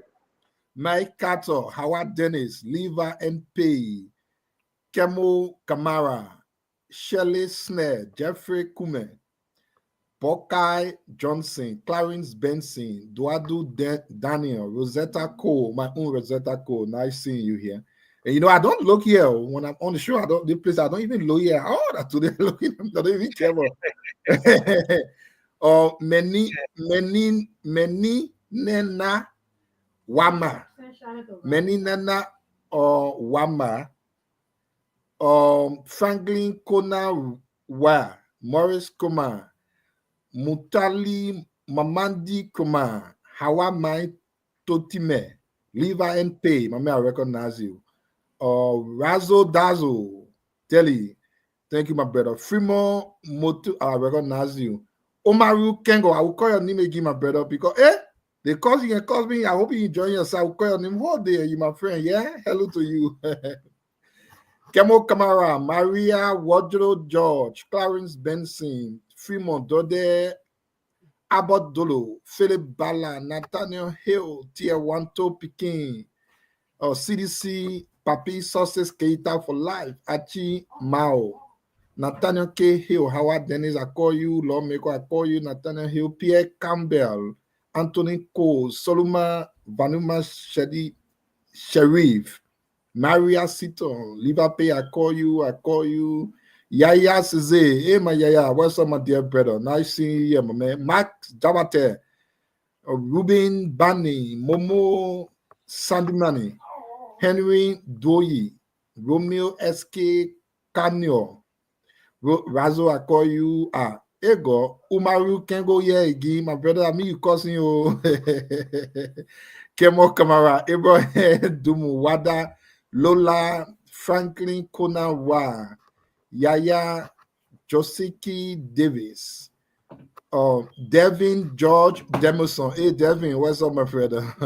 Tia Wanto Peking, Jojo. Let me stop here and say Massa, Ricks, Samuel Colley, Arch. All of you guys, thanks for always being here. I know sometimes we'll call, sometimes we'll laugh, but hopefully we are all doing good for our country. Thank you, my brother. Nice, any shout out, people. Yes, we appreciate you as well. I think the people will love for you to do that most times. I know. People let it in. Let it in the The power. people let you know. They say when people talk about you, they don't let you. Those when they keep talking about you, know that you are a great person. They lay your business and you do a lot of things. But trust me, those are things that motivate you. No matter what people say, they thought once people keep calling your name, you are a great man. And I know, Yeah. I know I'm a great man. So we are always good. Yaya V says, my brother, always. We are here for our people. We will never get tired, no matter what. The cost can come another judgment day. You can't even move my hair. I got plenty of hair. My big brother, he get no hair, he be bigger for my hair. So me, I'm okay with it. All right. Have a good night. Yeah, we look forward to seeing you tomorrow. Yeah, folks, we want to appreciate all of you for being on here with us. As always, we appreciate your many contributions to the program, whether you just play the listening role or you out there making sure that you can call in. To the many of you who always make up time to call, we appreciate you a whole lot. And also thanks a lot to those of you who will engage in the comment section, sharing your thoughts on the different conversations here every night. We appreciate you a whole lot for your contribution as well. And thanks to our radio audience, the people across the country who will most times have sleepless nights just to watch Spoon Talk, listening to your radio and getting the information, calling in. I know sometimes many of you will try to call, but it's difficult getting through because of how jammed the lines are most times. But we appreciate all of you for your contribution always, and we look forward to having you here tomorrow for another edition of the program Spoon Talk. As you know, this is where you get the news. This is where you get information about the happenings across Liberia. You get the analysis here as well on the different issues. You get to have critical analysis from the diverse panel here every night, and we appreciate all of you for your contribution. Just before I go, let me do a very quick birthday greeting for you, Famanda Boyma. Today is your birthday. You're an ardent follower of the Spoon Show, and we appreciate you for being one of those who follow closely the happenings on the Spoon Network. Happy birthday to you, Famila Buema, as you celebrate your birthday today. We wish you all the best as you get a year older today. Happy birthday to you. And to all of you celebrating birthdays today, we want to say happy birthday to you. Thanks a lot for joining us tonight. Tomorrow we'll be here with another edition of Spoon Talk. As you know, it's going to be great. Until then, have a good night. Coming up next is the program, The Late Night Show, The Late Night Politics on Spoon. Until then, have a good night and bye-bye for now.